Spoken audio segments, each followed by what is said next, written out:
drops one and picks up the Marshall. Let's go! Those are the kind of miraculous rounds of MasterCard Thrifty that get you back into games like this, because it swung the economy drastically. That's all it took. One round and it's game back on. 9-8. No rest for the Wicked here, as PRX asked to do something similar. Right back to Heretics. But as you said, that pendulum has swung. Money, much better now for Heretics. Maybe confidence too. Bring them down. I think as long as PRX don't waste some of their ultimates in this round, though, they'll be straight back on the horse. You just can't allow the moment to get to you. Of course, if they get an opportunity to really hammer things home, then fair enough. Well, it's fine margins, and Jing wants in. He's found the body. Takes away Woot, but Rien's quick on the trade. Does have the help from Boo here from up above, and the rotation coming through from Mini Boo. This isn't an isolated effort anymore, and stall on the plant.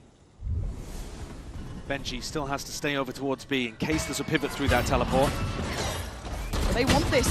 A pre-take near on, and it's worked wonders this time. Mini Boo and Rien's fighting back for the site. There's something looking for an upgrade. Gets himself a Sheriff as Forsaken still alive. Mr. Multi-kill so far. But Heretic should play composed here. Triple swing. Great call. Great discipline. And now we're back at 9 apiece. Every time you think you might see a mental collapse from one of these teams, the resilience is actually the defining factor. The comeback in the first map from PRX. Here, the confidence from Miniboo in a spot like this. It's an anti-eco. He still goes for the aggressive play that his team needs to set the others up. Gets a pick off the back of it too. A reminder, Miniboo only got 2 kills. He went 2 and 12 on the defense side of Ascent. And now here already with 4, doubling that. And I think it's more difficult to play the Waylay on defense than it is to play the Yoru, for example, on Ascent. But he's out here. He's putting it all on the line. That's what you want from both of these teams. 9-9. Still with ults to play with, though, on both sides. I think PRX have had some nice ideas here. I don't think you can allow losing a single rifle round and then an eco. Well, it wasn't even a rifle round, was it? It was. Not really. It was an eco, an anti-eco that they lost into an eco of their own. So once the guns are on board here, PRX have been the better team. I don't think you need to be too worried about it, but they're going to burn their first time out to have a little discussion. I don't mind it. It does give chance, though, for Heretics to check in as well. See a chance there for them to get everything right. As you noted, a couple of these ults on both sides now. Maybe a quick reminder of something they have in mind. But the buy's still far from perfect if you are looking at the PRX boys. Light shields across the board are at least going to be up on the full weapons, but still, be suffering in some aspects. See if they can answer back. I think I'm with you on that, though. When it came to the gun rounds, they have looked very, very solid. Good ideas, good approaches. That grit, though, for Heretics, keeping them very present, especially in the scoreline. I want to see PRX when they get into sights, not focus on getting the plant down too much, because Heretics have got crazy plant denial. Take the fight, take the extra step further, and try to engage the Heretics players. It's a rare day. You have to encourage them to go aggressive. It feels like it's normally very much in the DNA. It would be nice to see that little bit deeper fact-finding. Oh, and they've got the ults to play for it this round. Smoke down. All right, something searching deep on this. Still 2 players on the site, so it's certainly not a free take. Something's got to be careful. Ult comes in. Something. Back with the boys.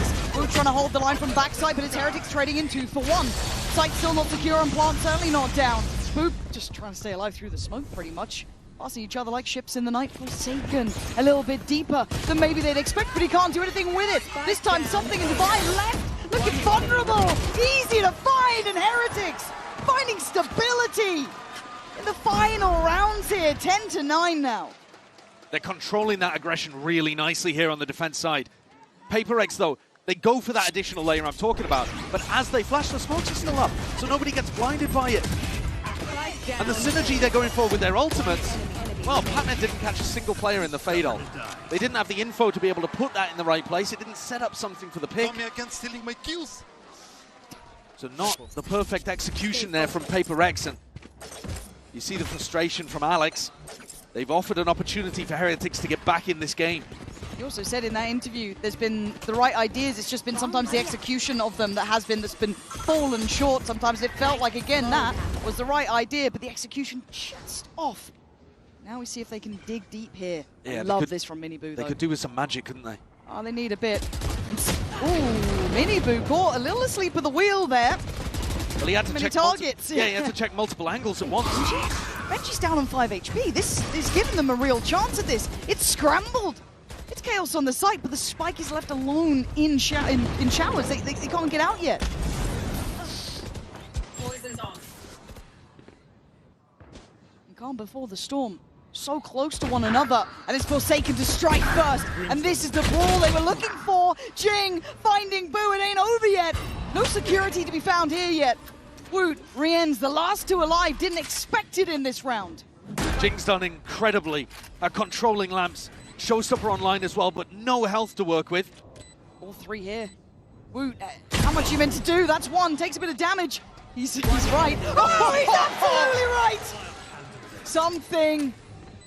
What do you have for us now? You'd love to find someone, but you've been found yourself. And the options looking dreary, being herded, put into a corner, but you can't do that to him. Rien's close by, ready to be the one to take one step further. 11 rounds now for Heretics. I thought PRX had done it there, man. I thought that they'd managed, with that 2K from Jing, to take control that they needed to get the round out. And Woot somehow, as the Prescience just expect someone on that corner. It's this. There's so much damage, but it's this kill right here. Does he See him? Yeah, there's just something there. Oh, that's mad. That is absolutely mad. He gets the pick he needs and it opens the floodgates. Rifles back, but attack timeout. The second one used here for PRX. So now, last opportunity for the coaches to have any impact before a potential OT. And we may get there. It feels like a game that could have OT written on it, but PRX would have to win this one. They're at risk of being ecoed again. And they've already used a lot of those big ults that you would expect them to get the advantages on their attack side with. I think they're really struggling with the style of Heretics here. I think so. I think that's a really fair assessment. And now we get to see a little bit more layering as well coming out from Heretics. Gonna see that operator in play. Woot opting for this here. No ults to bank on this time, though, for Heretics. Still got Jings ready to go if there's the opportunity beckoning. It does feel a little bit desperate at times from PRX here, clutching opportunities that simply weren't allowed, but again, Heretics handling them well. Go back in 9-11, Heretics feeling like maybe Lotus is a reality. That third map, we talked about resilience between both of these sides, the ability to bounce back. They both had their fair share of heartbreak in the past. Who's got what it takes now? A 4-player stack to start the round over here for Team Heretics. Maybe just setting up for a flash horn at the beginning, though it looks like Woot wants to take a peek. He's always got that gate crash to go and help Benji. There's the flash, there's the horn. Gonna give away Jing's position, but it mostly just gives Woot this deeper line, but it feels readable potentially. I think it might have been an anti based on the fact that Jing likes to go down short with the showstopper. They might have been trying to put pressure early on and just make it a bit more readable. Jing doesn't really have the space now to go for that A exec. Feels like they're putting this together. They're figuring out the plan, but you still have to deal with Woot. Dangerous on the corner. Pixel spotted. He's hunting it down. You can see the temptation, but forced away. And now Jing's got that space to try to go in, but Forsaken calls him back. They've still got a double stack in Hookah to try to deal with. Could be Divine making this call. We've seen him with some mid-rounding that was super impactful early on. Map 1. This is tough, though, to break. Yeah, it really is. And it looks a contact piece. Knows his lines, but in the grave, nevertheless. Rien's comfortable on the corner. And the cavalry called in as well. Rotations on the way. Prowler up long. Something trying to outstep Benji. Ain't gonna happen. Forsaken, though, still alive and still a threat. Pop of the ult. Fights back on another. Benji's dead. It's a 3v3. But Miniboo getting interested. Traded out. Blow for blow, these two sides. Plant is in. Time on PRX's side. Have to wait for Boo. Boo booking it to try to get into Hookah as quickly as possible. But that opens opportunities for PRX to go walkabouts. They're very separated currently. If Forsaken gets a pick, though, he has ult online, and the round is almost impossible to defuse. They done enough. PRX done enough here. Heretics running low on time, have to make a move, make a chance, and Jing called upon to potentially save PRX here. Around the houses we go, as Heretics push on to 12. He's been the best player in the server today, Woot. He's been absolutely on fire across maps 1 and 2, but that is a tilting way for Woot to win that. The wide swing onto Forsaken, and Jing has the jump on him. You need to shoot my head, bro. You need to shoot my head, not butt. Oh. And all of that levity, the singing and dancing from PRX when they were up massively in the first half, it's got to be crushing out there. They've just lost 5 in a row. And going into Lotus, everything's stacked against them right now. They need 3 just to get it to OT. And it's Heretics who are the ones being proactive, making the moves and winning the contact duels. The dream they've been running on might be turning into a nightmare. PRX having to face their fears now. Close on the line, trying to get the timing on the spam. It's curious, gets ahead of it. This is confidence aplenty, dangerous choices, but the right call and the right timing to fall away. Jing, bold in his approach, but then going to be marked, going to be noted here. There's a massive pit as well. Waylay grabbing a ton of information and setting up Woot on the line. Oh, it's falling to pieces for PRX, getting no access here. Heretics in full control. They have to go back into Benji Fishy's ultimate. There, last place you want to be going. What other option do they have now? Trying to clear the site as they go. Rien's putting down Divide, just 2 left alive, and Heretics showing signs of life here in a rotation, but a prime position for Boo. Can he secure it now? Patman still standing, but merely for a moment. Lifeline gathered for Heretics, and that nightmare reoccurring now as Lotus is going to be map 3. We'll be back after this in just a moment.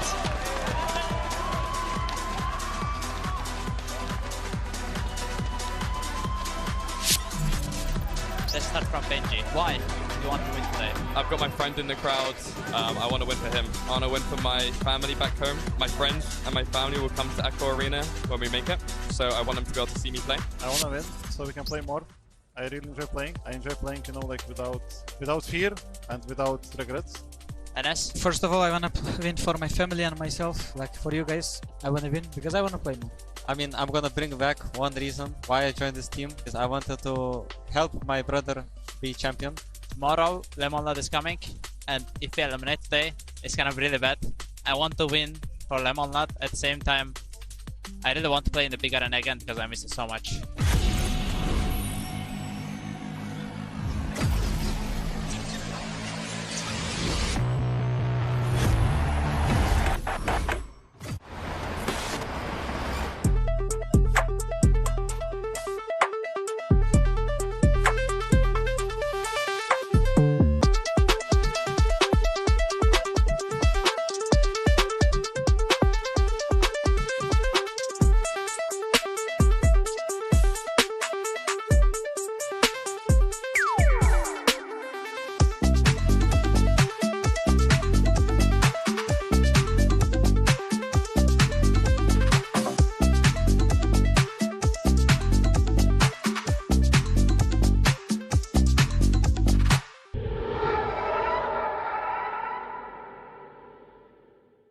Game changers. It's about competition, pure happiness. It's like a crazy experience. We're making history. It means so much to us. It's good to be back. I guess you know what I've been looking for, success. The beauty of gaming is it doesn't matter who you are. And as long as I'm good enough, Everybody's getting a 4K. I can go as far as I want. That's what I like to see, baby. 全世界都会知道我们的厉害。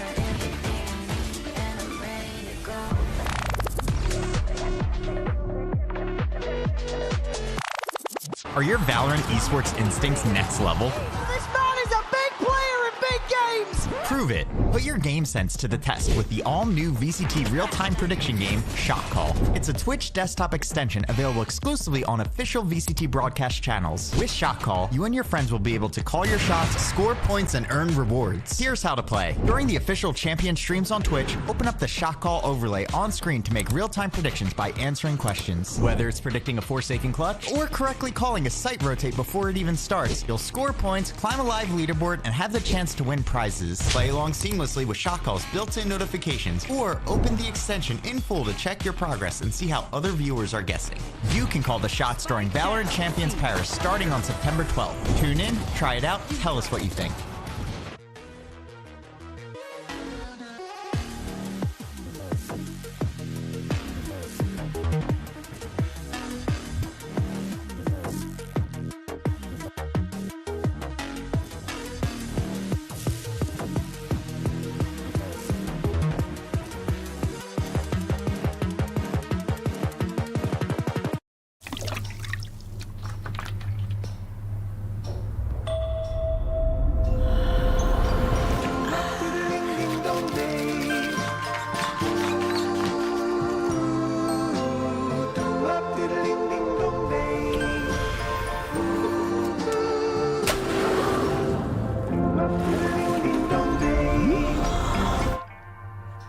Avaa ovi uuteen. Etuovi.com.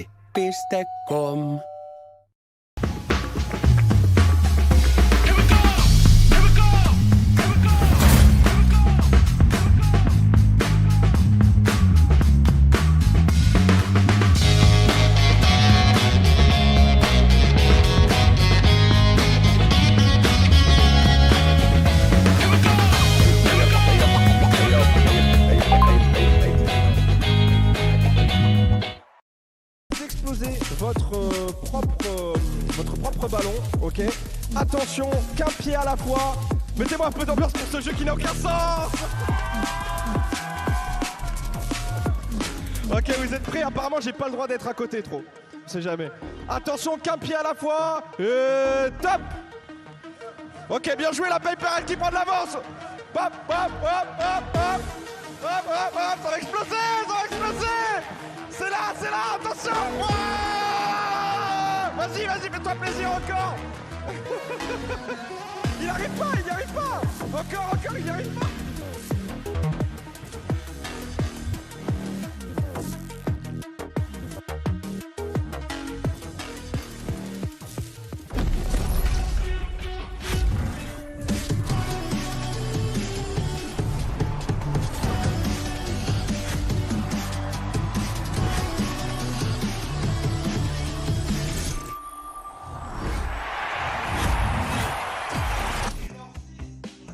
And we're going to map 3. Los Niños managed to pull it off, winning by 13-9. And now we find ourselves on a pivotal Lotus for map 3. Of course, everyone, Golden Boy alongside Kukuka and Bren as we look to break everything down here. And boy, oh boy, there is a lot to talk about here because Heretics, just as you think that maybe they ran out of steam toward the end, they find that next gear and they're right back in it. Yeah, and this started so dominant for the side of PRX. Even if Team Heretics were getting some crazy openers and whatnot, like it looked like everything was under the control of PRX. But something that Team Heretics has always been very good at is having this kind of rounds that turn the game, and they're mostly the ecos. We saw it in Ascent, we see it again in Bind, and it's their way of getting back into the game to gain that momentum back. Yeah, thrifty after thrifty after thrifty. And this game was largely in the control of PRX. It felt like the entire time they had a better idea in terms of how they wanted to use their ults, how they wanted to work the map. Yes. All of those aspects of the game that normally means that you're going to see that team come out on top. Even the pistol round and a bonus conversion for PRX, but the thrifty wins kept them in it. Even though they had that gun disadvantage, they brought it level. And somewhere at the end, they just took off. I mean, individuals, it really wasn't one player taking over until that final sprint, and Woot just defined the whole thing and really putting the cherry on top towards the end of here with another thrifty win at the end. But my God, man, what a player Woot was. Yeah, oh yeah, let's actually move forward to our Verizon high-speed moment. Keep the conversation going about Woot because he was making some incredible plays. I mean, I remember the one that he did toward the tail end there where there was like a 2v3, I think, needing to bring the team back into this, and all you had was a Marshall and a Dream, and yet Woot just finding success time and time again, Bea. This is exactly what you wanted to see from him a couple days ago when he was on the Viper. Now look at what he's doing in these more free-flowing agents. Yeah, but funny enough, every time that Heretics has gone up against PRX, I feel like Wood has had a lot of impact in making the game closer and closer. So himself finding this form now into the tournament where we've had these questions, to see that he can bounce back like this when the pressure is the highest that it has ever been is so good. And as we take a look, it's not just this map, it was also the previous map, and it is something that he will have to continue on if they want to stay in the tournament. Yeah, looking ahead to Lotus as well, where he plays the Chamber. Last time that they ended up playing Lotus against Giant X, they got absolutely smashed. Destroyed. Giant X just rolled them in terms of taking fights at a much faster pace than they were used to with their grab net combos. Woot wasn't getting anything done on the Chamber whatsoever. But if this is a Lotus map where Woot is playing like this and he keeps that consistency going, this is them rewriting the history books. This is them potentially knocking out the former champions of Masters Toronto, PRX, who are up against them right now, because the pressure is all on PRX now. Yeah, and we just saw right there, they decided to start on the defense. And after the second half that we saw from PRX yesterday on the attack against Fnatic, we understand that decision, especially also because of what you're saying, Wood starting on the Chamber, him finding the impact, and especially thinking about how the mental for PRX must be at this moment. Yeah, I do have to wonder as well, though, right? Like, at some point, PRX, they're going to need to really hone in on what Wood is doing and try to shut him down. You cannot let him go crazy, but Wood has been making himself a difficult target, and as we had mentioned on that Chamber, that's probably just going to keep continuing, because now he has the ability to not just play up front if he needs to with the team, but he can play back, hold areas down, and really punish people with these ops, with the Headhunter, all the goodies that Chamber brings you. Yeah, and it really feels like Team Heretics have shown so much resilience, not just in this map, in this series so far, but in the previous game, really dragging it over the line, that it's up to PRX now. The question is of them. Can they defeat their inner demons? This doubt at the back of their minds just nagging at them, letting them know they're going to Lotus. This is territory where they just lost that. Something as an individual that we're seeing on our screens right now. The question is posed to him. Can he step up? Can he gain confidence in the final moment in his team's hour of need? And what we need to see from Team Heretics is probably a lot of what Fnatic was doing yesterday, and something that they also did on Bind. A lot of retakes. Look at having the deadlock, having the Chamber enables you to just play for their style. You don't have to fight that much when they're entering the side, and it's something that worked very well. Watch out, PRX, we've taken the Hobbit. Think also as well, Rians, I'm looking at you. I want to see the same that I saw yesterday from Boaster with the Odin from Tree. I want to see it from you. I want a PRX to have PTSD going into Lotus. A couple of days ago, PRX defeated G2 Esports, and everyone thought that they'd be at the top of the mountain, but now they find themselves on the brink of elimination. Can Los Niños pull off a miracle? Let's find out and send it back over to Pansy Inside Show. All on the line now. This is what it's about. Two very different positions to be in for these teams. The fact that Heretics brought it back in map 2, overcoming their woes. But the worries for me are not with them. It's PRX having to overcome a true living nightmare of facing this map for tournament life. They obviously choked that 9-1 lead that they had, but the focus, not necessarily on the half where they were up 9-1, obviously the half where they couldn't get even a single round. Their attack side, where they're beginning here, something had 0 kills in that attack side. 0 and 10. He talked about the fact that recently hasn't been feeling confident in his recent matches, doesn't really know why, has to fix it. Well, this might be your final hour to do so. PRX all the pressure on early, but they'll have gone over that game. They'll be feeling good about the adjustments. Then start. PRX though, making no quiet steps towards C. Happy to be loud about it. One of the things they were self-critical of was the fact that they were going for so many just off-round execs. Go take mount control, immediately go C. This time, they go for that C default, but then open the door. Pressure anyone who might be pushed up towards B, like the Chamber. Leave Divide to get info on the opposite side of the map. So Forsaken's got more options to work with. Options to go towards A, to pivot through that blue room. But this is a dangerous man to be going towards. Early spot, doesn't stick around too long. Goes that next step. Trip here to slow them down. That's a frustrating springboard in, slowed down for sure, but no over-rotates yet from Heretics. Playing quite calm towards that CT side. Two different players now noted. They should have a good idea who's here. This early work from Woot, he's already dropped down. Both of them have, and it's a horrible surprise as Heretics ring the bells of PRX. One enemy remaining. And they're not stopping. It's Divine needed, and he can't do enough. Exactly as Kukuku was talking about on the desk. This is the style that Team Heretics would like to replicate. What Fnatic did yesterday. You put a bit of early pressure on them, find out where PRX are going, and then get back into the site with these retakes. And PRX just couldn't hold on. They lost 3 retakes on C, they lost 2 retakes on A. It was a nightmare. Even though they got in positions to get the plants down, they just couldn't convert. And this is going to be rattling around in their brain, because that is an exact repeat. The fear for me is this goes beyond just the latest game. You look back to champs, you look back to those losing sour moments that have haunted these boys for a long time. It was on Lotus too. They have suffered here. The only way to overcome this is to fight through it. Not the start they would have wanted, but they can change their fate. As PRX now look to try and do something here. Not a great deal to play with. The Frenzy and a Sheriff on the other side. Looks like a deliberately missed smoke here. Looks taking at something to pop out of, and Boo's got the read. Although something able to slip ahead, should be dead here, he is.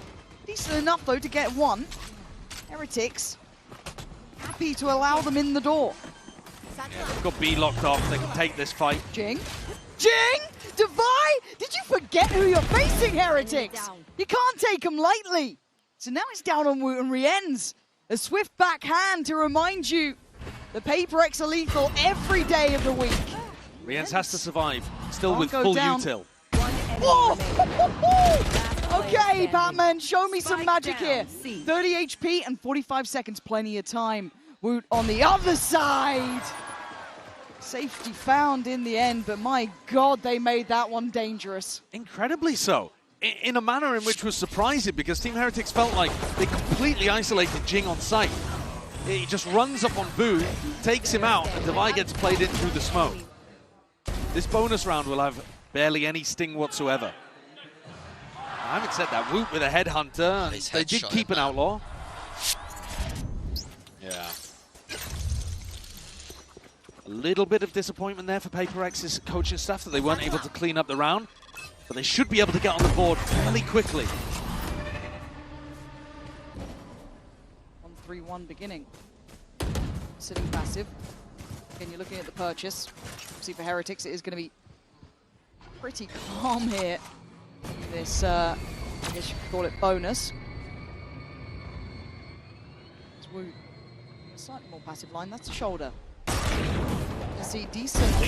Oh my God, seeing more than just a decent amount of progress. Dropping the body. That's an incredible shot. Pivot through into B though. Open doors and an easy plan. But Boo can tap this connector, throw a paranoia through, and distract for the retake. Heretics want to play for those. Yeah, not out of the woods just yet, even on the better weaponry, so they're sending Jing forward. Putting his body on the line, and he's alone. No help coming, but he doesn't need it right now. Finally put down and traded out. It's Forsaken still alive. You're looking at the pressure on the back lines, but it's late. Boo goes down, and it looks like they've got this in hand. PRX, alive. Pretty bad GrabNet nade combo actually there from Heretics. Didn't go deep enough into the corner to catch onto Jing and put the pressure there in heaven. But I like from PRX that they're trying to push further, deeper in the post plan. Paranoia up through heaven allows Jing to fight for that extra space. We've been making a lot about this map as it pertains to the downfall of PRX and that 9-1 loss. Come on! But Heretics also just got brutalized out here. Yes. And one of the reasons was that they couldn't hold rubble control. So PRX should, on the attack side, be able to take this space whenever they like. They can get past the GrabNet, it does nothing. Jing straight there again, not the first time we've seen it. Their last round too. Bit of a switch up though. Benji this time playing over toward A. Looking like a committed approach thus far. Swing on the door, drawing all eyes here. Blue room picked up by Miniboo. Danger on the door drop, gotta be careful, gotta be ready, and they're not! Miniboo catching 2 unawares! You don't get to do that against him, a third as well! Spike down Leaving A. blue room painted red. Heretics leaving just 2 alive from PRX now. What can Divine and Forsaken do? Percentage play would be to save in this spot, but Forsaken makes a play, and Divine actually with a 2K eventually shut down though. They're not going to be able to buy very well in the next. They had a couple of players with great money and a couple without any, which is why those 2 guns towards the end could have been absolutely imperative for them. And yet they've chosen not to go for that. I mean, they had minimum loss bonus as well. So much further. So still might have not been enough. Heretics immediately answer back after that anti-bonus with a big round from an important player. Someone who's most likely to doubt themselves, who says their main reason for wanting to win this game is to help their brother become a champion. Not a bad reason by any means, but Forsaken having something to say about the matter. And Boo nearly reminded to not take them too lightly either. Caught in the corner and gonna be dead. PRX. There go the brothers. Taken out instantly. And Miniboo with an ult to boot. The Thrifties were defining in getting Heretics back into bind. And here they might offer an opportunity for PRX.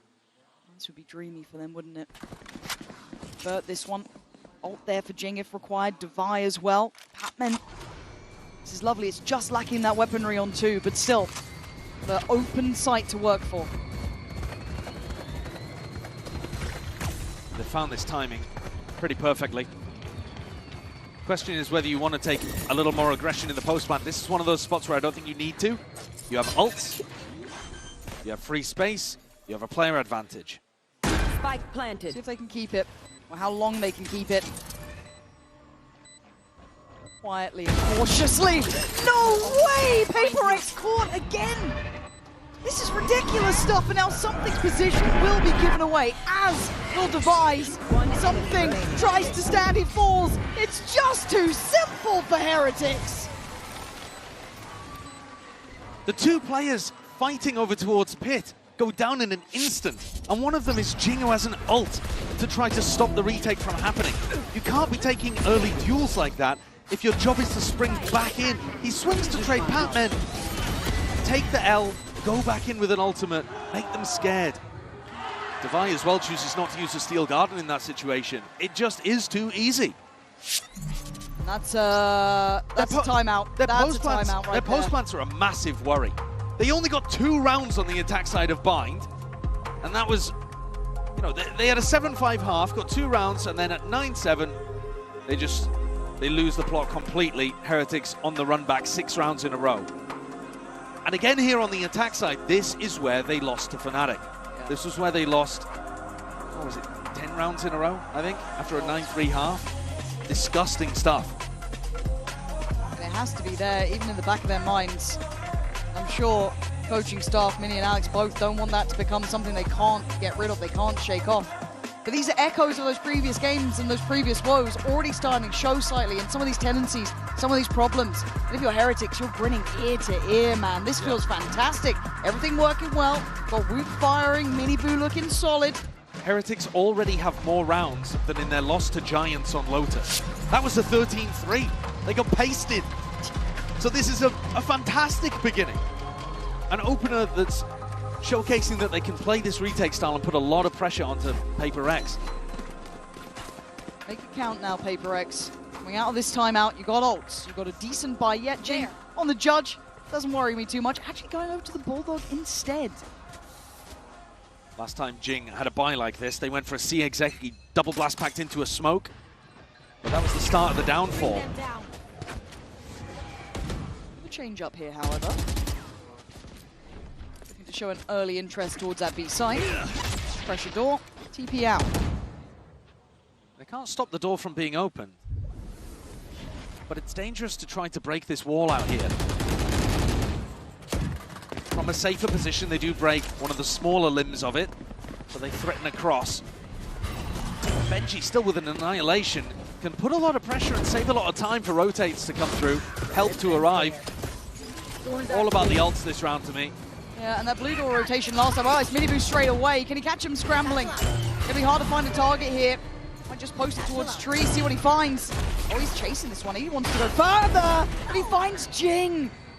big scalp to claim. That's the showstopper Dom. The reaction is required. Benji invests all, gets the catch as well. Forsaken looking to be kidnapped. Benji trying to fall back somewhere safer. And it's just ults on ults now. Come back out though. Patman going to find Benji before he had any say in the equation. Boom. Does work on one, but it's going to be down to a 1v2. Wood's still alive and 2 men to find. Devi on guard duty will not let Patman fall. PRX still in this. Heretics got so much space off the back of those ultimates. PRX battle back. They were forced to take risks. I really like the push from Patman. He goes up and around a smoke to be able to catch a backstab timing. Attempt at the outplay there from Jing. 30 seconds left. But in the end, more of a scrap on the site, less of that standard retake setup, and PRX thrive in the chaos. Both duelists still with ultimates to play around. Very different start though. They've been taking these openings to the round a little slower and giving themselves options. This one might be all in. It's going to be divided. Hard to make this work. Jing, got to make it over. No, he's stuck. This is looking like a disaster. What do PRX do now? Finally making it through, but it's not going to have the same sort of punch to it, but at least they have the sight. But all of the retakers around, putting the pressure on early.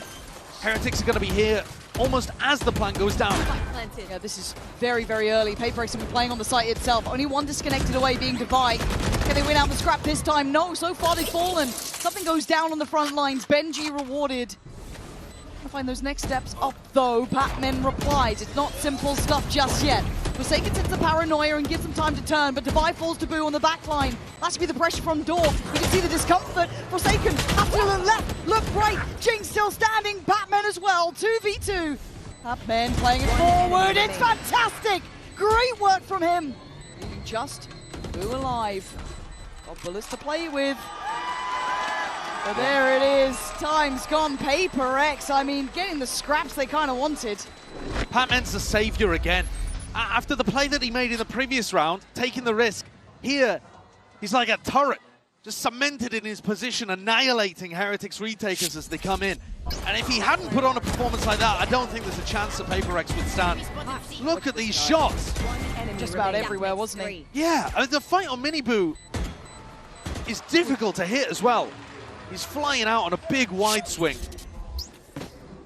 PRX desperately needed that one, and I don't really like the way that they approached it. It was very all-in. Jing got stuck. They needed a hero, and Patman, the newest player to the roster, was him. Might be the cure to their woes, but a challenge is Boo. Feeling brave and up to the fight, but he gets found by something. A quick reaction from PRX.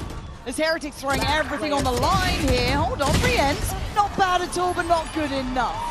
PRX going to survive through the storm. What a crazy fight to take.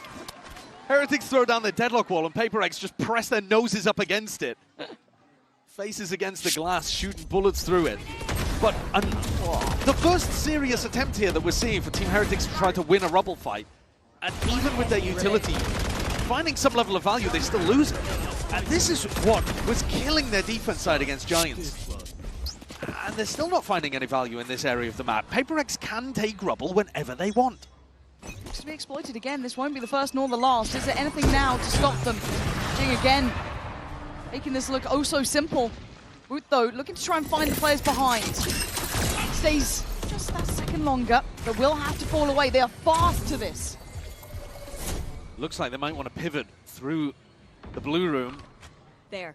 Got Patman with an ultimate to give them information and take away audio cues on B. Oh, look at this paranoia. Didn't quite get around the corner in time. The boost still going to be standing guard. It's Jing's paint shell to do the damage and a great follow-up. Cracking in towards the B site. The plant looking likely. No ult to be able to bank on for Heretics. So plant in play. It's a 3v5. You can't lose control of this one. And in fact, Heretics look like they might just be giving it up. That's the kind of round that PRX never put together, not one single time against Fnatic. They tried a B pivot only once, and they didn't even have anyone coming from the other direction. Here, it's perfectly synced up between Patman and the players coming through Blue Room. The value from the ultimate, the nade kill, the prowlers in your face. The timing is all put together. A much better performance here, showing that they've learned the lessons of that catastrophic failure yesterday. Learning quickly, it hasn't been much time between. These are still fresh wounds. But able to adjust this well here is a fantastic sign for them. Taking the lead up to 5. Heretics going to be asked a couple of questions now. Can they adapt back? Can they find a way to handle this? Those opening forays, those opening moves from PRX are starting to look good here, starting to look a bit more comfortable. Well, they've also put pressure on the Heretics economy, which means that they can't go towards something like an Odin as easily. The Odin across from Tree, Kakuka was again talking about it on the desk. That was something that Boaster was doing immaculately, and they had so many troubles dealing with it.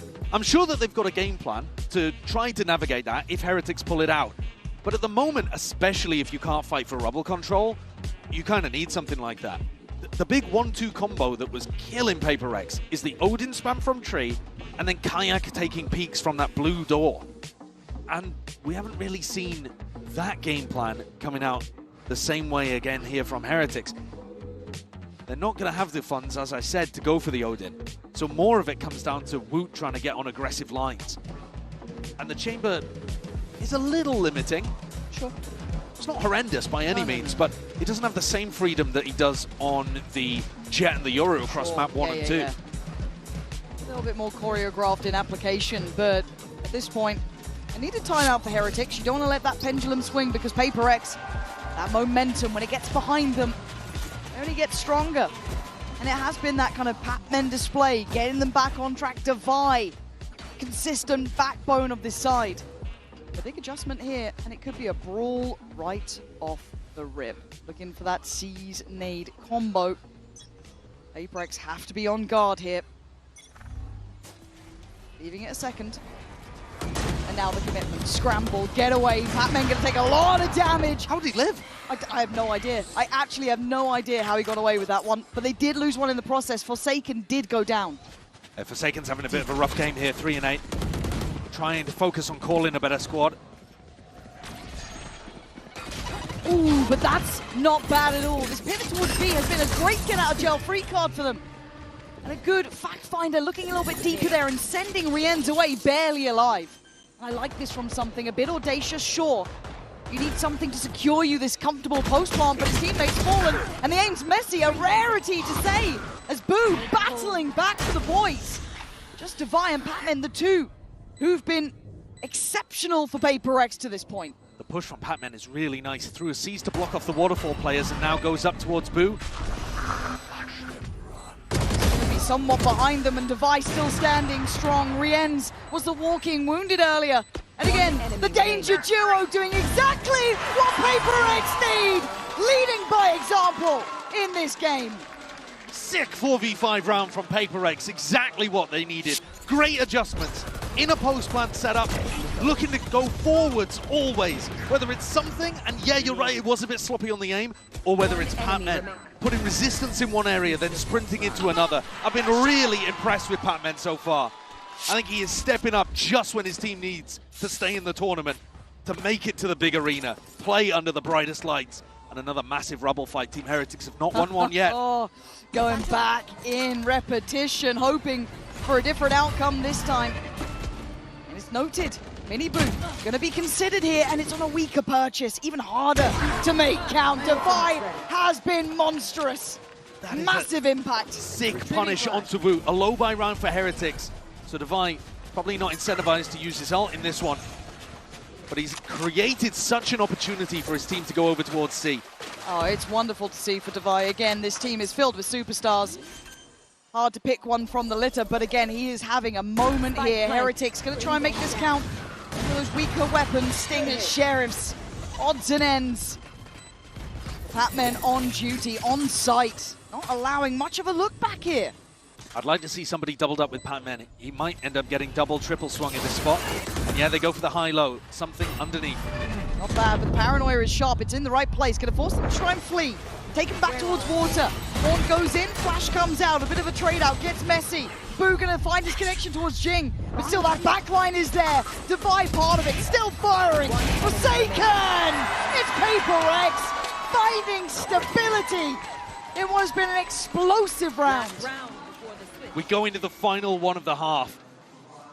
PRX with a massive ultimate to be able to play around that Steel Garden online for Divide, who's got 14 kills across the 11 we've played so far. He and Patman have been imperative to this level of success. And I think Heretics need to be able to put another on the board. They finally get the Odin out to play, positioning it over towards Tree. No, they have But it may be Woot who finds that early contact. PRX looking for a mount default again. A lot of pressure now. Shot does not connect as he'd dream. Has to fall away here. A real predicament. There's no further investigation from PRX. Happy to leave it at that. They've got massive ults. Jing with that mount control gets himself an ult orb, showstopper online. And Woot knew where he was going. He was pre-aiming for that jump. Just couldn't land the shot. Wasn't quite sharp enough. Odin v Odin. Who can get more value? You don't normally see Benji pull one out. How practiced is he with it? We also wanted the support as well from a similar character of what Kayak was doing, right? Yeah. Get that support system in place. As it stands a bit on his own, you can see that Miniboot is getting a bit closer here. Maybe this is the combination we were waiting for, playing behind the smoke, sent scrambling by the paint shell. They are still stepping this way. Miniboot getting forced away. Paranoia coming in. Steel Garden coming out as well. It's Benji playing this calm though. He's still got the ult to be able to play around. It's a worrying sound to hear. What a shot! Riens, you are out of your mind! With 4 HP, ain't much to be writing home about. PRX, still alive and breathing, still on the site. Who's next? An incredible recovery after essentially aimbot comes out from Riens. A 3v3, but the spike can't go down. 10 seconds. Forsaken's got to create an opportunity. 10 seconds left. Trying. It's on Miniboo. Oh, the wide run from something. As Boo has to face this on his own. A 1v3. It's so much to ask of one man. And PRX have got to be feeling this now. Checks behind, nothing there. We can see where they reside. Oh, and he doesn't even get a look in. 8-4. Have they, have they done enough for you? Is this enough after what we saw before? It feels like it, doesn't it? After 7 rounds in a row, they are the ones with momentum. This double kill from Riens is spectacular, and yet they're the only players who drop. PRX with perfection in the rest. It's all possible. We'll be back after the half. Why are we pushing? Man!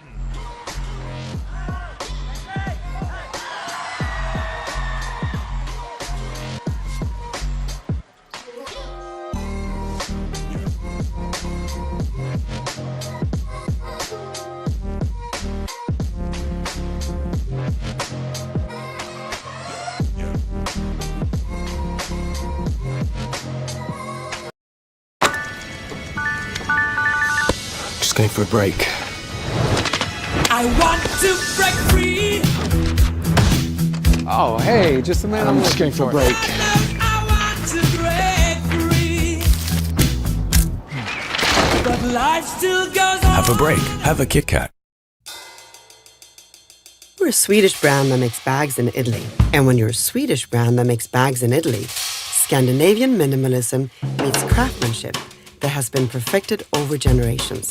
And when craftsmanship has been perfected over generations, every stitch carries meaning. When every stitch carries meaning, each bag becomes a work of art to be carried and loved, season after season, year after year.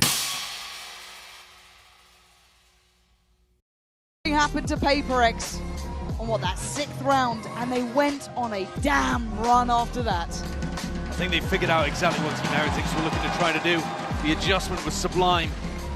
And after losing 12 rounds in a row yesterday, almost all of them on their attack half, they now put together 7 against Heretics. And the pressure is just on massively. A Coinbase Econ report, you could have picked out Divide or Patman because they were both sublime. Look at the damage done to Woot as well. Massive shutdown in the Sentinel versus Sentinel matchup. And PRX have been great at pistol rounds too. If they put another on the board, it's actually Heretics that we need to be looking at and asking all of the questions about the big crumble. They came out to such a hot start, 4-1 up. And you heard the stress in the voice of Weber. After one of those late rounds, they need the mental pick-me-up. Certainly do. Tough times now. But at this point, there's no easy games. There's no easy rounds. There's nothing easy about this. And it's all deserved. It's all hard fought for. And if Heretics can't turn up when it matters, there's only one outcome. But the chance is still there. 4 rounds is enough, but it's not a lot. They've got to come out swinging here. Woot looking to try and take some space as something holds down on Mound alone. And he's the defender that's going to get pressured early on. Still with a gate crash, opens the door. That would be the timing to try to get the fight on him. Leaving that quite late. And this man's dangerous from this position, but look at the damage he just took. Yeah, big headshot, C-site open, and Woot always with an option to return back in that direction. This would be so bold to take a peek here on 3 HP. You just can't. You just can't. You're going to have to give up the site. Heretics, they take, I don't want to say full control, they don't quite have that CT security yet. Nade, Haunt, Paranoia, so many tools for PaperX to flood. They're going back in, they want this back. You don't get to take this away from us. And Divide loves it. It's Rien still alive though, barely, 10 HP. Woot's still here, but that spike is deep within control of PaperX. Oh, but a gift from the gods! Patman turns around and is back on! Rien's desperate to do it for the boys! But Jing on the other side, a big 1v1 toying with him. But Jing still standing his ground, 2 bullets. More than enough. He's got it, Jing! Stands bold! Against Woot, against PaperX, a critical round. The game plan here for PaperX is what eventually gets them the win. They are so ready to go for that C retake with massive amounts of utility. As the plan, as the push is coming in, it does get very scrappy in the final moments because Rien makes that insane play, the read to go and push Waterfall. But it's devastating. That's the 8th round in a row here, lost for Heretics. And that's how they're going to be thinking about it. Not that PaperX have earned it, but that they have failed to capitalize. This is devastating stuff for Heretics. Going to be feeling every second of this.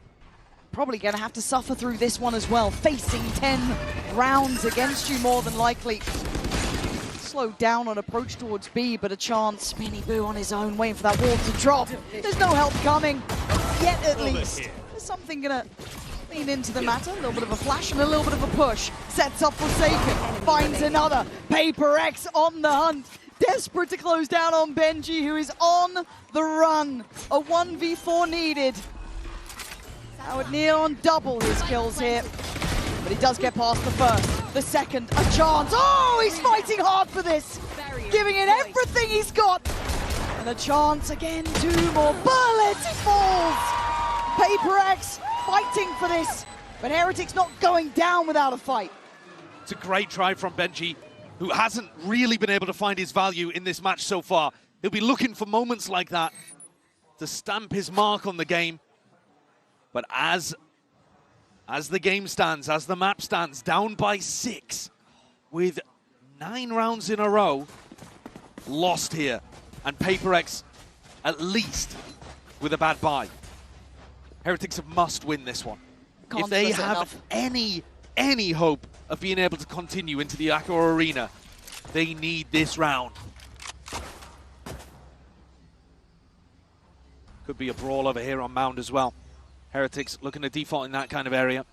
Shadows traveling. PaperX looking to be disruptive, looking to do what they do best, get under the skin. God! Forsaken! Fantastic stuff here. But you have to be ready for that play. It's one that PaperX runs on their light buy rounds so often. And Heretics, in the midst of the chaos, forget. We'll be remembering, though, to catch Devi on that little bit of a peak, however. So at least a small bit of silver lining to be had. But it ain't much. That's not bad, though. Trying to force Forsaken away. Benji played for the Orb, Annihilation online, after his great attempt in the Eco previously. But they may need that ultimate to be able to get through. 2 Guardians and a rifle on the other side. And something on a very deep line at Rubble. The flash, by the way, put on the floor from Devi, not available for them in this round, but usually their big key to getting back into retakes. the impact of that missing now. Yeah, and no paranoia for Forsaken, so this is going to be a tougher retake than usual on B. Great for Heretics, they need something like this. Still got to keep these boys quiet, keep them cool.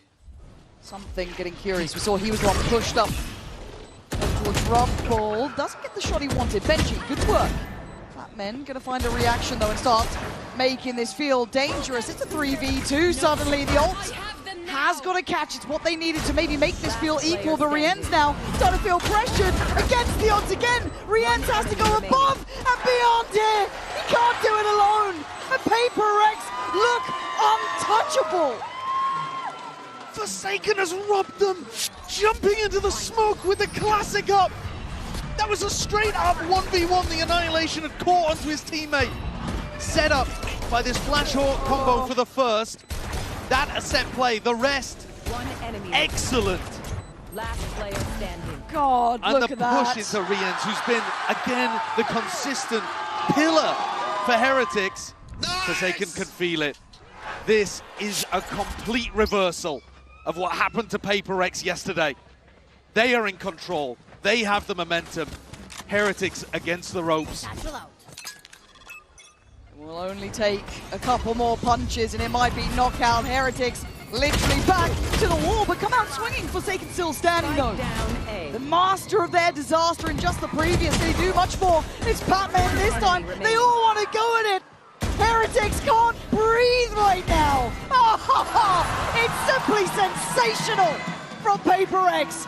12 rounds to their name, barely touched. It's incredible the heights that you can get from both of these teams, but we knew it at the beginning, both capable of those mental collapses too. It's extraordinary that we haven't had more one-sided maps in this series, actually. With that being the identity of both squads, but here it's a smackdown. Heretics can't breathe. The pressure, the bright lights, too much. And 4 Guardians. Barely a sniff of hope. The last chance here for Heretics. Do you want to go down like this? Barely with a whimper. PRX foot on the throat at this point. Not making it towards side, but in their way, Divide. Been brilliant. Unison with him, not alone, something there. Stands his ground. Gonna be hunted though. Something. So much pressure on him. Miniboo gonna take away Divide. This is not the same sort of start here. Heretics putting everything into this. PRX fast on this flank though, gobbling up all of the space behind. So despite the fact they're in a 4v5, plenty of chances to close things out here. Certainly could. TP back to Boo, trying to find some safety. The map gets smaller. PRX smothering them alive. Heretics cannot breathe. It's all on Benji. And what can one man do? Absolutely nothing. PRX, masters of their own fate, vanquishing their demons. They couldn't have won in a better way here today, Lauren. Those rounds strung together, back to back to back to back. And a team that looked like favourites coming into Champions, into the Accor Arena. A scary team to face in that lower bracket. Could well still be on for a Champions trophy. Unfortunately, more of the same for Heretics, isn't it? Big moments, huge matches. This one feeling like it could have been a grand finals level between the two teams. Absolutely. But they fall short in epic fashion once again.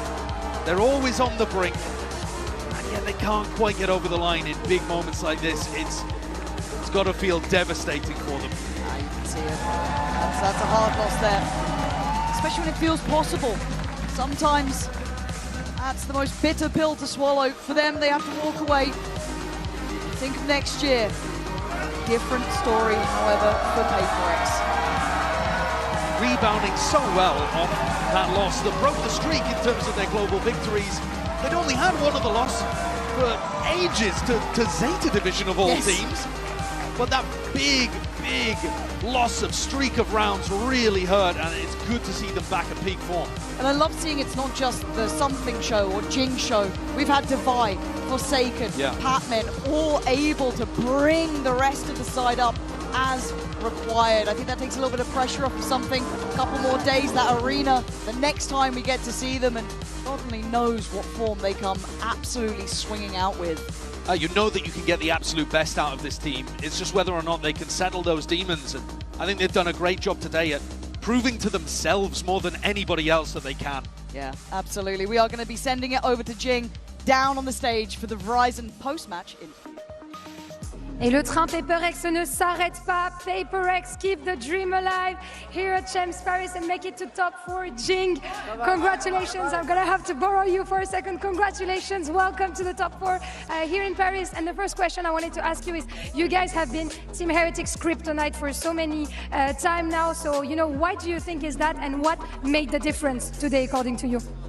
I think like we just understand the way they play, so when we play against them, we don't really have to adjust that much because like we know what they're doing. So yeah, I think that's why. Kind of used to the gameplay for sure. Donc première question, vous avez été la kryptonite de Heretics sur les dernières années. Comment ça se fait et qu'est-ce qui a fait la diff aujourd'hui? Eh ben, on sait comment ils jouent. C'est pour ça qu'on n'a pas trop besoin de changer notre jeu ou de s'adapter puisqu'on est assez habitué. Je pense que ça s'est vu aujourd'hui. And my second question, since you've been back on PRX, we've seen a side of flexibility on your side. You know, we've discovered the Sage, we've discovered the Omen, but will Raze forever be your first love? Yeah, of course. Why? Because of the movements? Because of what? Are you built different on Raze? Tell us about it. I mean, for me, I really like playing Raze because I think double slash thing is really fun. Like you can fly around and it's really fast. So yeah, I think it's my favorite agent and I love playing it. And you're probably one of the best in the world on this agent for sure. Donc deuxième question, on t'a vu depuis que t'es revenu chez PRX avoir un aspect un petit peu plus flexible, du Omen, de la Sage. Mais est-ce que Raze, ça restera toujours ton premier amour? Et pourquoi? Bah ouais, je m'amuse trop à jouer Raze, c'est mon perso préféré, double satchel dans tous les sens. C'est comme ça que je kiffe jouer au jeu. And last but not least, you know you're gonna be on the big arena. So ahead of that, what is the most important between aim routine and skincare routine? Because your mom told me that you were not doing your skincare routine enough. Do you agree with her? Tell us about that. Yeah, I mean, my mom wants me to use like toner and stuff, but sometimes I'm kind of lazy, so I just use facial wash. But maybe since we're going top 4, I will do both aim routine and skincare routine. Both the combo for the victory. Thank you so much. Jing, donc de troisième question, qu'est-ce qui est le plus important entre l'aim routine et la skincare? Comme ça, maman nous en avait parlé. Ouais, des fois j'ai un petit peu la flemme de mettre du toner, tout ça. Mais là, pour l'occasion, vu qu'on fait le top 4, je vais évidemment faire les deux. Thank you so much, Jing. Congratulations again. You can, of course, get back to signing and taking pictures. And we're gonna see in a few minutes who takes the last spot for the top 4 between MIBR and DRX. Stay with us. Hey! Benji! Sit down! Let's go! Shit and mini shit! Oh! Oi, oi, oi, oi, oi, oi, oi, oi, oi, oi, oi, oi, padre! Oi, oi, wee! Bum, bum, bum, wee!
Slow down and embrace the Isiha way of life. Uncover the rich cultural tapestry of Cyprus. Let love blossom in the serene ambience of Cyprus. Live the Isiha way of life.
And just like that, we're down to 5. Welcome back, everyone, to Champions Paris. We have our final match here at Les Arènes. Yeah, that's good. That's yeah, good. All right. It's MIBR versus DRX.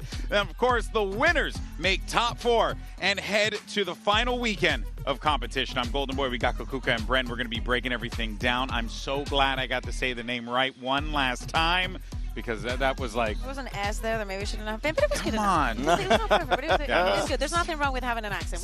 We need to also debunk that taboo. There's nothing wrong with having an accent. Hey, man, you know, I can't help it. I can't help it. I'm just a silly American after all. Now, of course, let's go ahead and talk about these two teams here that we're going to watch, because we got DRX and MIBR, the last hope for Korea, the last hope for Brazil, right? And they have similar stories coming into this one, Brent. Both were underdog teams with incredible veterans, surrounded by amazing young talent, and they're looking to make a run here for a trophy. Yeah, Champs has been their last run for it. Like we've already said, this has been a core of players surrounded by rookie talent, inexperienced players overall, but they've gone from strength to strength. Verno was the caller, and this guy is so young, yet still putting up the good work that we've been seeing throughout this entire event, alongside players like Artesine having a resurgence. And on the other side of things as well, you've got DRX, who are going from strength to strength to strength. I thought they were down and out for the count when they lost the first few times. I thought that their nerves was going to be playing a part, but they have shown outstanding resilience, all centered around the key players, Mako, Aspas, as those veteran leaders for the team. Yeah, and we have seen them a lot in the past. One thing that I'm really enjoying about this Champs, we just saw it, most of these games, especially in playoffs, are going to that third map. Everybody's fighting tooth and nail. They're showing their strengths, and they're not crumbling under pressure. And I think that for yesterday and what we saw for MIBR, it has to be a little bit devastating for them, because they were so close to winning that. They had such a convincing win. But as you're saying, we know that the individuals in both of these teams have been so surprising that I have not a shred of doubt that this is going to be a three-mapper, very, very intense game. Oh, yeah, and continuing to highlight the individuals, you can see behind one of those players right there. That's Aspas there. And him and Ethan are the only remaining previous Champs winners in this tournament. And Mako's looking for his first global trophy, a guy with the pedigree, Bren, that this dude has had, and just a legacy. He's trying to be up there alongside his other vets. Absolutely. I mean, it's astounding really at this point that a player of his caliber hasn't lifted a trophy yet. He's had to watch his former comrades, Buzz, Stax, move away to a different team, lift a trophy before him. But now he stands as the lone team that's representing Korea, and he's facing off against the lone representatives of Brazil as well. It's a clash of veterans, it's a clash of giants as well throughout our storied history of Valorant today, and it's going to be made manifest with the performance that both of these players have been putting on. I have no doubts in my mind. Mako has been keeping his team alive in this tournament. Totally. The exact same can be said for Aspas. Yeah, the numbers might not match that exactly, but Mako has been so impactful in all of the rounds when things are getting complicated. He is the one to bail them out. Yes, we speak about the RX, this Mosquito Comp, how innovative they have been, but when the round gets tense, deeper into it, when that first plan is out of the way and the execute is done, the spike is down, the man that will bail you out is Mako. Oh yeah, but then on the other side for that though, for MIBR, you have Aspas, who also will bail you out time and time again because the man just does not see, when he wants to win, he'll hit a button and then it just seems like he wins. It's insane, and his output, especially in that match against NRG, was out of this world. He broke the kill record, for goodness sake. He broke the kill record. I think in a match that he lost, he ended up with a what, like a plus 30 on a series that they lost. That is absolutely unreal. I don't think we have ever seen anything like that here at Champs. Having this form at the end of the year when it matters the most, the operator rounds that we're seeing, not only the collapse that we saw and whatnot, the jumping, the getting the information, being so comfortable also in having such a big task. You know that with the operator in many of those situations, you're going to be by yourself and you're going to need to just find those gaps, and he's been doing it.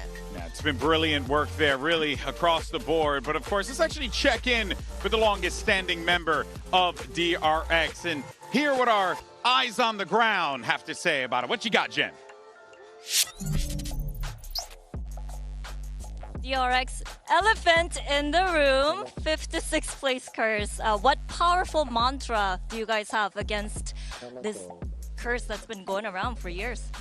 DRX의 5, 6등 저주는 이미 끝난 지 오래고요. 그 이유는 이제 로스터 4명이 없어졌기 때문입니다.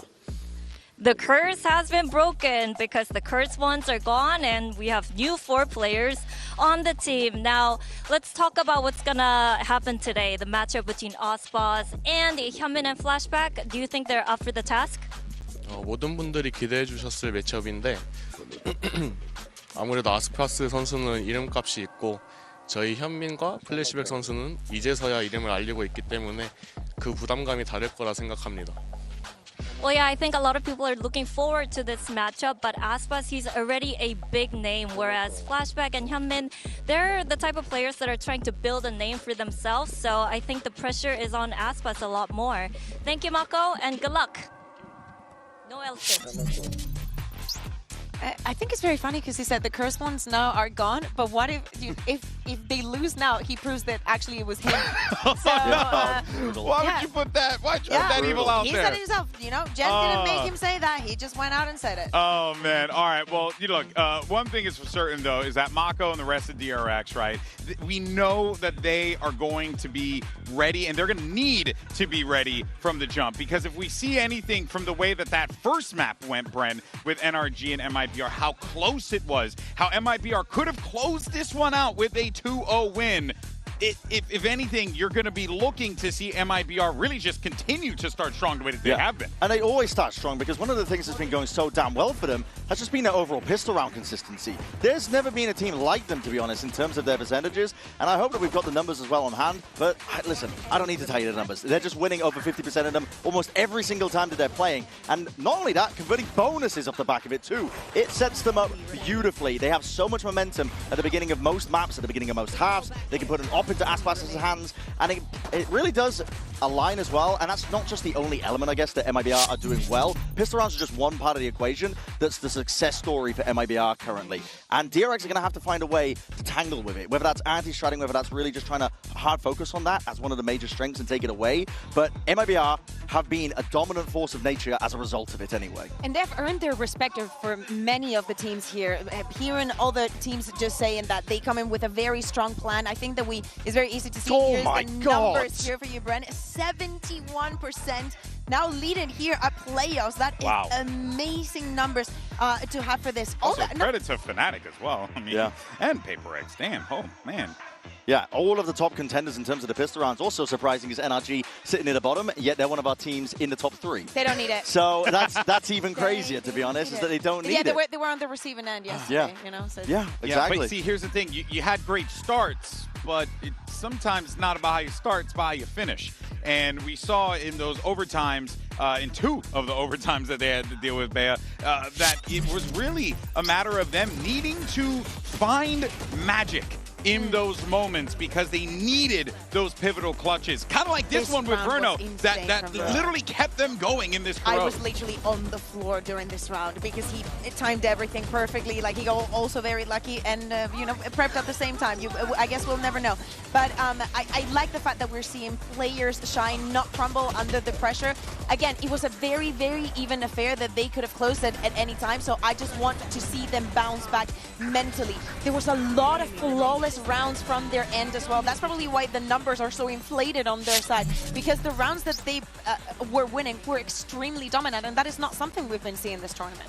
Yeah, and it truly wild stuff that we have been getting from both of these squads, but of course for MIBR, we'll see whether or not they're able to lock down those pivotal moments and whether or not the calling is going to be on point. And speaking of, let's actually send it over to the IGL Verno, who had an opportunity to catch up with Jen. Jen with Verno of MIBR. Now, Verno, long night for MIBR against NRG, and it was just one of those what-if games that could have gone either way. The ones that can either make you grow, or the ones that can kind of leave a sour taste in your mouth. So which one was it for you? Yeah, I mean, going into the next match, which is the next day, we don't have much time to think about what happened. I think it was just an unlucky game, and we just have to prepare for the next series. Now, facing DRX today, you know, there's going to be 2 mosquitoes coming at you. Do you want a repellent, perhaps? Let's get a repellent. Stay away! Just Verno dies of cringe. I love it. Jenny's carrying this show. Jenny's single-handedly carrying this show. She's deadlifting that interview. I'm sorry. Yeah, That's Verno, crazy. brother, you got to give us more, Papa. Like, come on, you know. But anyway, look, there are a few guarantees in life, but one of them is DRX making 5th, 6th place, and they did that this week by eliminating G2. The question is, can they knock out any other America squads? But conversely, on the other side to that one, Bren, you got Aspas, who've always found his way into podium positions here at Champs. You got 2 placements that are just so damn consistent, as we said. Like, Aspas has always made top 3 at Champs, and this is his opportunity. I mean, he needs to win this matchup against DRX, but for DRX, a chance to prove that they are not defined by their previous failures. Mako as a player, I mean, think about, put yourself into this guy's shoes for a second as well. He sees all of his comrades, all of his former teammates leaving, jumping ship over towards T1. He watches them lift a trophy, and now he is left to build a rookie squad of inexperienced players around him, and now they are left as the sole representatives of their region at the biggest event of the year. This is the chance to prove that you were right all along, that you deserve this genuinely, to be here making waves, making history, and that you weren't really, you know, part of the problem, is kind of what we were alluding to. One of the best surprises that we've seen in Champs is how fast teams are learning from their mistakes. Every single time that a match finishes and they're unhappy with something, I feel like for the next day that is already fixed. For DRX, they started up losing against G2 and they bounced back. I think that it is something that they've learned how to do. They've mastered this composition. Now it's very, very obvious to everyone playing left in the competition how they want to play it, what are they going to encounter on the server. So I want them to take it to the next level. Yep, it's coming down to this, folks. We have a high-stakes, pivotal game. One more spot for the top 4. It could be a matter of Aspas doing it for Brazil. It could even be DRX holding it down for all of Korea. This is exactly what you like to see when you think of esports at the top echelon of competition. It's do or die for both of these teams. So now, let's stop the talking and start the fighting and bring out our 2 teams to the stage.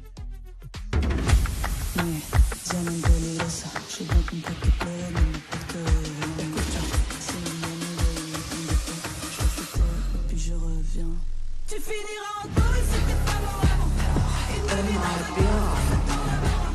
La vérité c'est toi, c'était fait comme un rat. C'est beau d'y réfléchir à deux. The entire nation of Brazil is on pins and needles, hoping and praying that their squad, made in Brazil, can push forward. But on the other side, they're going up against the last hope of Korea. Whether or not DRX, a team full of legends, Bren, could very well pull this one off against another legend. Many legends on that side too. Let's not forget the coaching staff as well. This is exactly what VALORANT Esports is all about. This is what we wanted to see, and honestly, I'm excited to get into the map select because right off the jump, MIBR have a permaban of Lotus, and that's been a sore spot. The defense half of Lotus for DRX, they haven't liked playing it. So I think we're destined genuinely to potentially get a real middle ground. And so MIBR float Lotus until the second half here in terms of a ban. And now we get to see Sunset, Ascent, Bind, Decider. These are just going to be high-octane maps. I mean, remember what MIBR were doing on Sunset with the Aspas Operator? He was skewering teams to the Operator. It is even more surprising because DRX have decided they do not want to see the corrode. MIBR just look too strong on it, but then they float the Sunset. They have played every single map this tournament, but that Sunset, that is a ban that they've kept, that they also had during stage 2. So I'm really looking forward to this because this is a curveball and probably something that they prepped. Yeah, it really is. I mean, the fact that they left it open, it just spells what do DRX have up their sleeves for this one. They haven't shown any signs of it, basically, in any official tournament capacity all year long. So this has been a permaban for God knows how long at this point. I'm very excited to see what the agent select is going to be. At the end of the day, when your backs are against the wall, and you need to pull it off. You need to pull off the miracle.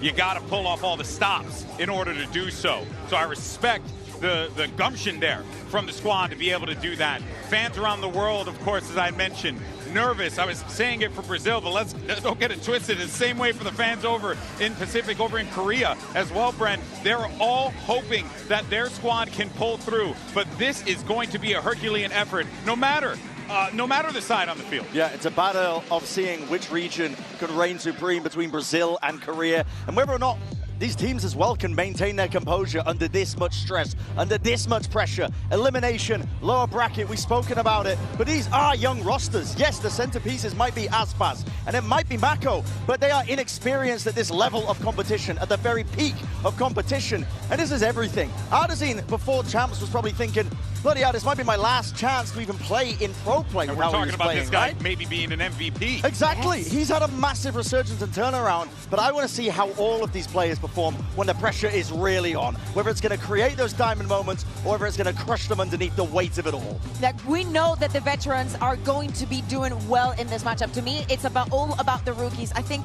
that the performances that we've seen have been extremely surprising. It's not about the duelists here. I think it's about the support system and how to measure the times against something that I assume is going to be very aggressive on both sides. DRX, they want to use the Mosquito every single place. Yeah. We're going to go real That's 100% Mosquito then. I think the DRX do struggle in some regard when Flashback isn't playing the Euro with their composition in terms of finding the right timings to take fights. Flashback often ends up giving his life up a lot on the Neon. You don't have too much of the get out of jail cards compared to the Euro, but it's interesting. I mean, how could we expect anything different? They've been going for this double duelist, centered around the Waylay the entire tournament long. Why would they change it up now? But MIBR are a dangerous, dangerous team on this map. Well, let's go ahead and settle the score. Who will reign supreme? Is it Brazil? Is it Korea? Who better to call the action than Achilles and Paper Thin?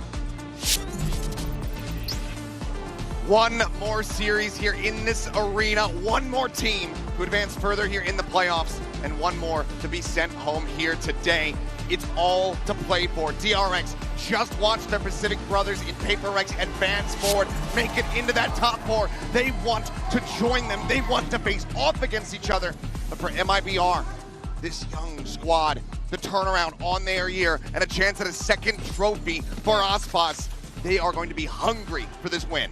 No doubt about it. I mean, MIBR has looked phenomenal throughout this entire event. And yesterday coming so close against NRG, multiple OTs, and despite Aspas having maybe the best game we've ever seen in VCT, definitely the best game we've seen in Champions, just still couldn't quite get it over the line. Quick jiggle there, going unpunished from Flashback, sends out the relay bolt to try to delay. Does get pinged though. They now frantically try to spray him out of his position. He is going to get stunned up, but they're still not scaling because they're not sure what else is behind this smoke. Mako now looking to join in the frenzy.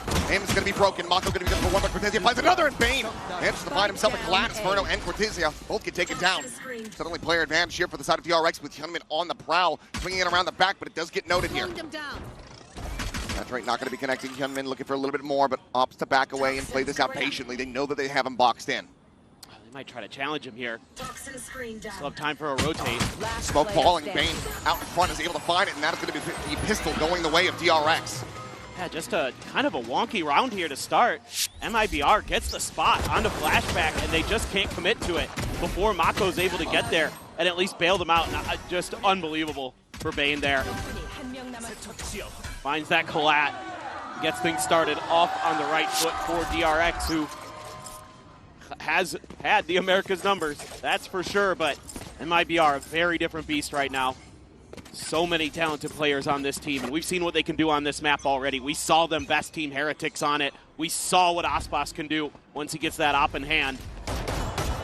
Good start for DRX. Mako looking for any joy he can find here. Artizine, though, slides in.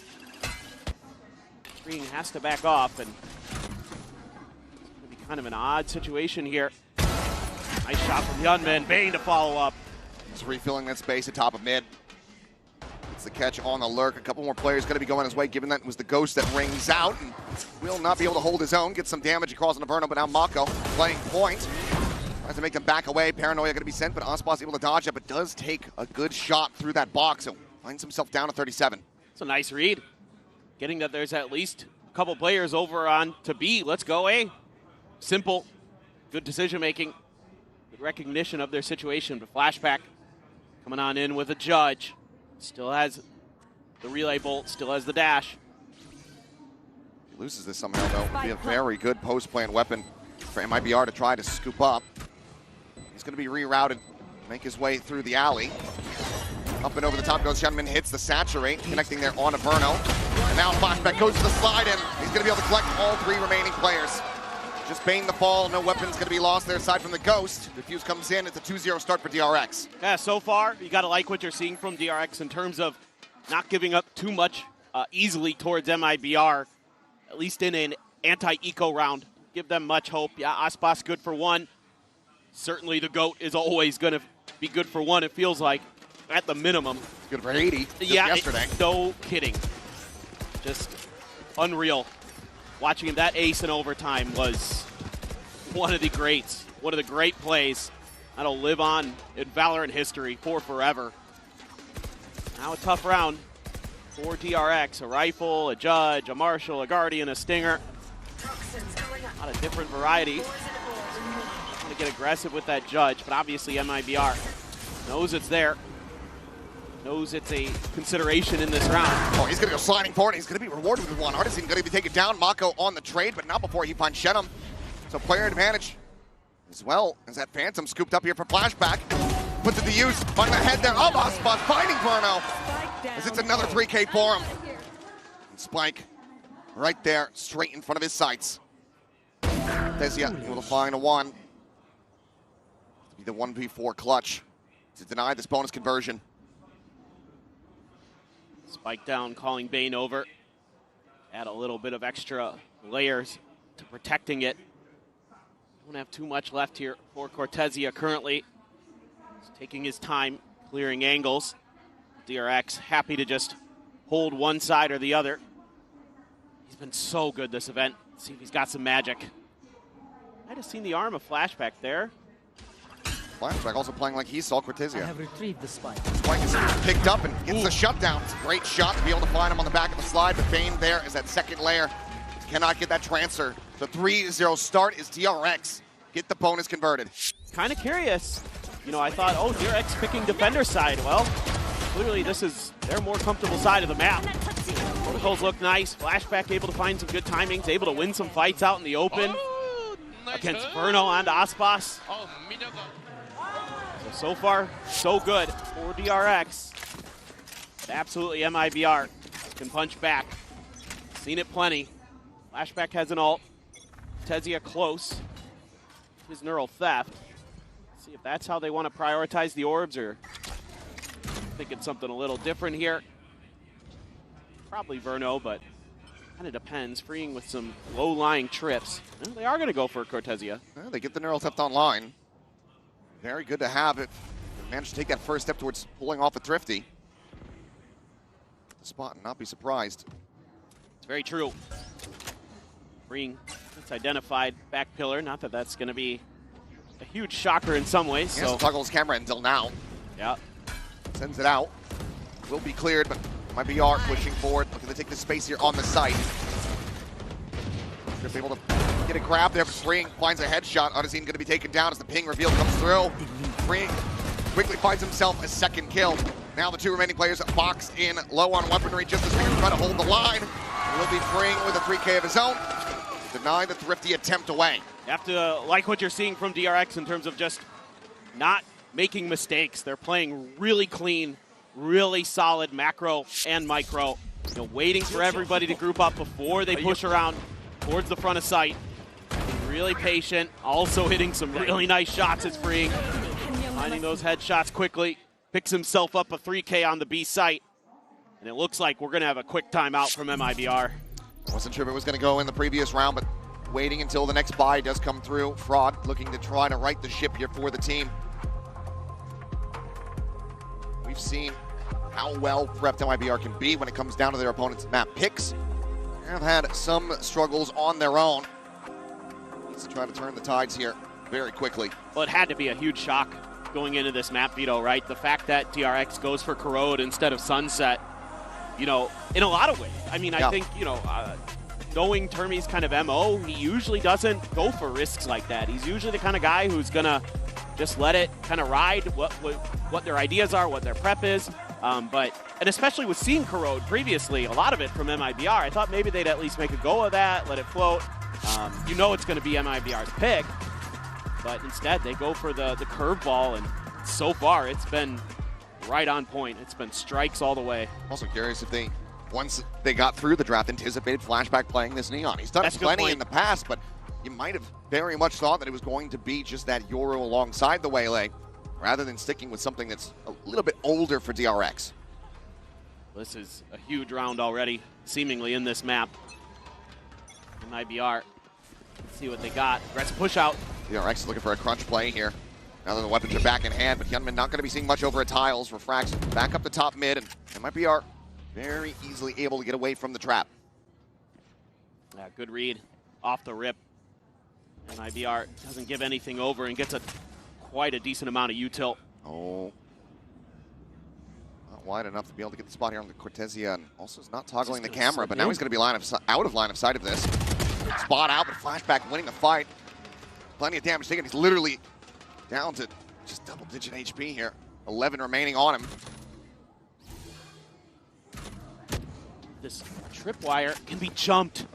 This is going to be devastating. Sure, I don't think they have any idea. The camera not see him at all. So the answer is going to be no. Cortesia able to find that kill. Now the neural theft immediately going to be invested. Hyunmin has to back away as the plant comes through from Shenum. Still a paranoia here for the post plant, as well as a recon of their own. Verno trying to send that in towards Market, but Mako constantly disrespecting those smokes, constantly finding value through them.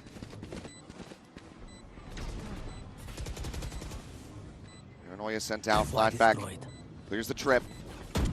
Wall going up, some spam shots, a relay bolt to further delay. Flashback finds himself out onto the site, finds himself dead, but is he able to find the one but can't get the follow-up, just taking too damn low, but time is ticking away. A 3v2 for the retake. DRX trying to keep the streak going. Bane on the readjust is able to find Aspas as Hyunmin cleans up the enemy Omen. Defuse to come through, and DRX will maintain perfection, now 5-0. Unbelievable. I mean, love what Cortesia was relayed, the info that Fraud feeds him over during the timeout. Get that position past the tripwires into the back lines of DRX, but it's still not enough. They're still just too clean, too crisp right now. The last time that Mako and Aspas faced off was Champions 2023, back when Aspas was in Loud in the group stages, and it was actually DRX who won that battle against that Loud core, that Champions core. So it's been a little while since these two tremendous veterans have squared off, and so far it's been Mako and company getting the better of Aspas's MIBR. Spot on a one, but it's going to be Aspas tagged, so no real easy use of a Hunter's here to try to find an early pick. I think you heard it there. At the end of the replay, though, Fraud saying, get off site. Playing way too contained. They're just getting on top of us. Let's see if that adjustment's going to be able to come through. That's a good shout. Got a little bit extra post-plant utility there. You're getting close to Verno's ult. Should have a good, deep setup if you can get there. That's a nice shot from Aspas. Critical opening. Bane taken down. Hunter's Fury. Only other ultimate aside from flashbacks here. Now out of the equation. He is in deep. Gets a spot on the one. He's going to continue to try to scale. Poison Orb actually does save him off, and I think that had that not bloomed, he might have been baited forward. Now spaces in, dips in, gets one, gets out. Just Neon on Sova.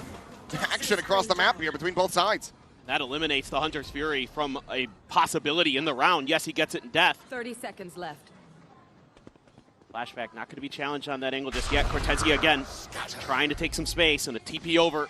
It's going to be difficult for DRX. Plant going to be coming through. Mako falling into the trap. Cortezia able to find him, freeing, however, maybe here a little bit faster than they anticipate. Smoke goes up and Hyunmin now peeking into mid, able to find one. And Cortezia does well to find another, but freeing has now opened up the site. Rap is getting ready to come through here at B main, and Artisan should have him get the rights, but freeing somehow gets the kill.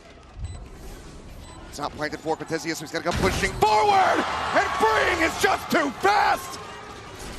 Incredible shots to get DRX 6-0. Okay. That's how it's going to be. This is scary for MIBR. How many times have we seen at this event that somebody pulls off a spike and just hits a headshot? Is this a buff? Has there been a buff? Did you get off the spike faster? Yeah. Did they increase the drawdown time? Like, oh my God. The post-spike defusal aim assist that is in the game that I don't know about. But I mean, I love the way MIBR plays that round. The macro's great. Cortezia's cutting off rotations. They find a free B site. They've got DRX in complete disarray, but they lose to freeing, basically. It's absolutely insane. TV forward here in the mid. Aspas going to be popping the overdrive. Paranoia connecting here on the Bane. Fighting in around the corner. It's not able to find it. Aspas cleaning up one, pushing in, finds a second. Gunman dead to rights. Bring, however, continuing to be the final boss here of this site. Able to shut down the go to the opposite side. Ping reveal off the neural depth. Spots out far too many targets surrounding him here. Peeks in for another. He's able to find Verno. It's the best chance now here for MIBR. Door broken, a reposition. Shenham looks to try to get this spike planted. Full kit of util available for flashback, but Cortezia finds a fantastic timing to shut him down.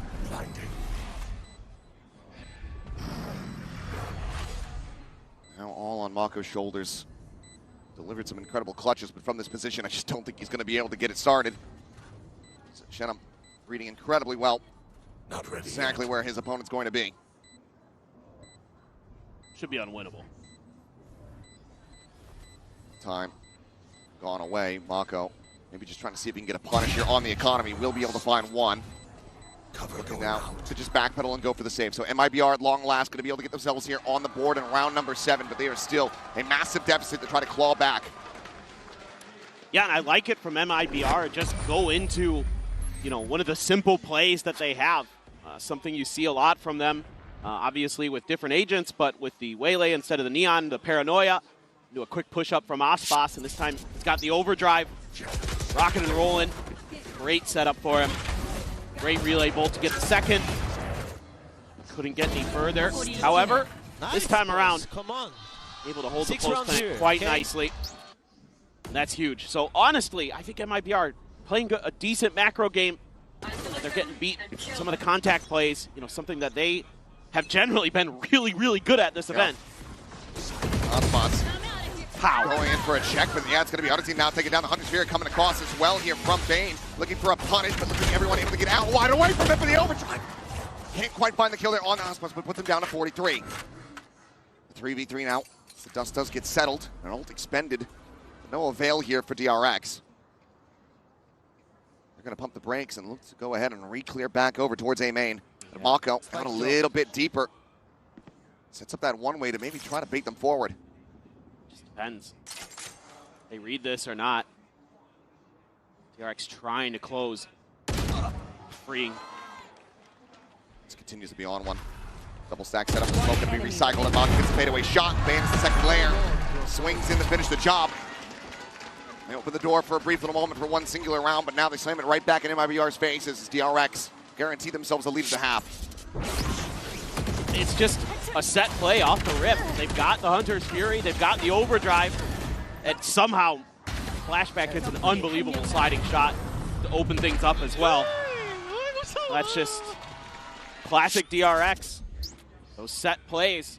I need this. I always thought that DRX stands for does ridiculous executes. Like they just have it in them to just find these moments. Pretty good one. +2. Thank you. I think that's the first time you've ever awarded me points. Probably. It's a good day. There's time for that to change. Been a rough one so far here for MIBR once again. Got some dad jokes. Hold off on that. Inferno going to be taken down. Ooh. Great shot, though, from Artizine. Flashback has been a consistent thorn in their side. Freeing. Getting timing to bit. Oh. Ducks back around the corner, just fast enough to avoid falling, and actually his face is in the mid to find Aspas. Now Mako arriving. Spike down mid. Finds the backstab on Shannon before he can get the backstab on Freeing. They're so well drilled. I mean, every time they're taking fights, it's two players against one, it feels like. Outside of Flashback, just winning some crazy 1vx situations. Yunmin, though, could be in a precarious position. Now the recovered weapon, Artizine going to try to check every single angle, but Yunmin will be able to find it. And shot into the spray down, 8-1. DRX expounding upon this lead. I mean, now you got to wonder, do you have to use your second timeout as MIBR this early? I think you do. I mean, their defender side was good against Heretics, but I don't know if you can let this go any further. It's just crazy how disciplined they are right now. I mean, this is the best I think I've seen from DRX since the beginning of the tournament. Yeah.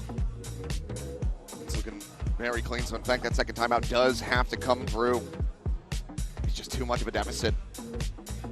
You can use this to convert, to run back these next 3 rounds, make it an 8-4. You do start feeling a bit more cozy. Yes. Clean up a pistol, get an operator into the hands of Aspas, have him find that map-wide impact with it. It's got to be the game plan here for MIBR, but it has to start now. It cannot start at the half. Fully agree. And the other thing is, to build on what you're saying, is that if you could get those 3 in a row going into the second half, get the pistol, all of a sudden you have a tremendous amount of momentum and energy behind you. And that's something that this team thrives on. That's something that's going to get Arts in, that's going to get Cortezia standing up. And that's what they need. They need that injection of energy, that spirit that has carried them so well throughout this event. Sometimes it can just be a bit of a softer start. I mean, this guy's through the ringer. You think about the series that they played yesterday. Right. How many times they were going through OTs only to fall short after breaking the best-of-3 global kill record. There's got to be some exhaustion. There's got to be some tiredness that needs to be shaken off here for MIBR. 4 ultimates to try to utilize here. To rescue as many rounds as they possibly can. Crunch attempt outside of A. Nothing going to be spotted there. As Bing immediately pivots over to join in alongside Freeing. Changed up the cam setup. Camera taken out. Further back situation here for him. Change up for the trips, too. Going over the top, able to get the spot on just to the 1. Oh, no. The Virgin Path's now going to be gone. As Venom does manage to TP back through into the smoke, out to safety. That's completely shut the door on this site here. What does MIBR now try to do? They have to be wary about a potential flank around the back. They're watching for it at least.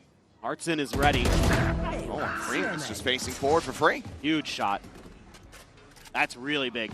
Gets rid of all that Cypher util. Hunter's Fury to try to further open things up, check these corners. Yeneman going to be taken down. Bane playing forward, trying to find one, but cannot find any. Flashback has arrived. Gets the 1 kill, tries to get the reset, but Tezia still alive, still breathing, and now it's down to Mako. Once again, he looks for the first, finds it, but cannot get the reset. Big 3K here for Cortezia. As MIBR will be able to double up their round count. Yeah, the timing here, really nice for MIBR that they're able to get back to safety after the convergent pass. If they had been a few steps further forward, could have been a very different situation. Instead, they're able to reset, get that big opener from Cortezia. Keep marching forward. A 3K for him. It's exactly what the doctor ordered. Now, a couple more. You definitely should start to believe. You've got DRX off the ult cycle. Still have that pit for a post plant. Didn't need it in the previous round. Denman going up and over, gets the spot. His exit is flashback trying to scale. So similar ideas here on the opposite side of the map, trying to go for that crunch, but instead they find themselves back in the mid, and Verno's going to be dead at tiles. Clearing out the camera, grabbing up the orb, denying that away, potentially from the MIBR players. Hyunmin just absolutely bailed Mako out. What a crazy good shot. They also get an immense amount of damage on the Chenem. Moment now down to 18.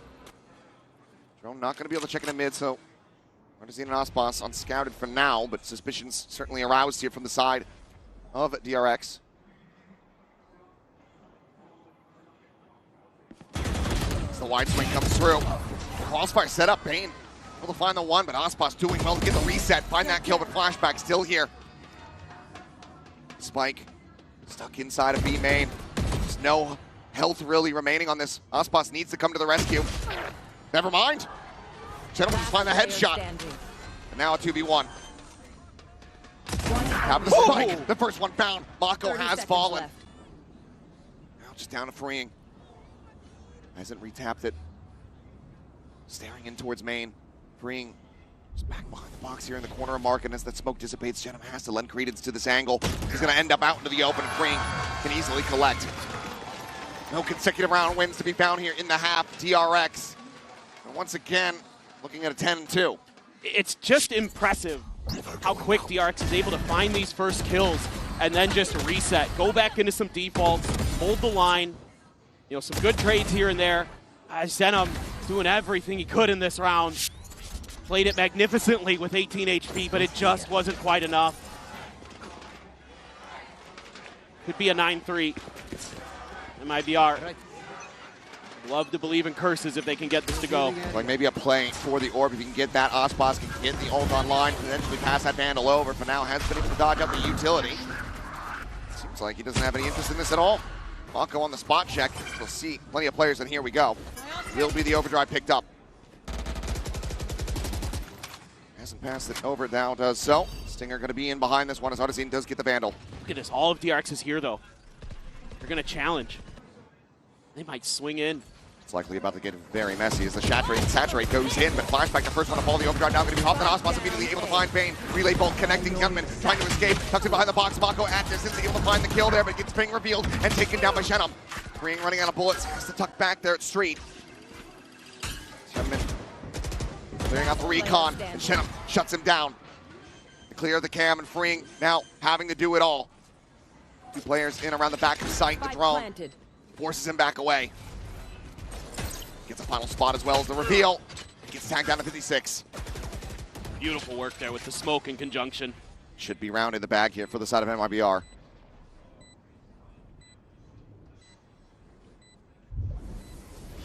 So has to wait for the smoke to fall, but no one there. Could be tucked in, could be anywhere. Freeing, needing to check every single angle. Confirms the presence of two, but even if he could find them, I don't think he's going to be able to read Chenem's position up on top of the box. The time is dwindling. Further damage found, and this one is certainly over. Cortesia able to find it. It's going to be 3-9 here at the half. A pretty crazy start to this match. DRX on their defender side, just stalwart. So difficult for MIBR to get much done, but able to find three. Now they move over to that defending side. Still an opportunity if they can get that opening pistol. Really start that snowball for the squad. They absolutely cannot run this one back. And as we go into the halftime, we're going to go ahead and send it down where Lou is hanging by with Verno's dad.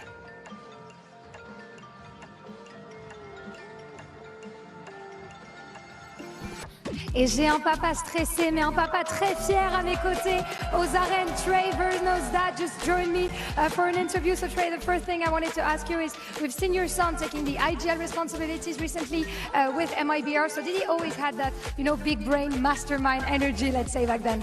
Absolutely. I say you combine that with the competitive challenge that he likes to take on in any task that he's taking on. So that could be everything from Rubik's Cube to you know, think about Minecraft and just any game he wanted to take on when he's younger. But yes, IGLing, no question. So very competitive spirit from your son, for sure. Donc, la première question, est-ce que ton fils a toujours eu un peu cet esprit big brain, un peu de mastermind, puisqu'on le sait, c'est l'IGL des MIBR? Et bah oui, il a toujours été très compétitif dans tout ce qu'il fait, que ce soit sur d'autres jeux, que ce soit sur du Rubik's Cube ou ce genre de choses. Il a un esprit de tryhard. And we know how emotions can be on those hectic games, you know. So how do you handle the stress of seeing your son one match away from the big arena, even though they're struggling a bit right now for the boys? Do you have any words for them, maybe?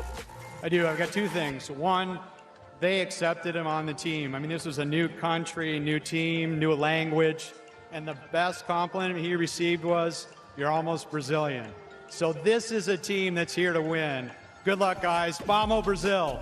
Vamos Brazil, and let's see, of course, if they can take the win. Donc, deuxième question, on a vu qu'on galérait un petit peu côté MIBR. Est-ce que tu as des mots pour les aider, pour les encourager? Comment tu gères un peu ce stress? Et ben voilà, moi je le gère. Verno est arrivé dans une nouvelle équipe, nouveau pays, nouvelle langue, etc. Et le meilleur compliment qu'on lui ait fait, c'est tu es presque brésilien comme nous. So let's see now. Thank you very much, first of all, for joining me, Trey. And let's see now if it's going to be time for resilience on Sunset for the MIBR boys. Proud father watching his son here on stage, the biggest stage of all. Sees him now in a position potentially down and out, but that run back certainly can get started here in this second half. But now, though, for the Coinbase Econ report, we'll take a look at Freeing, as he has just been incredible. Yeah, this is a huge boon for DRX.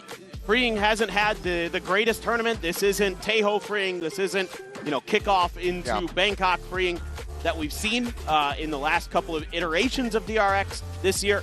But today, what a time to find his moments and start stepping up. Shout out to Cortezi on the other side, 12 kills for him as the opponent Cypher. Now you go into MIBR's generally pretty fearsome defender side on this map. I mean, they had this scoreline themselves against Heretics. It was 9-3. So certainly this is a mega huge pistol. No, absolutely. It's going to be full ghosts purchased here for MIBR. Similar for DRX. Mako, of course, always going to be favoring the classic, and Flashback with a frenzy, going to look to close the gaps. Quick clear of that camera here in B main. Hopefully Cortezia backing away, playing safe as Shunman goes up and over the top, and can't quite get that catch. Had him paranoid up, and now it's just going to be a counter slide, and Cortezia makes use of the chaos. Be able to find a kill here on a Flashback. Great fast rotations for MIBR there. Not expecting it was Flashback. It's only a minor amount of damage dealt here on the two players, Odyssey and Cortezia, both down to 74. Paranoid goes across, connects here on the Bane, has to backpedal through the wall, and Aspas at the same time, able to scale forward, finding two quick kills as Hyunmin and Mako both get taken down. Freeing can only find the one as Aspas comes alive.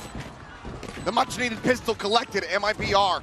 They take that first step. Just gotta like the protocols that they've gotten into place. If they're gonna go B, we rotate quick. And we just play for the retake. Great ping out from Verno.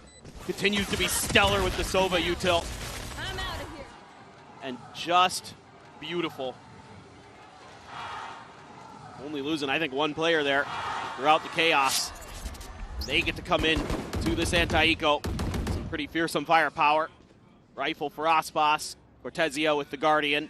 Zenum with the Bulldog. Aspas actually swapping over, goes for the Outlaw instead. Ah, okay. Makes sense. Get those snipers online nice and early. This is where the pain can certainly begin for DRX. You ready for a few more collats? Oh, yes. It's incredible to witness the first time out, and love to see it again. If you could replicate that success. Oh, yes. And that is going to be MIBR feeling very cozy. See, though, for now, just the full classics. Looks like Drone's still going to be invested into the round here for DRX. It's a spot on Verno, quickly clears it. Here. Hanging out with that Stinger, but Aspas now, presence is known. Finds the headshot, didn't need it, but put a little flare on it.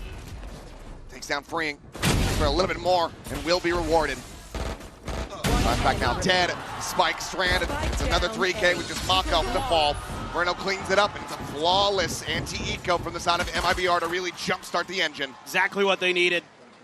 And this defender side sniping has proved to be so challenging for so many teams to get through. Aspas is the best. And he just showed you why. Completely isolating that spike there. No chance for them to even get into a position to plant it. It's one away from an overdrive. Had a phenomenal start, just flying here. As you kind of expect, and 1/2 armor on Bane. And I had to go to a Guardian or Mako to get him to full armor. Recon's cleared, Paranoia sent, Refract has to be taken. Shock not going to be finding any damage, zones him away here for the moment. Everyone playing away from mid aside from Mako, but then not really committing to a full peek in. Seems like they've got a decent read on what Ospos' position was going to be. Said 4 players clustered now, getting ready to move forward in towards Jenna here at Alley. Drone looking for the spot, really only catches the head of one, but weapon of another. Couple guns there. Nobody making too big of a move for MIBR on the map. It's going to be all in Jenna. See these omens, throw the Paranoia, TP over. Ooh. Leg spotted. Ospos again able to find the headshot. Brings full armor, meaning absolute jack. Paranoia will connect on the Shenum. A double take, but no! He actually catches the glimpse of Flashback and take it down. He at the same time only able to find Bruno there on the site. In this round, he's a catastrophe for DRX. So well piloted for MIBR as Mako tries to pull a rabbit out of a hat, but he cannot find it. Bonus is converted, and MIBR beginning their own similar streak here on the defense. Oh, you'd better begin to believe after that. The headshot with the Outlaw to kick things off. And then DRX tries to get it going. How in the world? Just feeling it there. And Flashback doesn't check the corner until it's too late. Get guns, boys. As you can see here, a little bit of shakiness from DRX on these executes. It's an immediate timeout call from DRX. Not liking what they were seeing there. Going to be kicked back onto potential Sheriff buy for the team. Very fast intervention here from Termi. For sure, and it was the exact same thing on the other side. Bonus went to DRX and immediately timeout from Fraud. So you gotta right the ship quickly. You've given yourself such a nice advantage as DRX. Want to make sure that you keep MIBR at arm's reach. Don't give them that opportunity to get that courage, get that energy, get that vivaciousness that they have. Curious to see what they want to do. I thought, when I looked at this comp for DRX, I thought this is going to be a great B exec comp. Like it feels a little bit like you have more ability to kind of claim space there versus A. I think it's a lot harder, unless your coordination is really good, between Hyunmin and Flashback on, clearing those angles. Maybe send one left, one right, but so far they haven't really looked like they're in sync. They're not quite able to get those opening kills that they need. Hardly been able to find any kills so far in this half. Flashback still sat at the 12. Ospos still set in mid. Decides to back away though. And it's just going to be Artesine shutting the door. They still want to try to make this crunch happen here onto the site. Did opt to go for these Stinger purchases on 4 players. Relay Bolt to try to clear out. Artesine able to find a shot on the one, and Mako gets taken down as well. And all the entry power really starts to fall to the wayside. This is the 1-2 pump and a flawless finish. MIBR shrugging off that force up here on the Stingers. They're now 2 rounds away from tying it up. Just so good in the decision making here. Great from Artson. And Ospos, man, just so incredible with the snipers. The 1-2 hits the trailing player, adjusts for the lead. And now you're getting real close, 7-9. MIBR making the comeback happen. Honestly, Ospos could have just kept the Outlaw if he wanted. He's still got 3 players that would be susceptible. As Verno quickly shrugging off the pressure here from Flashback. Up and over the top goes Hyunmin. But Verno swats the fly. Ospos a peek in the alley, freeing dead. Bane around the corner, shut him on the hunt. He gets the kill. It's damn near flawless again. MIBR looking alive and well on this defense. Oh, man. Just everything executed so well here. We're expecting Hyunmin to peek quick. Crosshair is perfect. The reaction great from Verno. Of course, Ospos right there with the operator. Tossed it off the map so you could go back to the Outlaw. Figures that's got 2 bullets in the chamber instead of 1. It's better. Yeah. And he's got plenty of money. They're cash capped. It's fine. Can make some frivolous decisions with the economy at this point. Once again, door just going to be shut. Bring Sap back while the rest of the team tries to explore around here on the B site. Clear the camera. Considering who they want to give this orb to, it looks like it is going to be Hyunmin trying to get that convergent paths on lines. 1 away. And once again, DRX rotating out, reading this decently well. Aspas has come to reinforce this site, but unless they can get onto the A quickly, displace Verno, still going to be in for a world of pain. Yeah, for sure. Just going to clear this orb. Kind of curious if they want to just give it straight to Hyunmin and try to use it to get this round to go. I mean, you're starting to get desperate. It's going to be tied up if you can't get this Thrifty to come through. Rocco sending out the paranoia across the backside, goes TPing forward right in front of Verno's face, but it's Cortese to collect. Verno dropping down, has the reveal, Freeing gone, gets the headshot on the flashback, cleans up Bane. And on this attack, DRX have not been able to do anything right. MIBR continuously shut them down and read them like a book. Both teams start their defender side 6 in a row. But MIBR is looking a little bit cleaner. And it's starting with this guy right here, the IGL, Verno. Verno's parents got to love that. For sure. Because he is being a menace. Hunter's Fury online. Sprint forward, Hyunmin, convergent paths, getting a catch here on Agenda, but if they can't find these targets, it might not matter at all. The Hunter's Fury now going to be coming through, Hyunmin having to refract back. Damage out on the flashback, sitting here alongside the wall, getting decayed even lower. Pushes forward, but the shorty's there, and Artisan cuts him down to size. Spike in play, but it's a 4v5 for the post plant. Cam does get cleared out. Aspas, deep line, rotating around the back with that operator in hand, going now through the attacker's spawn, and Freeing might just get caught off guard. It's down in towards mid, but I believe that Aspas should be hearing this as Bane is trying to dodge out this drone. He's got the Hunter's Fury. Aspas going towards mid. Rotating around, Freeing, not going to be able to clear this door fast enough. Dead to rights, now the weapon swap can come through. Aspas looking for the breakthrough, cannot find it. Him at the same time, able to find 2 back over on the site, gets blinded, finds a 3rd. Somehow, someway, DRX converting this round, breaking the win streak here from MIBR as they get themselves up to double digits. Monstrous performance here from Hyunmin. So we will have to see those kills back. Holy cow. This looks so nice for MIBR. Oh, Hyunmin. One enemy Oh, right as the paranoia is coming through, he gets the spot. Challenges the angle. No, he's screwed anyway. It's a nice play. Man, I love the way Aspas lurks, though. Seen it a lot from him. Something Broad has said that they've got into their game plan. That he, at times, is going to be that lurker, that flanker, and almost was the difference maker, but somehow, some way, Hyunmin just does it. Now flashback with an op here for DRX. Saw how good he was in his last series.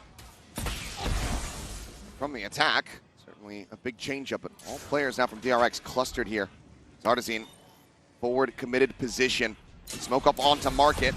Gonna bloom the orb to try to go ahead and stay quiet in the corner. He tears them all to pieces! 3 quick kills! He just never even considered it. They'll be able to find one, but nothing more than that. We are tied up at 10-10. MIBR not letting DRX start to run away with this again. Yeah, and I think you could see some of the lack of comfort that DRX has on this map because they're not checking these corners. There was no one to clear that recon dart if it was able to scan that position that Artisan was in. But they don't. It goes deep to try to set up Hyunmin for the dash. Oh, with those kills, it's going to be a pit online for Artisan. And a second timeout call here for DRX. Both coaches fully involved. Now no longer able to intervene. When you just gambled so much economy into that round as DRX, going for that operator. I mean, yes, you have an overdrive, so you've got the ability to kind of go for some kind of half buy here or something like that and still get the job done, but gonna have to really dig deep here as DRX. Gonna need something more than just a Hyunmin hero play. You're gonna make a go of this. Because MIBR is too good. They've got you at every twist and turn, and they've got all kinds of little ideas. Bruno just can hold sight by himself. That's a problem. You tuck players into weird spots they're not expecting. Aspas has a sniper. That's just a problem for everybody everywhere all the time. There's so much to contend with. And because of the previous rounds being so one-sided for MIBR's favor, there's no way to break the economy from here. Everybody's still just going to have so much to last the distance into OT. See, though, Vandal, a Guardian, a Bucky. And a push into mid where Aspas is about to thrive. Finds the first, the Bucky now on the floor. Pit immediately going to be invested, locking off all of that approach to A. They didn't see him doing that last time that he tried to push out, I don't think. So I don't think they have protocols ready. Now on the angle here as well, in market. Delays further with the relay bolt. Tizia able to find Hyunmin scaling forward over towards Boba. Tried to go for the double dash entry. Ping on the one, Mako dead. DRX frazzled and absolutely screwed in this round. Maybe some weapons potentially to be collected here in mid, but it is not looking great as Aspas is certainly feeling it now. Another multi-frag round and potentially another flawless here. As MIBR look to go ahead and regain this lead for themselves. Spain will be able to find one, finds two. Still in this fight, but this would be an ace clutch. A couple fans here in the arena cheering for it already, but he is still a world away from making this happen. Yeah, perhaps if he can find a kill on Artsy and open up this ace site, maybe then it'll be in the works. That's wanting, but yeah, he's got to get Artisan. There's nowhere for him to hide. Erltef just come through. Smoke now blooming. Artisan may be able to find a great time if he continues to push as soon as this tap comes in. Standing ahead. Might just have him dead to rights, and right now Bane not paying attention to this. The snake bite gonna be landing at his feet, and Artisan will deny it away from him. The lead regained. MIBR 2 away from taking their map pick.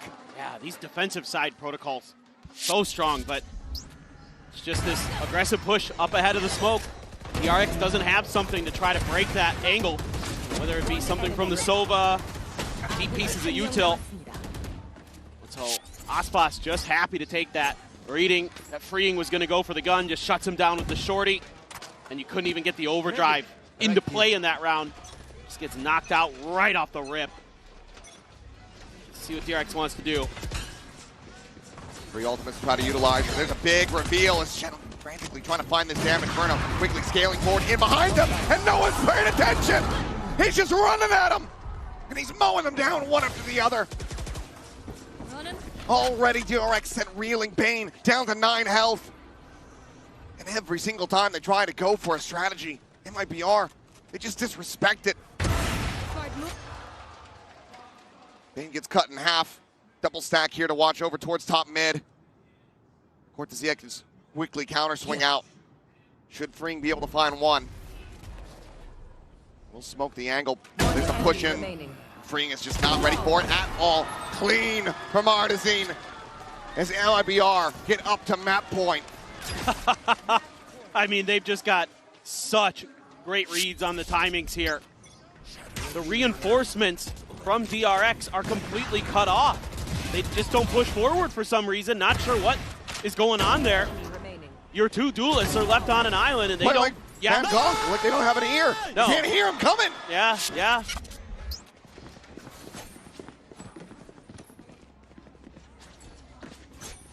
Unbelievable. Now MIBR looking to bring this one to a conclusion, avoid an overtime. I think they certainly had their full fill of them yesterday. That follow-up shot. Actually not found point just yet. They're not waiting out the ping. Goes for the reposition now. DRX once again scrambling, pushing over towards Verno. who has had their number all half long. And they're even going to group up with Freeing here. I would have liked to have seen him do a little bit more to track down some players at mid, but just going to try to overwhelm Verno, who has been unstoppable. Paranoia, but not a fast enough collapse coming through. Bane able to find one, but now Verno strikes and immediately is rewarded with 2 quick kills. Swoop coming in, freeing. Lost here into the cage. He's actually able to find what is he as well. Shen, but Verno still alive, still breathing, still fragging. As freeing is down to 16. He would love to get this regen shield to start ticking back up. Slowly just backpedaling away. Trying to go on a rotate. 4 bullets left in the magazine here for the moment. Would love to reload this, but just doesn't want to make a lick of noise. Already getting a little bit of the idea here. Is MIBR. Aspas on that Neon is going to be able to get there before you can as Freeing. So he's going to have to somehow, some way stop the superstar. 10 seconds left. So close. He's not even going to go for a backside plant. That is just going to be Aspas taking him down and bringing this to its end. Only 1 round found on the attack. PRX gets smothered out of Sunset as MIBR recover in the biggest way possible. Just phenomenal. Hard to do it better than they did on that defender side. Now it all comes down to this last map pick here from TRX is sent to see if they can stick around.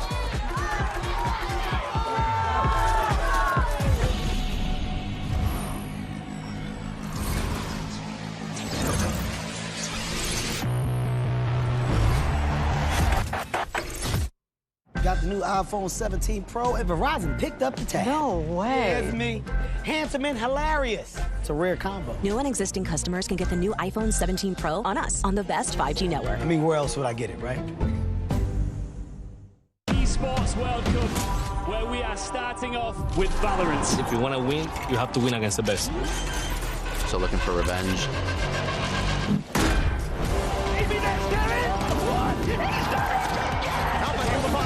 There's the shorty, and LBM goes crazy! They've all battled through the pressure and expectation. Heretics have come back all the way! Finally we won, finally! Yeah, let's go.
Here with Fraud of MIBR. Now, Fraud, before today, literally 0 votes on what DRX's Sunset were going to look like, and it just came down to adaptations for you guys. And a lot of people have struggled against DRX to do so. So how did you guys figure them out so quickly?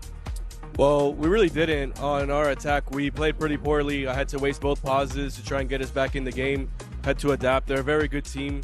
Like you said, there's really no tape on them, so we really just have to focus on ourselves, and that's something that we've been doing. Like I said last interview, we have a 0-0 mindset, and we just focus on ourselves. So that's pretty much it, what we got to do to be one of the best teams out here. And how is Sunset going to serve you heading into Ascent? Just give us a confidence booster. Even if we start the game slow or even if we're down, we still believe that we can win this. So we're just going to give it our all and go out fighting. Right. Thank you, and best of luck.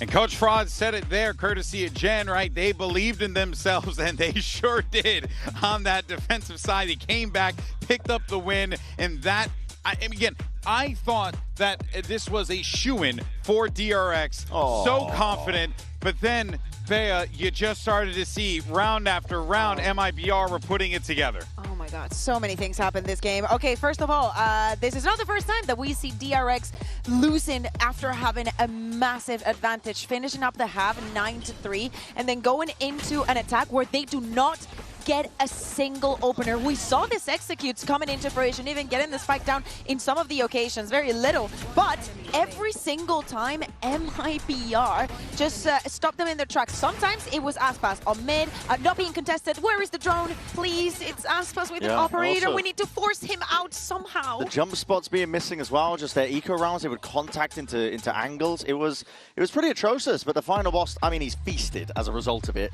He absolutely owned 16-4 was his kills when he got to the defense half of things. And I really don't like DRX's approach to their attack sides when they're running that Neon and Waylay, because I think that they really struggle in terms of that 1-2 punch that is normally so consistent when they're on the Euro and the Waylay. When they have Flashback in that position, it showed massively. Flashback didn't get a single kill when he was on the attack side. Yeah, obviously not 1-to-1, but it did really feel like that Heretics game when, like, if you feed the beast, he'll only get bigger. Yeah, but funny enough, I don't think that this, like, the Aspas was great on the defense, but I feel like he was just, you know, it's Aspas. He's going to be good, especially at this tournament. To me, the surprise was the rest. Like, in so many occasions, we just saw them walking in and someone being like, oh, I'm still holding this position. Oh, I know exactly where I'm going to be playing for. So you have this space, but literally have 0 impact. So, yeah, absolutely crazy. We can understand. I don't think that this Sunset was very ready. Yeah, maybe. Well, clearly, actually. Not maybe, clearly. But for now, though, let's see what's going on over in the DRX campus. See if we can get anything out of Coach Termi. Jen here with DRX's Coach Termi. Now, Termi, just quickly, from the mental perspective, did you even need to question it, or is strong mentality something that everyone comes into the second map carrying, not the type of, you know, here we go again type of mindset? 감독님, 사실 이런 비슷한 상황 때문에 울기도 했었고 또 웃기도 했었던 DRX인데요. 이번에는 공격에서의 역전입니다. 좀 어떻게 분석을 하셨고 선수들한테 어떤 얘기를 해주셨는지, 그리고 멘탈 관련해서는 어떤 얘기가 오갔는지 듣고 싶네요. 이번에는 뭐 수비 진영에서는 확실히 선수들이 잘 해내고 있는 것 같고, 공격 진영에서 게임이 힘들긴 했는데 선수들의 멘탈은 사실 걱정이 하나도 되지 않는 상태고요. 굉장히 자신 있는 상태로 게임을 좀 즐기면서 하고 있기 때문에 충분히 이겨낼 수 있다고 생각하고 있습니다. Well, I think we played solid game on defense, and attack was a bit of a struggle for us, but we're still enjoying the game very much and having fun playing the game, actually. So when it comes to mental, everyone's okay, and I think map 2 should be better for us. Thank you, Termi, and good luck. All right, I'm going to give him a little bit of flack, only because, or slack rather, because I did see the DRX players coming out, and they were smiling. They were all talking to one another. They were laughing at the hilarity of losing a massive lead again. I mean, because they ended up winning against it, did they? Yeah, didn't. Was it G2? G2, yeah. Sure They lost in a big way to G2, no, but I think it was the lead Haven was against Fnatic, wasn't it? Yeah, but they ended up losing toward the end Did it there. happen again? I don't know. We've seen a lot of matches. But they came back strong.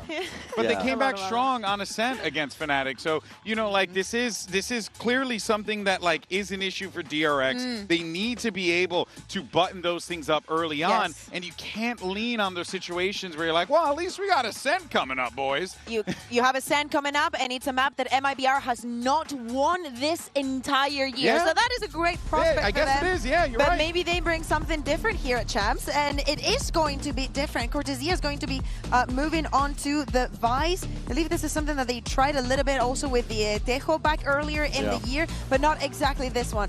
To me, I think that the KO is very important for them and can definitely make the difference. It's do or die though for DRX. I think they need to fully focus on disrupting this pistol round. Make sure MIBR can't get up to a massive lead of the economy. Aspas was running over them with the Outlaw and the Operator in his hand. They need to disrupt early. They need to do it right now because otherwise they are going home and Korea's hopes are dashed against the wall. That's right. The last stand for DRX. Can they hold firm for map 3? Let's send it back over to your casters, Achilleos and Paperthin, for their call. We can only hope. We want to see these teams go to the distance and not leave anything out on the table. We want to see everything committed, every amount of energy, every amount of clutch that they possibly can muster. We want to witness that here as we go into this map. Termi saying that the players' mental state still feeling pretty good coming out of that loss. Still does have to be in the back of their heads. Let's see how we fare though as we go on to their map pick of Ascent. Especially coming into MIBR's defender side on this map after just a superior performance on Sunset for MIBR. Once they got over to that side, is it going to be that story? Whereas for DRX, this is actually their better side of the map, at least what we saw against Fnatic, where they were able to get a big win there, a big comeback. 6-6 half into a really nice 7-2 attacker side to get the win. So they still feel like this double duelist comp got legs here. And against the team that the desk just mentioned has struggled mightily on this particular map. Last time they played it, it was a 1-round to 13 for Crew against MIBR. Huge here at Heaven. Aspas able to find one. Just tailwinds over to the side. See a little bit of damage down to 50. Fishing trying to find some shots here on a flashback at Hell, but won't be able to get that contact. Door now going to be shut. Spike going to be planted. DRX here 4v5 for the post plant defense. So Mako be out lingering over towards main. It's back in the joining with the rest of the team. Paranoia going to be considered there for a moment, but have to break the door first. This would go straight across on a flashback, who does get caught by it. Find still one with that frenzy, but Cortesia quick to trade it back. Drop down from Verno, looking for the peek in. Shoulder shot there onto Hyunmin, puts him low on health. More spam coming through, is freeing, also going to be taken down. Mako needing to really try to bail him out. He's in the last one standing. Gets a spot on the one, but the defuse is just being stuck. He doesn't have any bullets remaining. Just has to watch as the defuse goes through. MIBR 2-1 in pistols. Just a nice early pick for Aspas. You feel like this map has to be so good for him on that jet. He can be a difference maker with those snipers, obviously, but the Blade Storms are ridiculously good, as we've seen on Abyss time and time again. So a fantastic start on this defender side.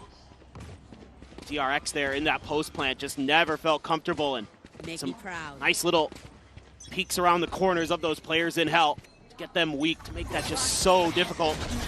One suppressed. Look at this, a Judge, Artazine. Scoop up of the orb here. He's trying to max what they can on this side of the map, but if they rotate back over, it's going to be into that Judge.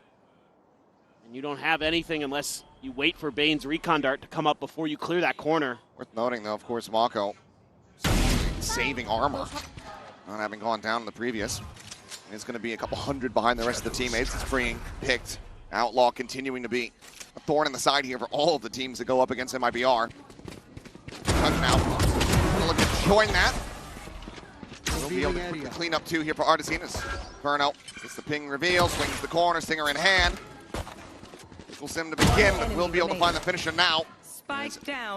Love to try to utilize this. Cannot make it happen. Struck down MIBR. Very clean 2-0 start. Yeah, another really nice anti-eco. Some really good ideas here. Stack the A side, just in case the PRX goes for something pacey. Allow the judge on the other side of the map to just do its thing. They have a great read on that. Sure, a couple ult orbs there scooped up for PRX. Like you mentioned, Mako gonna have to go for the regen instead of that full armor buy because of what happened in the early pistol round. So that Outlaw will be dangerous for the controller of PRX. Aspas anticipating a TP up over on top of the box there. Bottom mid, but not to be seen. I like that idea, though. Be a great target to find if that were to come through. Icewall going to be at the front of A here. Couple thorns around the edges, one by Jen, one on the right. Of course, that arc row is already set up behind Jen as well. Cover any of those executes. So this one, have to dial up a beauty for PRX if they commit to this. Aspas has already leaned into this direction as well. Fishing for those thorns here, but a little bit of a deeper placement. It's at 0 point. Catch you just on a Bane. Aspas still dialed in on this angle. Going through, Flash connecting. Let's force him off the angle here for the moment. His flashback gets forward into the site, finding Cortezia there at Hell. Throwing away the enemy jet here for the moment, and Artisan trying to frantically spray towards Switch. This gets countered there by Bane. Planted. Solid advantage here for the side of the PRX who need this round to be clean. MIBR can continue to work some magic.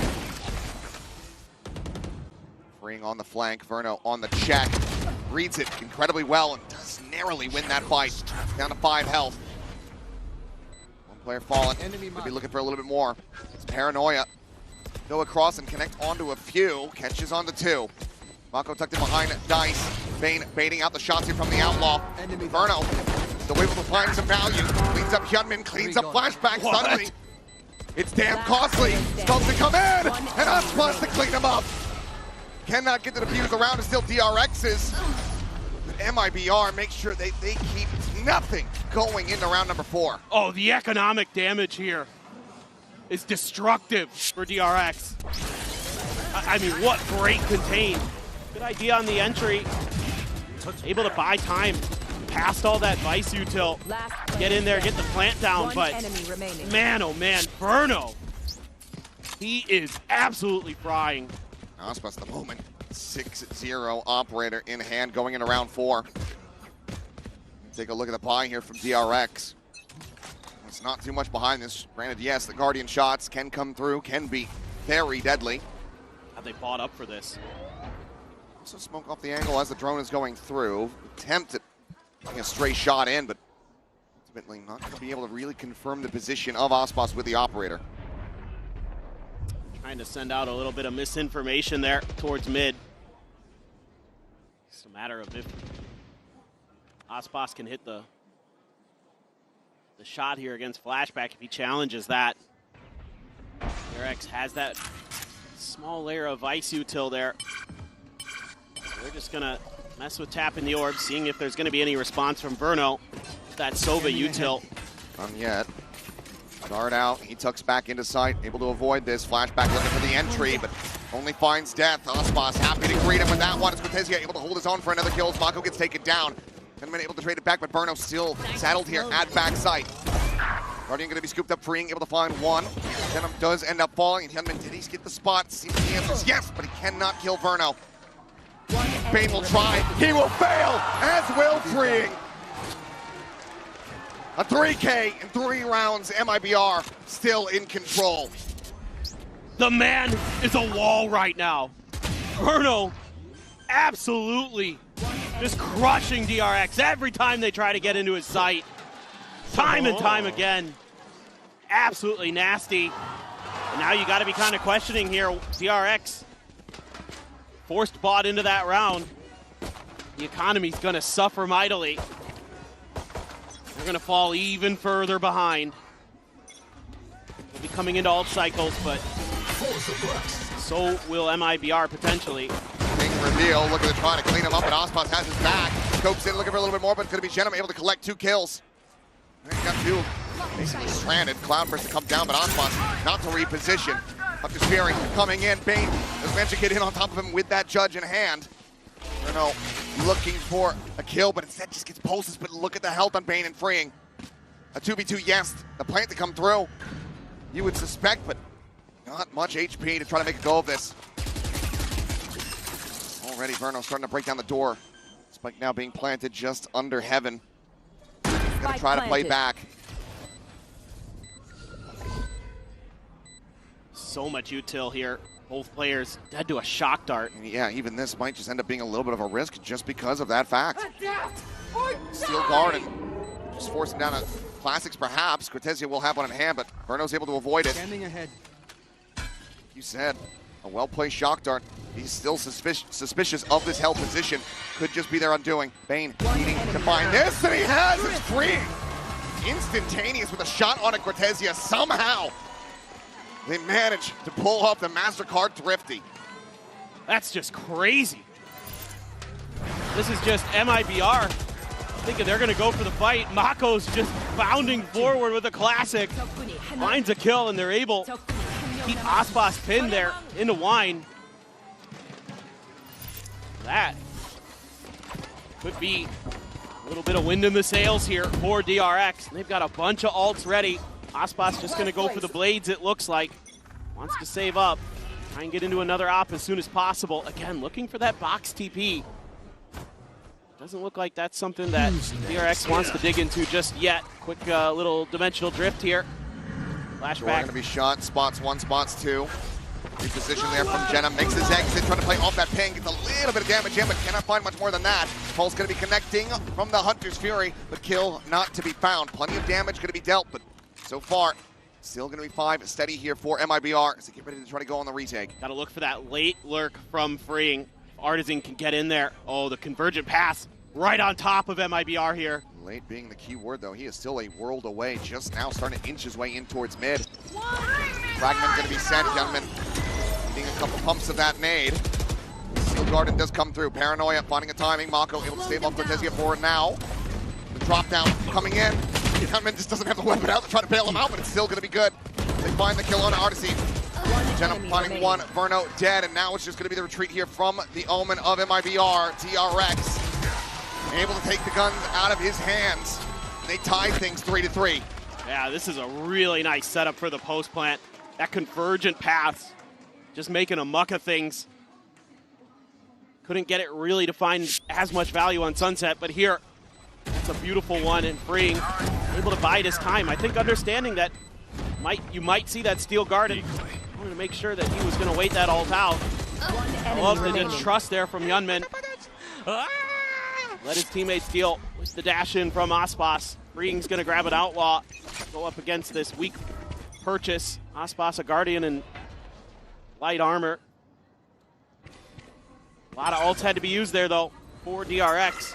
But the good news is most of the other ults of MIBR out of cycle, other than obviously the Omen, but also Artisan one away from his. So SFS spotted, tagged up, but not taken down. Still in the fight.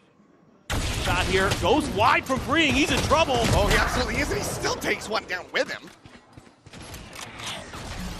A bit peculiar, but will be. I've been able to get scooped up. Time to jump. You saw so many players over there.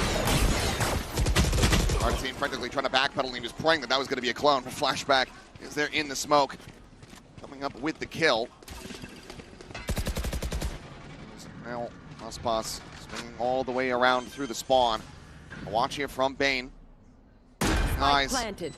On that top mid position into Gelato. Along the box, but Aspas is going to be swooping in on the opposite side. Tries to get the reaction here in time. Aspas does manage to slide away, but Genum can't say the same. Last player With standing. a kill. Now Aspas all alone. Sprinting away as quickly and efficiently as he can, but pings are coming down and Mako's on the prowl. He does not want this weapon to be carried over. He will deny it away. Nicely read on the retreat. DRX now gaining the lead 4-3. Yeah, so even though Green goes down in a little bit of an awkward situation, that's A-okay, because he's going to see 3 players over there. So that gives them the info they need, the comfort that they want to make a move over towards the other side of the map. Enemy remaining. And they deal with a push from Artizine with just a clone. So it's going to be a timeout here for MIBR. See if they can find their groove again on this defender's side. And it looked like to begin with that it was just going to be them maybe rolling away with things again. Such a good team on that side of the map, but things starting to unravel a bit, just like kind of like what we saw with Fnatic. The last time DRX played this map, they just got into a groove on the attacker's side. Their opponents just couldn't quite stop it. Start making some good reads, start spreading the map a little bit, getting that info, always having that late lurker. Now you've got Bane watching for that Aspas flank that he's been really wanting to go for this event. So the protocols here, preparation starting to shine for DRX. Are going to have the op available again for Aspas coming out of this timeout. That is always dangerous. Got to be ready for that mentally. Another strong buy coming through. 2 half armors for MIBR. Do have that null command available for Artizine. Try to slow up some of these approaches, but for now, DRX sitting over towards the opposite side of the map. No presence on A whatsoever. Kind of interesting if they're just going to take a challenge and scoop an orb, or they're maybe expecting Aspas to be playing this angle and they've got a flash there, try to bully him off. Regardless, they have accomplished their mission, getting very close to flashback salt. The wall's not here. It's set up for a crunch in the market and pizza. DRX can just freely get themselves forward here. The paranoia going to be sent on. They're not scaling off the back of that one. Held at bay as that 0 point does come through. That's a beautifully timed knife. Have to have some kind of awareness. Yeah, absolutely Bane does. On Aspas tracking duty. Mission accomplished. Forces him back. Just a single shock dart, but now everybody from DRX getting ready to rotate over towards the more heavily stacked site. Recon going to be sent. Bane trying to still drum up some interest, drum up some attention here on B, but MIBR not falling for it. This orb will give Flashback his ult. Dimensional Drift coming up very shortly. Meanwhile, Bane just going to be the trailing player this time. My ult's ready. Here we go. As does go on, another 0 point going to be sent. Only connects here onto Mako. Spot of the 1, spot of the 2. 30 seconds Fragment left. to try to delay the approach in through main. Holds him back for now, and Flashback, he's going to have to make his exit. He does, and he's right out into the open. Then on the counter swing, we'll be able to find Artizine, putting him down on the floor. Obviously, Red still potentially could come through as Aspas finds one, and Gen is freeing there at back Gen. Been needing to fight his way forward, manages to find another kill. Bane now on the approach with the spike, has to be collected, has to be planted. Dashes in, able to find it, but Verno finds the shock dart, and that's the round over. Bane just cannot clean them up. He's gonna try to find the plant money, but he's just gonna find a bullet here to the back of the head. Close, but no cigar. MIBR with Verno's util managed to get over the line to tie it up 4-4. That's a big round for MIBR. Able to get a win against DRX's Dimensional Drift. And I think Flashback may be expecting that his team was going to be flooding onto site a little bit sooner, so Artizine's attention would have to be in a different direction. What a lob. Yeah, just use perfect. the voice. Stop cloud there. Perfect. By emphasis. Let's go. Wake up.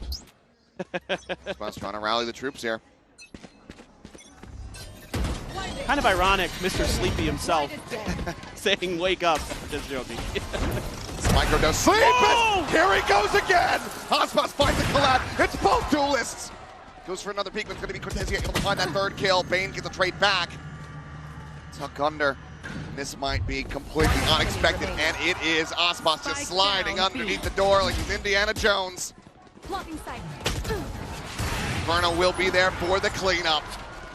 What a shutdown. MIBR quickly dispatching the rush play. Love to see it. Aspas is getting right ahead of that saturate, and right as Hyunmin's starting his dash, he gets hit. So the timing there, so well thought out by Aspas. Right as the execute is beginning, it is nullified. And now it's going to be DRX taking a timeout of their own, try to think things through.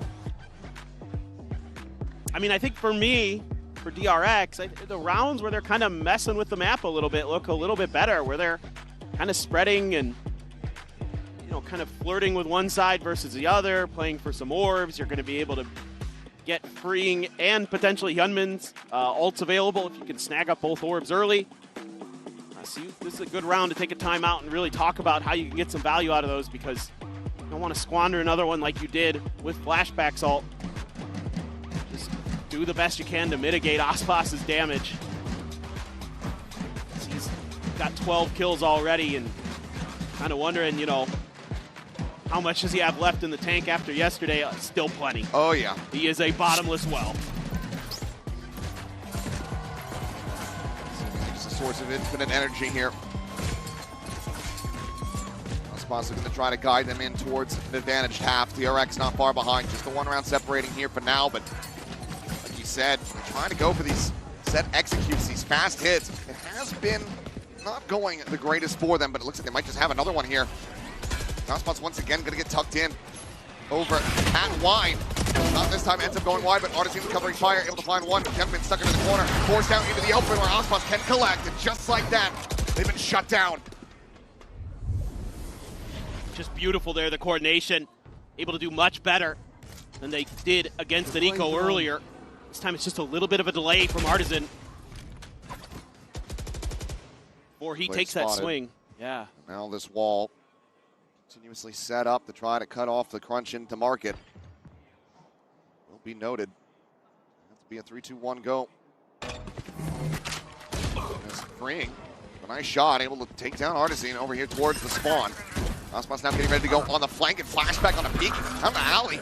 Takes down Verno. TP here, however, from Shenum arriving. Just in time to lose his gun. Does have this shorty available on both sides to hold down both. Push coming through, and there's a shutdown. Both of them utilizing him so well, but Bane able to collect as they run out of bullets, but he's down to 8 HP. Young Gun, the Green Celsius versus the GOAT himself, and he's had him outdone. A Red Bull clutch from Bane, continuing to put up fantastic figures. Ties it up 5-5. Wow. A little bit of a shaky decision for me. You got to clear boats. You know that it's going to be shorties in there. Still somehow, some way, Bane's able to find it. And then just takes an angle that Aspas isn't expecting, isn't ready for. Able to get that big clutch, the big Red Bull clutch. Now he's got his ult. Hyunmin has the convergent paths. Aspas does have the blades behind his operator. Crucial round here, pivotal round. Both teams all tied up. Not going to go deep enough to get the spot here. Fake TP forward. Aspas now having to have his eyes trained on this bench angle. Flashback though. Check into the corner. Gonna be ready for this. Artisan here around this side. Phantom in hand. Shenum has a second layer below window. Verno similarly not going to be seeing much of anything out in mid. They're still going to be calling for the rotation as Aspas gets into position. MIBR very confident that this is going to end up being an A hit, especially as they now start hearing some of this util. Convergent paths at the ready. Recon going to be sent as well. Aspas trying to stick around there for the shot. Unable to find, but now Flashback comes in from behind. Artisan is going to be taken down as Bane is able to find him. Fury gets a pulse across. Aspas down to 70. Spike now being brought forward into the site. Steel Garden going to be invested here. from MIBR to try to turn the tides around. Knives popped, Aspas for the peak. Nothing gonna be spotted with Bane. In around the back, able to find Cortezia. Aspas spotting out the feet, takes down Mako, the dash in from behind. They're just drawing attention. It's freeing. Gets the flank kill, and Bane gets himself another 3K. My goodness. It's that convergent pass that lands onto the players that are at the short A door. Give Flashback the 2K here. Well, actually, Bane got the Hunter's Fury. Might have added anyway. Aspas trying to get something done there, but all those players tucked into hell. He doesn't expect that extra layer. Somehow, some way, PRX able to fight back. Get themselves in a decent position because the economy a little bit off for MIBR coming in to this last round of the first half. To have no real big ults to speak of. Flashback getting close. See, MIBR really playing to contest both of these orbs early. They want to prevent DRX getting to that dimensional drift easily. Verno went away from a Hunter's Fury too, so if he can find a kill in this round, end up causing some problems. Gunman has to be so careful. Artisan just there around that corner. Stinger in hand. Doesn't seem like he's going to go for any kind of peek here. Smoke just going to be cycled in. 0 point at the ready to try to get some information around A. Just on the edge of this one here. Cortezia find a couple shots, forces freeing back. The punish cannot be found, nor can any damage. Right now onto the side, potentially getting ready to come through. Freeing still going to be a world away, but DRX getting poised to go here for the engage. Cortezia around the back, finding the lurk. Freeing going to be taken down, but Hyunmin Flashback finding one of pieces. Obviously the vertical get taken out of the equation, out of the half. Jedam now gone. It's just down to Aspas and Cortezia to try to see if they can clutch it up in a 2v4.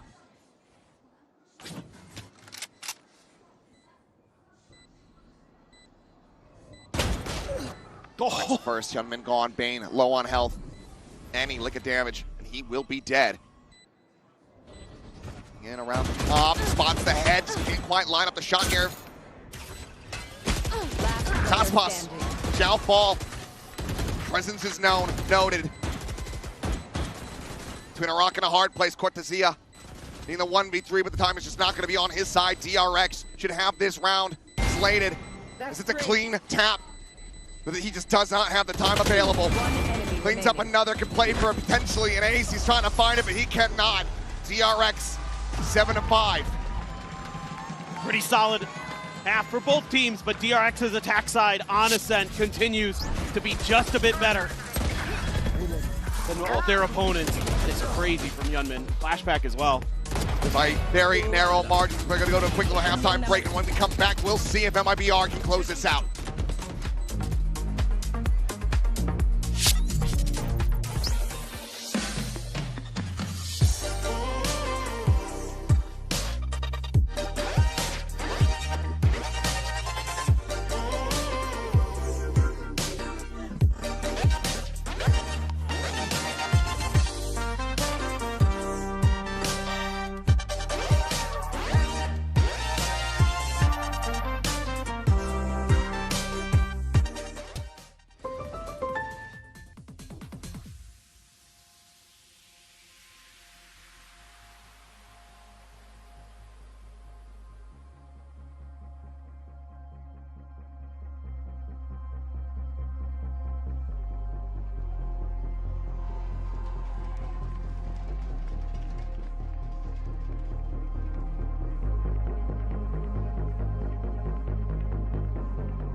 We are back and about to go into the second half here. MIBR trailing by 2 rounds. TRX able to close out a 7-5 half on their map pick of Ascent. MIBR have proven that they have what it takes, that they have the tenacity, the ability to dig deep to run this back, and it can all start here from the pistol. Have the lead 2-1 in that regard. But first, we'll take a look at our Coinbase Econ report as we zoom in on Aspas himself. He is him. We know that, and it's the snipers is where he's doing so much damage to you. And his ability to just be a difference maker is unparalleled. What else can you say? The man just always in the right place at the right time.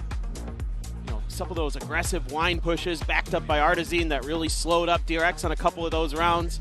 Sure, it gave him a thrifty, but another round you completely knocked him out. Stuff like that. Really important. Little peek there, but flashback not quite quick enough with the Sheriff. Find any damage. 0 point towards Market. Oh, it actually does. Rhino chipped away at a little bit. Oh, he did catch up. Cortezia. Hello. Line freeing. That's just going to be straight up inside of B. There at Lumber under. He didn't take any damage either to Cortezia. No, he didn't. Clean little headshot. Flashback now. Going to be trying to scale forward. Jump peek there. Spots out 2. Challenges in for the fight. Finds some damage, but no kills to be found as Verno. Out doing Bane as well at distance. Just trying to challenge those fights. Malka went around the back, but no one's scaling forward in mid now. Just going to be rotating away.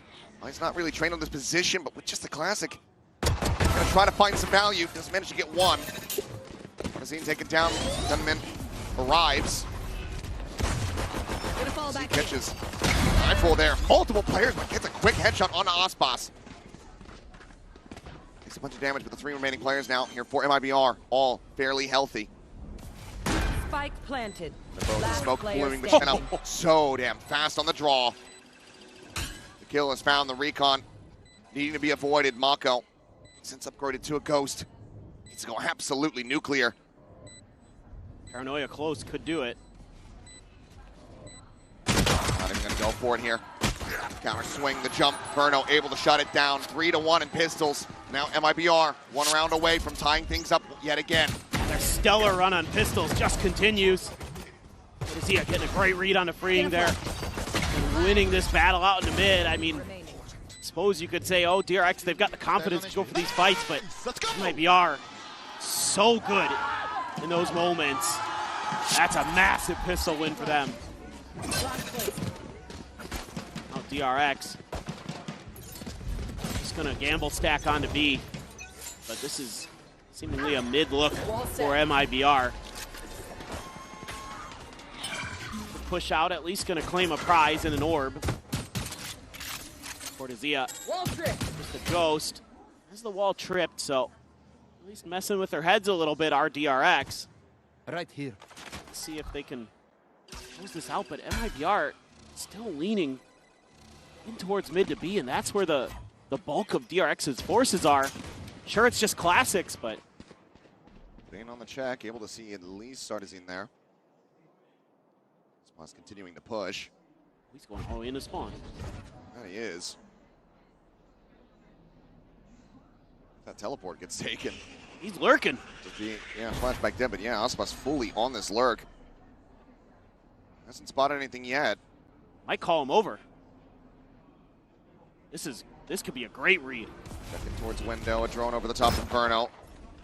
Clips on the Hyunmin. Pinged but not punished. Aspas on the peak is able to find Fring, and just like that, the spike is already trailing in behind him. 30 seconds left. Coming down to 10. DRX now needing to pivot. Now they have this insertion here from Cortezia. Just a ghost, but still can find the jump here on the flashback. One tap, the back of the skull. MIBR not looking to give any wiggle room here to DRX. Shannon taking point. Aspas continuing to swoop in around the back. There's the Paranoia connecting onto all 3. Should be able to tear him apart. Shannon will get involved at the very end. Just a flawless anti-eco from MIBR to bring us back to parity. Just beautiful reads on the map. Finding the open space. Calling in the rest of the team there. So well done by Aspas in so many different ways. The initial shot on the freeing, so sharp, but it's all about his read on the map. That is stellar work. That makes that round so much more profitable for them than maybe it could have been, because it looked like they were going to commit to be heavy. They were already pushing in almost onto site. They get that information just in time before they commit. Flashback. Aggro. Ooh. Quick refract away. Top flash going to be sent, but Flashback not looking to try to push this smoke. Verna, however, does. Uses his light forward as Aspas now going to be spotted out. Relatively trapped here in mid. Never mind. He's able to fight his way through. Flashback gives him an angle. Aspas takes it every day. Bring now on the peak. Quick on the shot. Sam Cortesia. Puts DRX back into a player advantage. Just got to play contain here now as DRX. Don't want to give up any more freebies. That's brutal. Kill on the Mako. Hyunmin now alone. Bane trying to check into mid. Just managed to do something. That's going to be the spike down. Needs to be recovered. Cloudburst available from Aspas to potentially just drop it, try to grab it, but Bane slotting forward, gets himself tucked in towards bench. Bring scouting into B main with that arc rose. Doesn't get any confirmation. One enemy remaining. That's going to be Aspas down on the floor. Shenham now.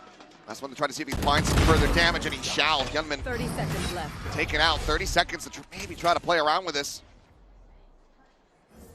Bane just constantly changing position, gets himself all the way up the top mid now. They're just going to hold for the flank angles. Maybe a timing here on the Shenham. Yep, Bane gets it. Yet another 3K for Bane. Yeah. Wow. Textures on here. Somebody's got to take up the mantle of this 3K. One can really break into the 4K. It's not in this game. Good control in the mid, but still decent amount of damage going to be dealt here from MIBR. Players surviving, but then we go into the full rifle rounds. DRX, a narrow lead of 1. Yeah, it was just kind of a wild round there. So many one-on-one fights being taken all across the map there. DRX just barely able to win out in that scenario. But I don't think that's a great game plan for success against MIBR. Too many shooters on this team. I think you're better off playing more like you did on Sunset, playing for those group settings, those crossfires, those time pushes. Those were really where you were putting the bread on the butter. Come on in, and Flashback actually comes away with the kill. Barely takes any damage. Means a partisan, and that's deploying drone. Lion's share of your flashes now out of the equation in the round. Judge for Mako at 8. This time, doesn't want to try to challenge that angle outside towards main. He's going to be holding the line, but Bane's about to peek in. Wow. He's about to find a kill. Spike down mid. Inferno picked apart. Just all of your info gathering tools taken away now. Cloudburst to come through. No spam here from Flashback. Plays it quietly, plays it patiently, and looks to just try to scale forward. But he can now try to find the jump. Gets the one. That's the spike down here in market. The door is going to be shut. That is Flashback coming away with 3 of his own. Flawless here from DRX to jumpstart the economy in the half. yeah, I like the adjustments that DRX is making here. Not going for those big individual plays other than Flashback. That's okay. He's been really good on that on the defender side. Saw it on Sunset. The rest of the team just playing contain, playing smart. Not giving up info. Huge that Flashback holds his fire there as they cross through the Cloudburst. Now it's going to be a timeout for MIBR. It's going to be their last one of Ascent. Already used one in the first half. Have to take a very early one here now. The MIBR fans want to rally their squad through, want this 2-0. The RX looking to take this to Lotus. Fine. Not Fine. Sorry, I'm just so used to Lotus being a decider. That's fair. Did get that one avoided here in this series, but he said last time out on the map, barring this going to overtime, which is still close enough, could certainly happen here. Here's to see what the buy ends up looking like for MIBR. You can tell for the moment, not going to be going for any kind of full save. Likely going to be a play to get an orb on Aspas, get those knives up and running. Absolutely. He maybe the best to ever do it with the Blade Storm. Can't think of any other player I'd rather have in that position. And really, I'd like to see Artazine get some good flashes to set him up. Cortezia could potentially as well with the Arc Rose, but really it's that KO Jet combination that can really work some magic. But right now, they're just kind of spreading the map. Oh, here we go. Oh, yep. Quick little check there, trying to get a trap. Does offer up a good amount of space for Mako to get forward with that judge, but everybody immediately backpedaling here from MIBR. Now you can see DRX wants to prevent the orb. They don't want to give that Blade Storm to Aspas here. This is going to be very dicey because he might be giving him even more. Bane, he's just in here on an island. The push coming through. Manages to find two. Aspas does get taken down, so now the knive's not a concern, but there is a weapon on the floor, but Flashback's got it covered. Smoke in. TPing forward into the corner. Arc Rose cleared. Shots ring out. Flashback looks like maybe caught a glimpse of the cloak.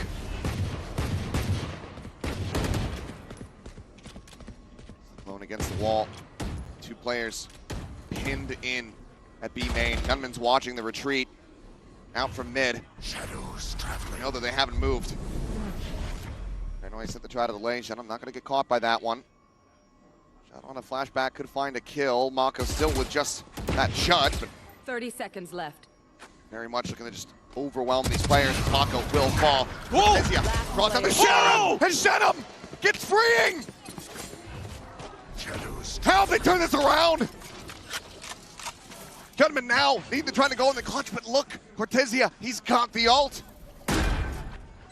Could just be an instant investment from him as soon as they hear Gunman nearby. Gets himself pushed forward, but neither player really taking too much damage. So now the Steel Garden does go through, Shorty in hand. Just looking to try to wait this out as patiently as possible. Zia slots forward just around the opposite side of the box. The gun now back in control. Locks on for one, spots the other. Of 1v1 to determine it all here for this round, and Gunman cannot find it! A massive thrifty here off the back of the heroics from Shenum. That might be a round that haunts DRX for their champion's life. They have every advantage there. They've got a player towards sight, tucked in the corner, but the timing there for Mako, awful. Goes to refresh the util, and that's exactly when MIBR strikes. And they're so quick to react to those attempted covers. Get out of my way. Enormous window, enormous opportunity, one that MIBR certainly did not squander. Oh. TP going to be canceled there from Shenum. Three-player stack on this side of the map from DRX to try to counteract, but for now, looks like MIBR just looking to try to apply some pressure, get some util out. There's no mid-control at all here for DRX. So this is going to open up the map a bit. You know, Hyunmin tagged up. Yeah, and thinking about trying to contest this angle, but now might think better of it. All that damage done, and you know, so much attention being created here by Cortezia. And they've still got three planted on this site. The onto him, dink through the wall, Flashback, take it low, take it down! Goes into the repeat, and things are starting to get out of sorts here for DRX. Straight damage found, freeing under some pressure. The push now in towards Market coming through as they try to backpedal. Diving right into the shoulder, freeing, able to find one. Not ready for Aspas, who's able to strike yet again. Spike going to be picked up at 2v3. Mako still with just a judge in hand. They need to try to recover a weapon. Hyunmin only one nearby for the moment. 30 seconds left. Look at Shenum. Oh. Mako absolutely One screwed. enemy remaining. Great layering here from the side of MIBR, and DRX completely caught off guard. Big overextensions, big misjudgments, big punish. MIBR will take this and tie it up at 9-9. Yeah, and again, it's trying to challenge these individual fights against the MIBR players. Just not sure how I feel about it there, especially with the complete lack of mid control and no real backup for Flashback on that op. He just goes for another peek of it. They just make mincemeat of him. Gun potentially held here. Just depends on the timing. Yeah, should be plenty of time, but Now DRX economy is in the gutter. We see a timeout here. Yeah. PRX still do have one more. For the moment, seems like the answer is going to be no. Spike down. Freeing, pulling off the angle. I think it's a great opening shot, but maybe thought that Aspas was repositioning. Either way, let's get taken down from behind, but it looks like timeout call not going to be coming through quite just yet. 3 ultimates, nearly 5 available to the side of DRX. It's going to be a Marshall for flashback. Just a hero Vandal carried over from Hyunmin. It's a tiles hit, like a delayed one? Oh my like it, but able to find one, but Aspas does manage to find a pick there. Up in hand, spot out. Both players catching each other, but Aspas does catch a shot into the shoulder, down to 49. Just settling though. 1 for 1. The Vandal re-scoop back up here for flashback. Not a bad trade. Don't mind the gamble on an eco like that. Need to take some mid space, something you've been leaving a little bit wide open. And it does get you that kill. Puts things into parity. I mean, you've got some ults for this round. If things really start to go your way, if you're able to get yourself into a numbers advantage. Oh boy. About to dissipate. Flash connecting. Lets them know there's players here in B main. Bring no real way to try to go for this peak.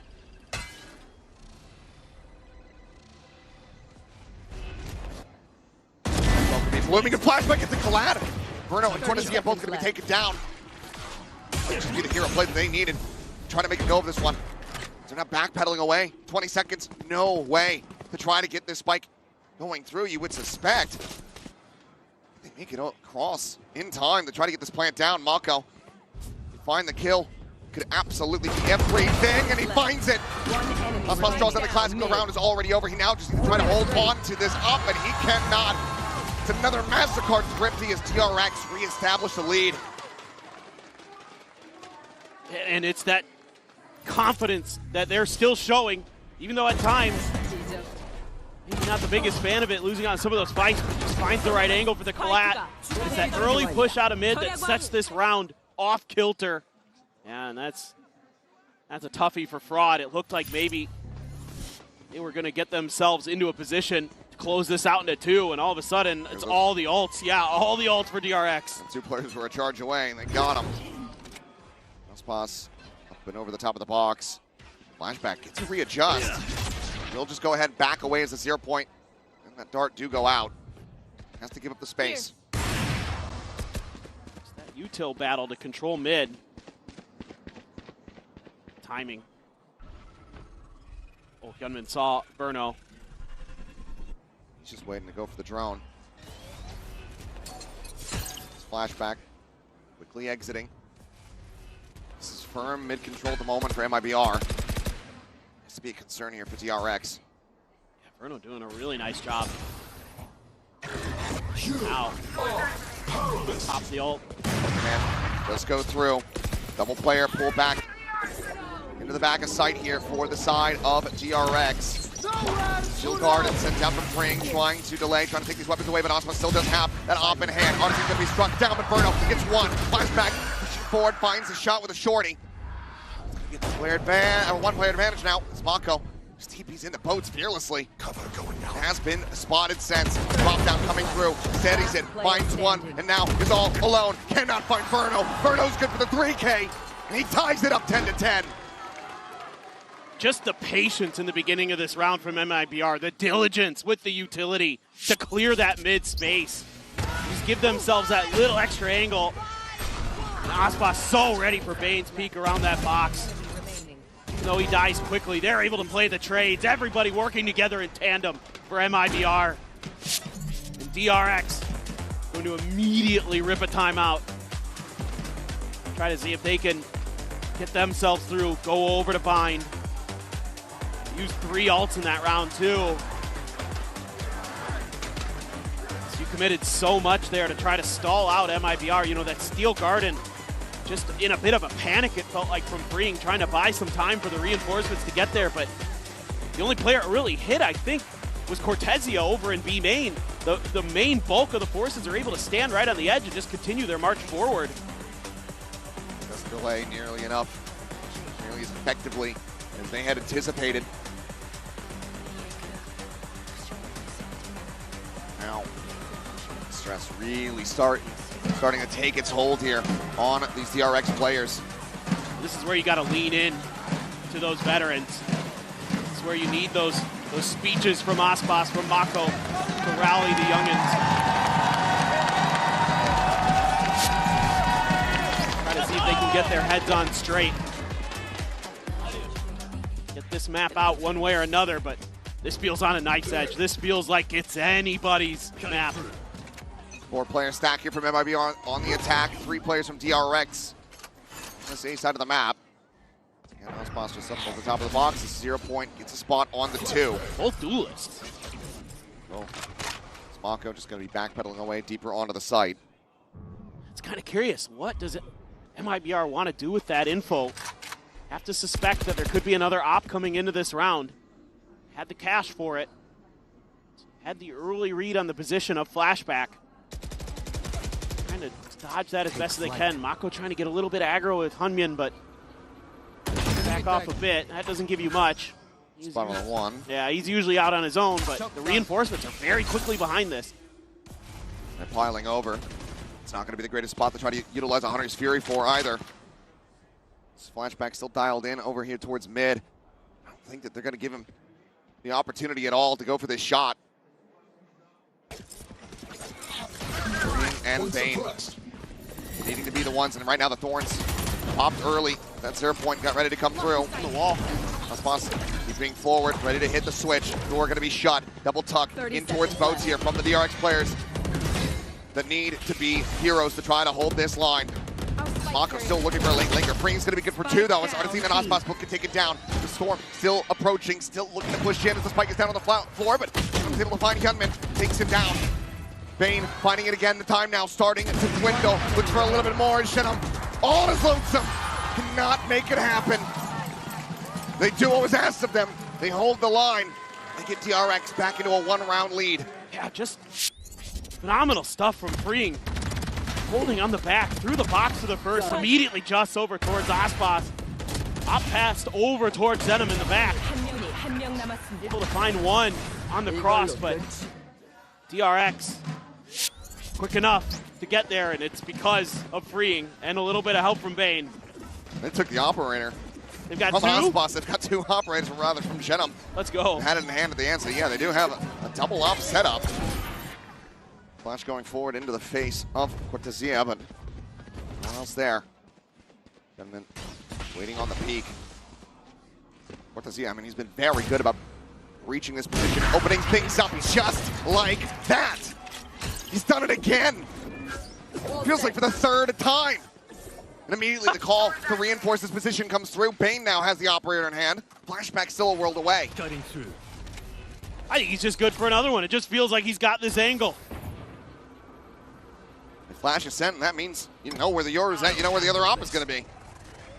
Dimensional drift now in play. Flashback rushing forward, gets a spot onto several. 0 point connecting there onto Bane. Just going to have to try to backpedal, and now suddenly 2 operators. I think it's the last weapons you could possibly want to have. Bane does get a swap over. Timing shot attempt, but Aspas already down into the side, able to open things up as Bane falls to the wayside. Yeah, Thrifty, they can pull it off, and now they've got a 2-player advantage. TP forward, the shot goes wide, not able to find the connection there. 30 seconds left. Somehow not getting that hit. DRX, they're backing away. The weaponry already given over from the 2 players' deaths. Far too much given the numbers. They have to just sit back as the spike goes off, and MIBR continue to play this neck and neck alongside them. Just beautiful work again from Cortesia. That just breaks things open for MIBR. Don't peek him. No, I don't. Look, and again, this is something that's kind of bothering me here, watching DRX, is some of these decisions they make. Okay, that's nice for Freeing, but in the end of things, not the most consequential, but it's holding that angle. You know, I suppose, again, confidence is one thing, but he's just got it, man. You can't keep doing it like that. Another MasterCard Thrifty in the series. 11-11. I wish. Good lord. Fantastic opening shot, and then Steel Garden, so Bames just absolutely dead to rights. Incredible tenacity here on display from MIBR. Remember, this is after 2 rounds ago. The timeout call coming through, getting DRX their own conversion. Yeah. And them into this lead, but now squandered. And previously, the attacker side has been a real struggle this year for MIBR on this map. This is where they really just couldn't find their footing. I just mentioned it. They haven't won on this map this year. That's correct. Still bin though. Flashback does find a very nice timing.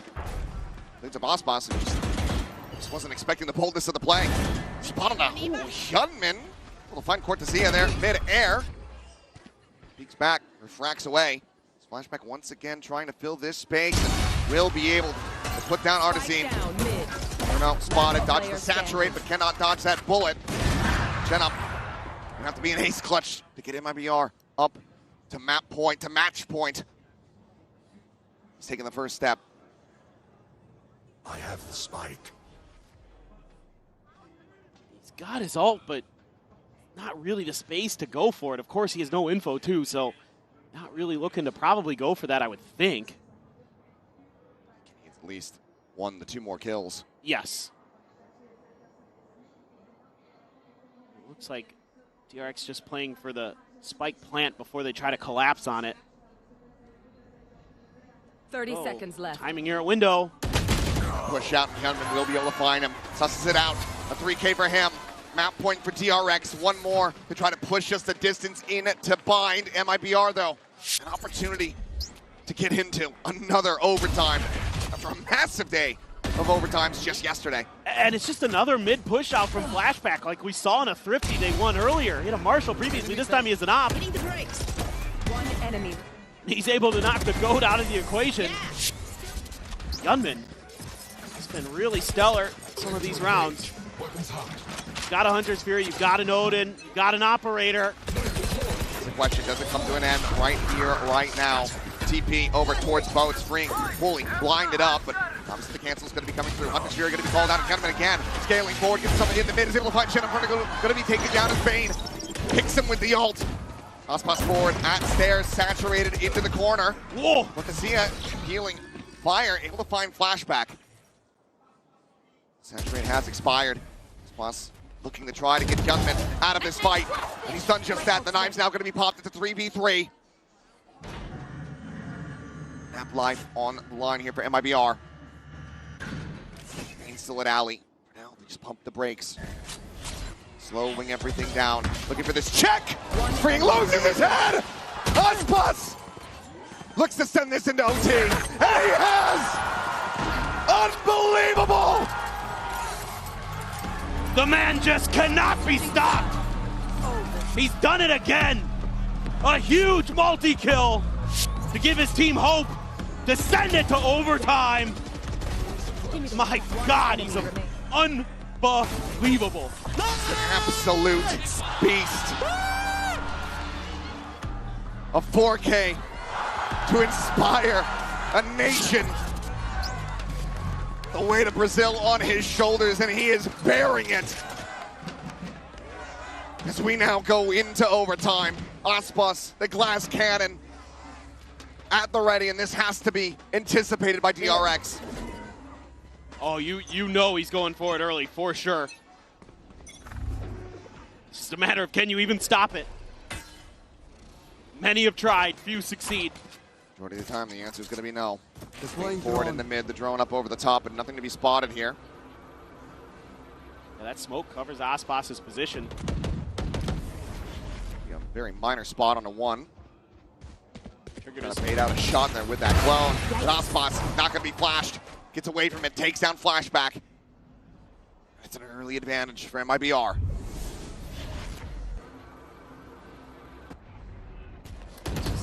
That same angle that caught Flashback previously. They're trying to remember.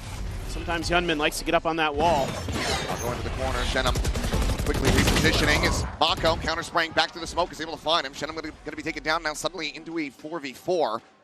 Azine still here on the A side. Ospas not too far away, but for now has eyes trained in on this approach from Cat. Just going to come down to this timing for Bane. Doesn't have a drone to try to really push him off the angle. Does have a recon. At the same time, 30 trying seconds. to hold this line. Goes out to the open. Mako able to take him down. The switch is going to be hit. Thorns cleared. Mako gives away. Shot connecting. Bane down low. 11 HP on him. He hit Mako through the wall too. Forced to be rerouted. X amount of damage. Inferno with one more shock dart. Might just be able to find a kill still.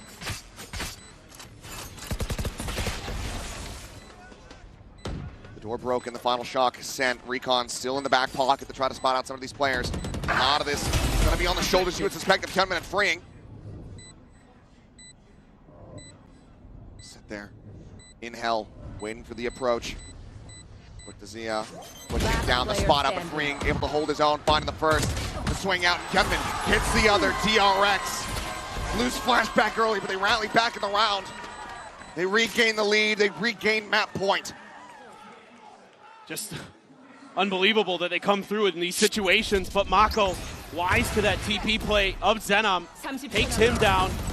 That's Aspas hitting him through the wall with the op, by the way, and still finds a 3K somehow. Good post-plant discipline there, having those long angles covered. And a good timing from Freeing.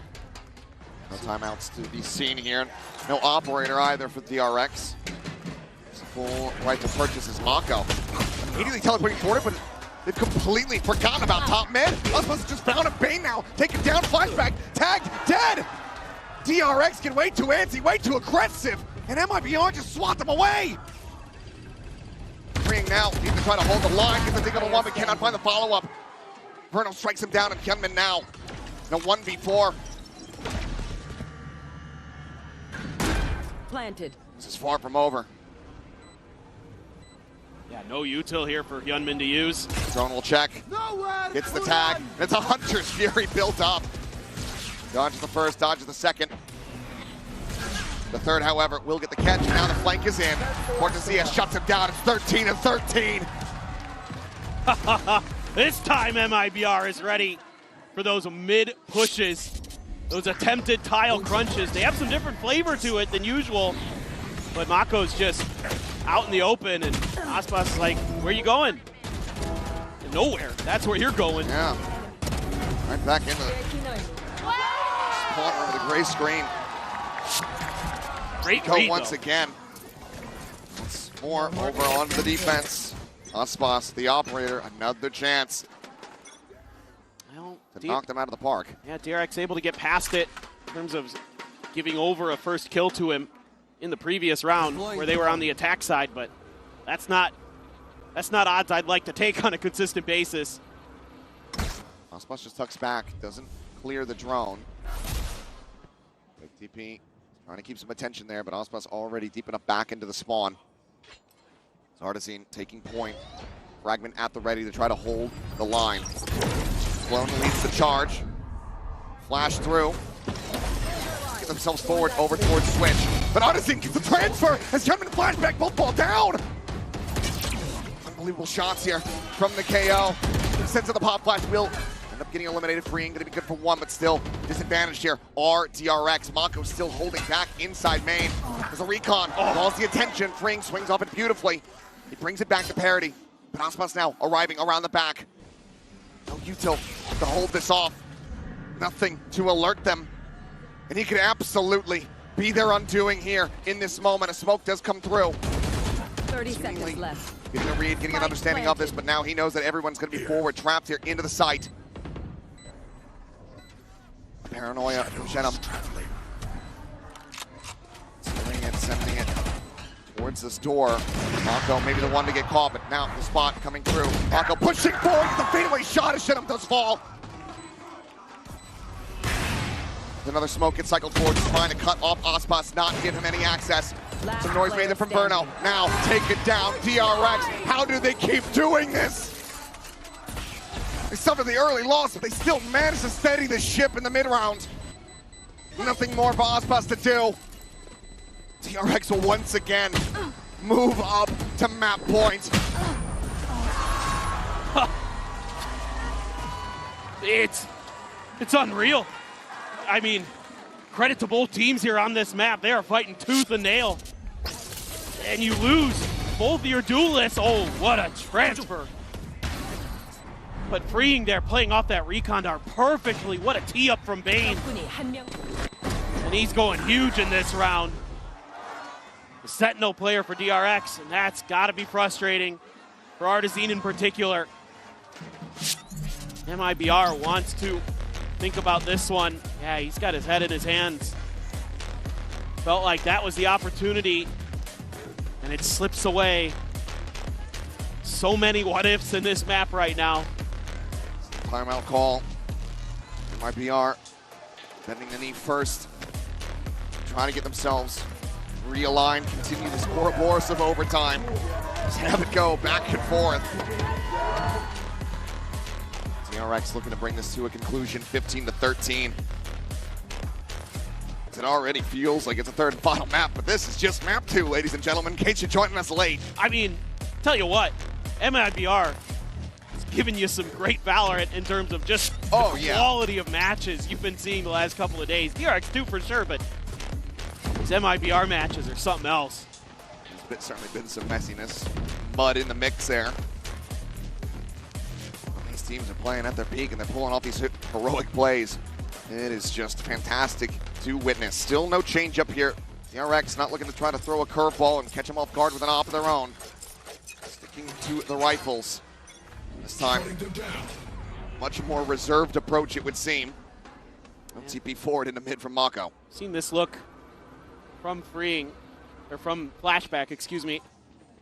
This time he pushes out, but there's the drone. You got a TP, yep, for sure. Good re-clear there from MIBR with the drone. Also know where he ended up. Back over towards that A side of the map. Hyunmin looking for the peak. Spots ready for the potential scaling into mid. PRX playing this one back, playing this patiently, not wanting to repeat the failures 2 rounds ago.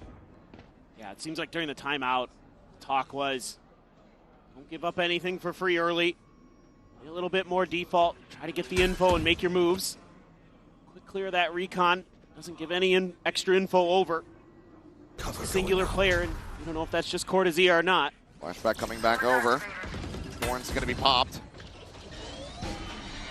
Thorn just sent through. Ospas going over towards Switch, but freeing, tucking in to a different position. Able to find 2.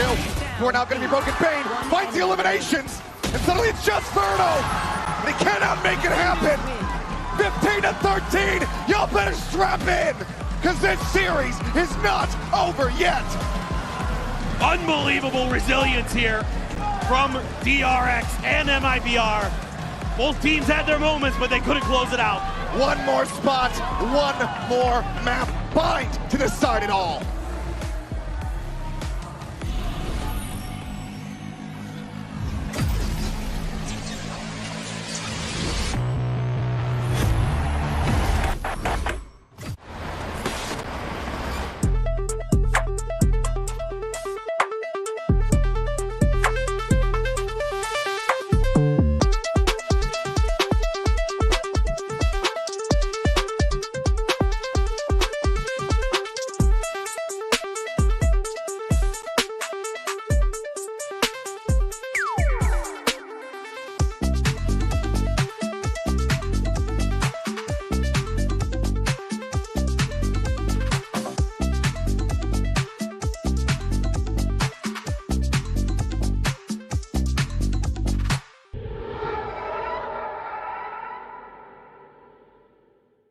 Game changers. It's about competition, pure happiness. It's like a crazy experience. We're making history. It means so much to us. It's good to be back. I guess you know what I've been looking for, success. The beauty of gaming is it doesn't matter who you are. And as long as I'm good enough, Everybody's getting a 4K. I can go as far as I want. That's what I like to see, baby. 全世界都会知道我们的厉害。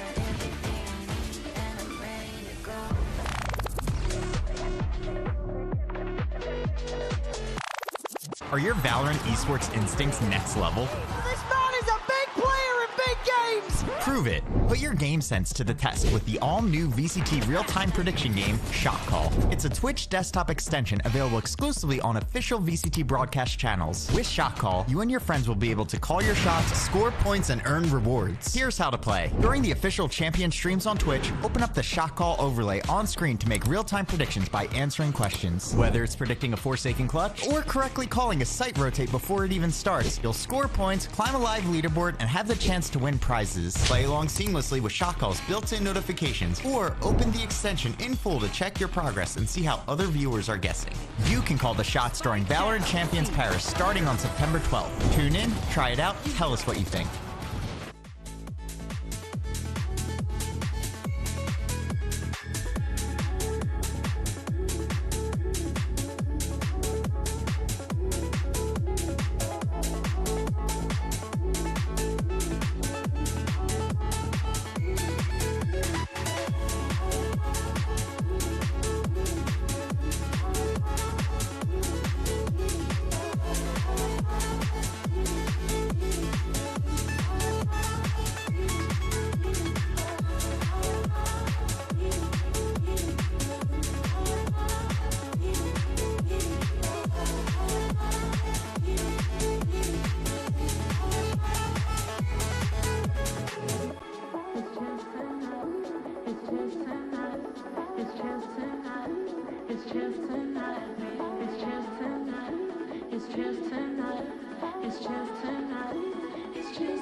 Ok, est-ce que vous avez un peu d'énergie encore?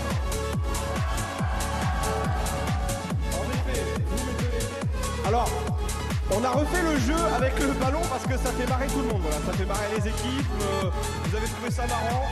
Donc on est reparti, comment tu t'appelles? Jota. Yes. Ok, portugais? Portuguese, yes. Ok, ça marche. Et on peut se parler portugais contigo. Et toi, Thomas?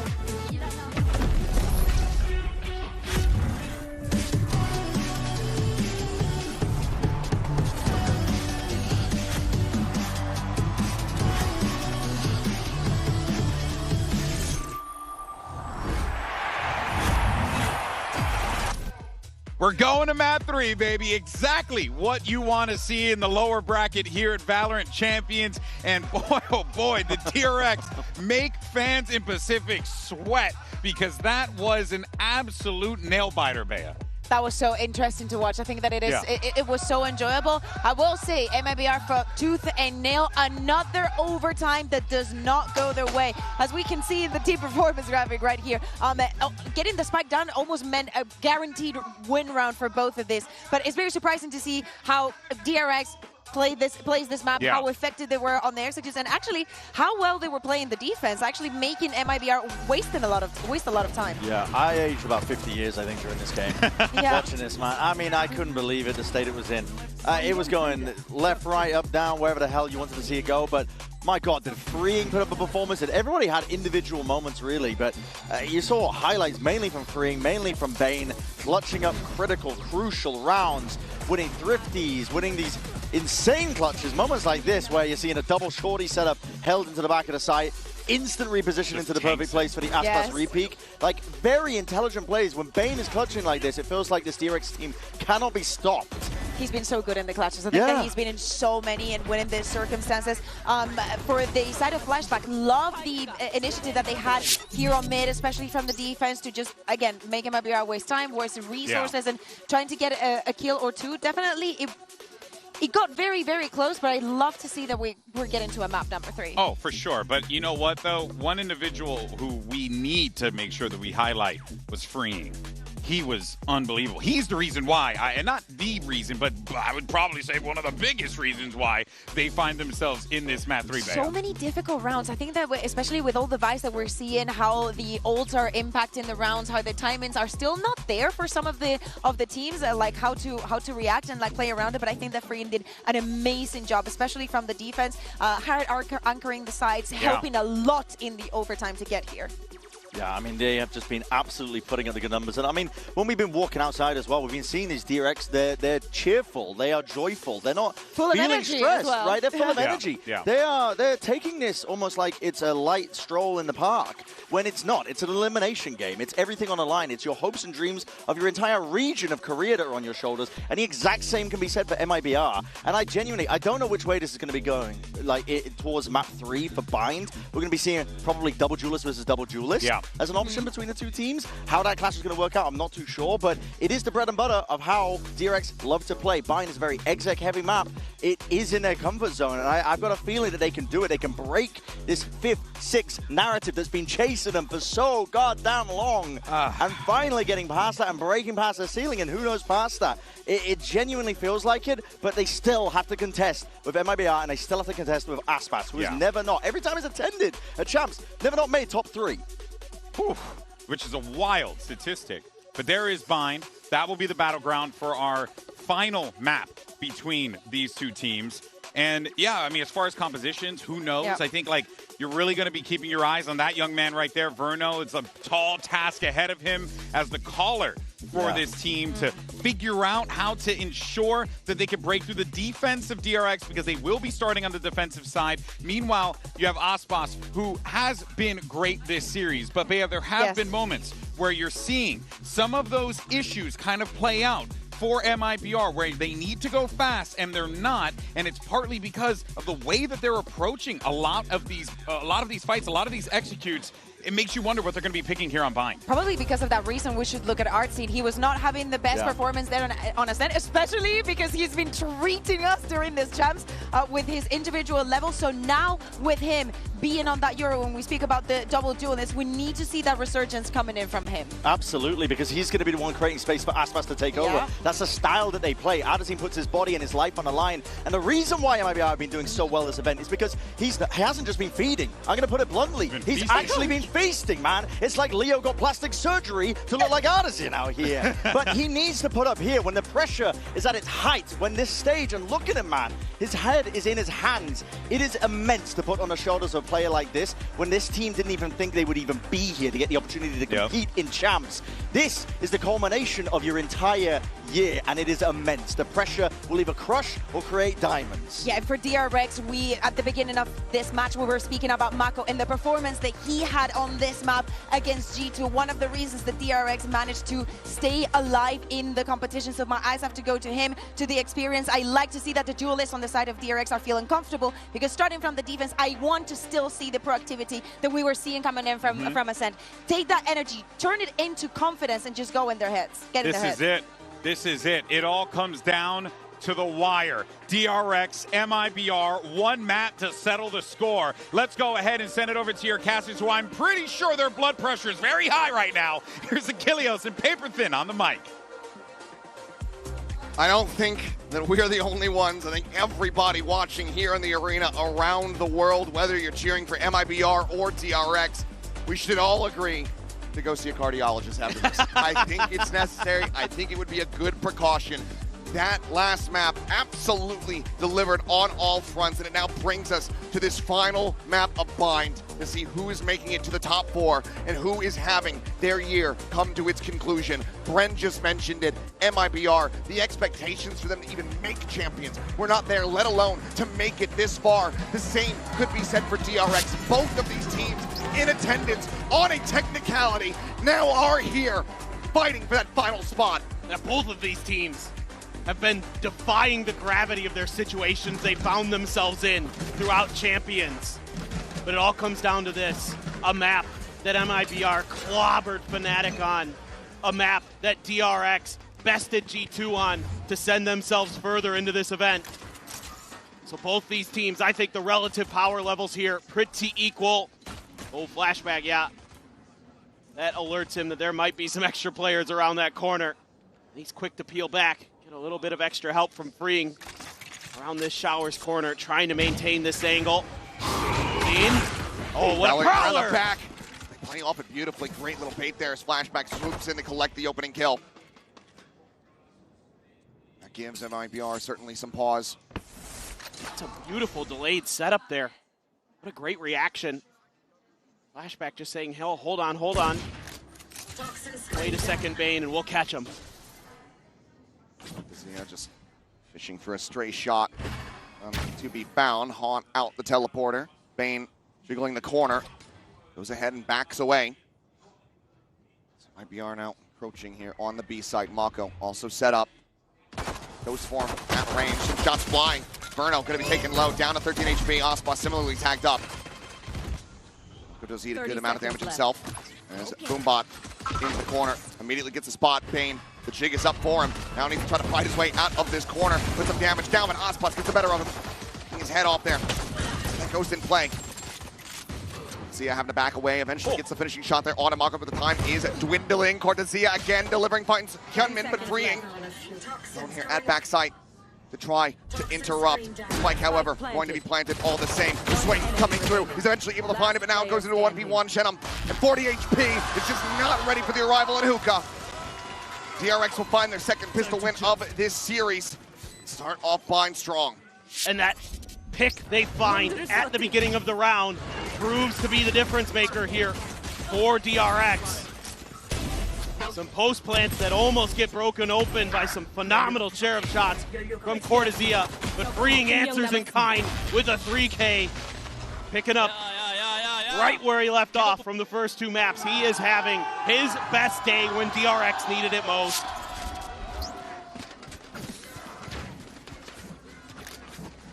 Ospas though, potential big change-up that could catch them off guard.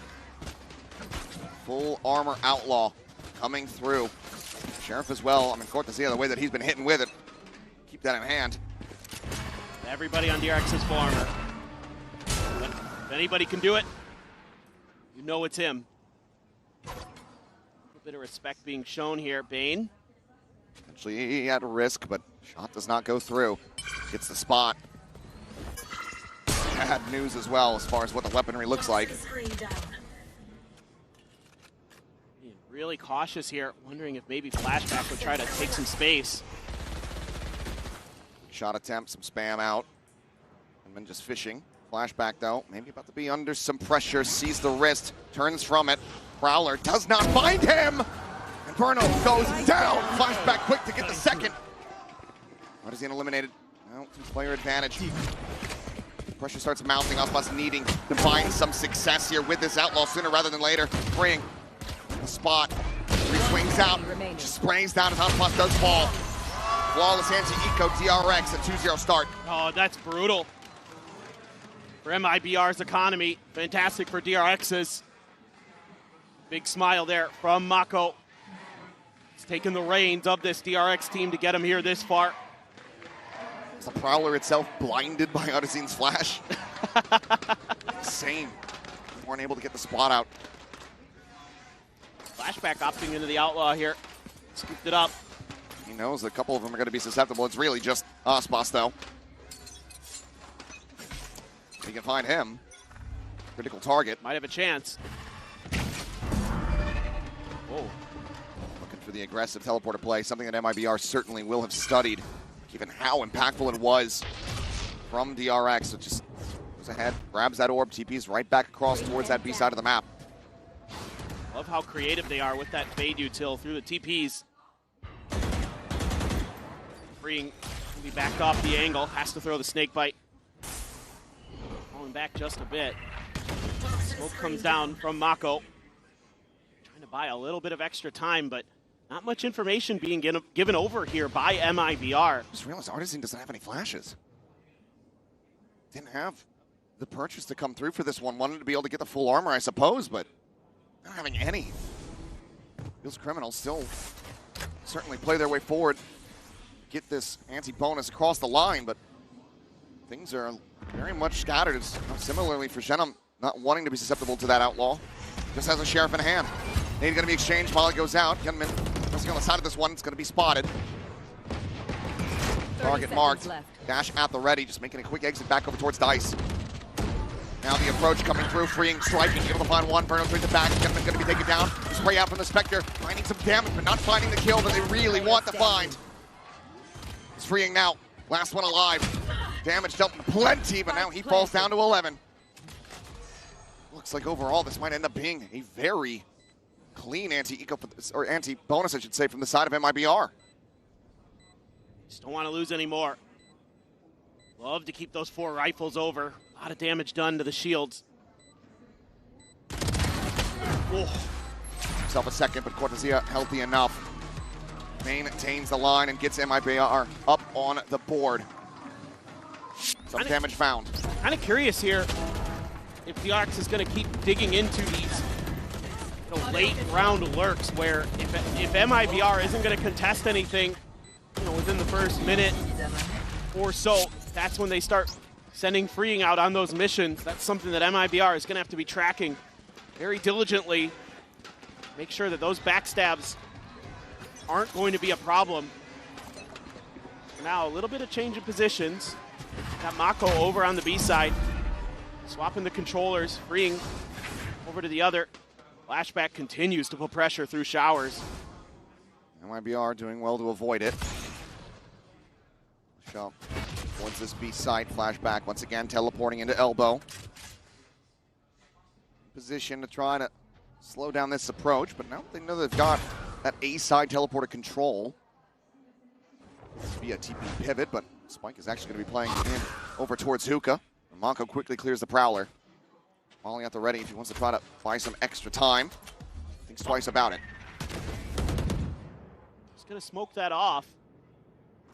Sends MIBR packing a bit. So they're going to delay for their moment to strike. Usually this is a team that likes to claim some space early and then kind of plant their feet. Aspas still wants to challenge. Oh, right, that smoke. Phenomenal. Phenomenal. Through. Getting a little bit too antsy there. A little bit over-eager. Aspas quickly dealing with him. And it's going to be eaten, but Cortezia 30 seconds finding freeing here on the A site, and that's going to keep attention tied here. As he finds another Bane now, taken down in around the back. Hyunmin out of the smoke, also dispatched. Flashback now frantically going to try to hold on to this operator, but he's completely surrounded. Just strafing into the angle. Cortezia should be favored for it, and he is. One tap, one kill. Flawless round as we get tied up 2-2. Impeccable from MIBR. Cortezia just by himself, blowing this one out of the park. Blowing even a save attempt from DRX of being even thought about, even being dreamt about. It's gonna fire him up. It's 8-2-0. Hit online now. Just even see it invested. Trying to prevent any kind of thrifty action from DRX. Just great reads there from MIBR on the tendencies of DRX. Knowing that Mako was going to be near that smoke, Aspas was pressing it the whole way. And then DRX still even trying to hold A, and they lose out to Cortezia. Almost again, Flashback takes a bit of a peek, but not able to pull the trigger in time. A little bit of util here to clear out towards B long. Weaponry not the greatest. Flashback going quick on the edges. Looking for a strike, but this time Mako not going to be rewarded. Flashback. I mean, if he was trying to do a clone fake, there's no one to see it. Swinging all the way around through the attacker's spawn. And these are these mid-round pauses that DRX is trying to find ways to take advantage of. Fowler chasing, Mako dead. Hyunmin, however, 2 quick shots, looking for that third, he's got it! Aspas, his attention just fully tied in on that haunt. And looks for another one. Does get dealt with. Cortezia, however, now dead. Bane cleans up the kill. Shenum now going to be spotted, trying to commit in for the plan, but Flashback on the deepest lurk that we've ever seen comes in. gets his value and gets a MasterCard thrifty for DRX to reestablish a lead. They've done it again. They found ways to get through, and it's Hyunmin who shows up big with the Sheriff.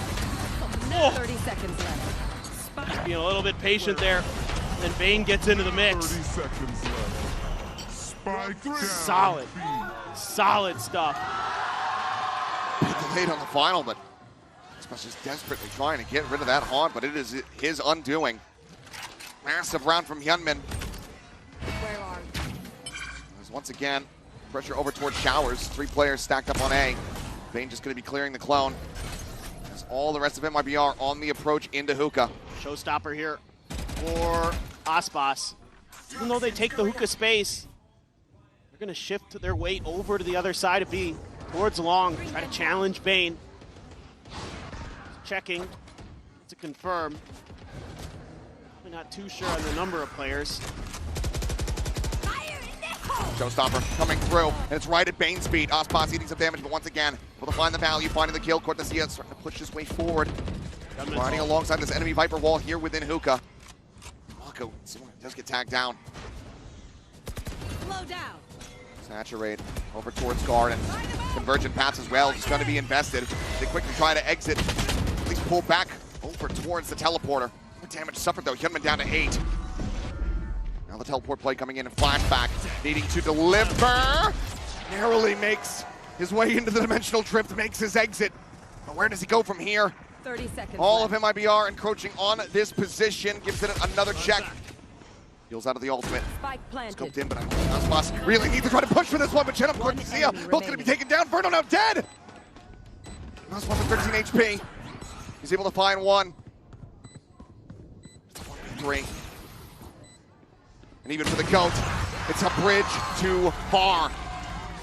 Flashback pulls off the greatest escape. Ensures a victory in the round for DRX. And the game plan there, so solid from DRX. Spike planted. I don't know. One enemy. There's just been so many of these moments for DRX where their players are on low health and they're still able to come out with big rounds. I mean, we saw it from Verno on Sunset as well, but it's all about that convergent pass force into the TP. That's just exactly what DRX wanted. Flashback has the response with his ult. Great confirm, freeing with the pit, throws it right off the rip at 8. Wants to lock down short. Flashback now with change-ups, playing around that shower. Himself on a line, Vayne trying to beat them forward, grabbing that orb. Zone ult now ready to go. MIBR not liking what they're not seeing. Decide to back away. Yeah, this is going to be tough for them. If you go A, you got to find a way around the pit. If you go B, you know that Nightfall's going to be there. You do have a Nightfall of your own, of course, and if you can get to that post plant, you've got Cortesia's pit. See how they want to approach this. Still got a ton of util to work through. Could isolate, freeing here. You're going to have to commit the Nightfall, so yeah, will do so. Bring Decade down to avoid the nade. Prowler on the check, but Aspas on the floor. Odyssey does manage to go ahead, trade that one back. The pit now going to be dropped. Mako dead inside lamps. Great shots here from the Euro. Simon's going to be the match going on for himself, getting the spot out. Quick little pump back from Verno, trying to avoid losing out on his audio. He rejoins in with the rest of the team, makes his exit, and now the plant can come through.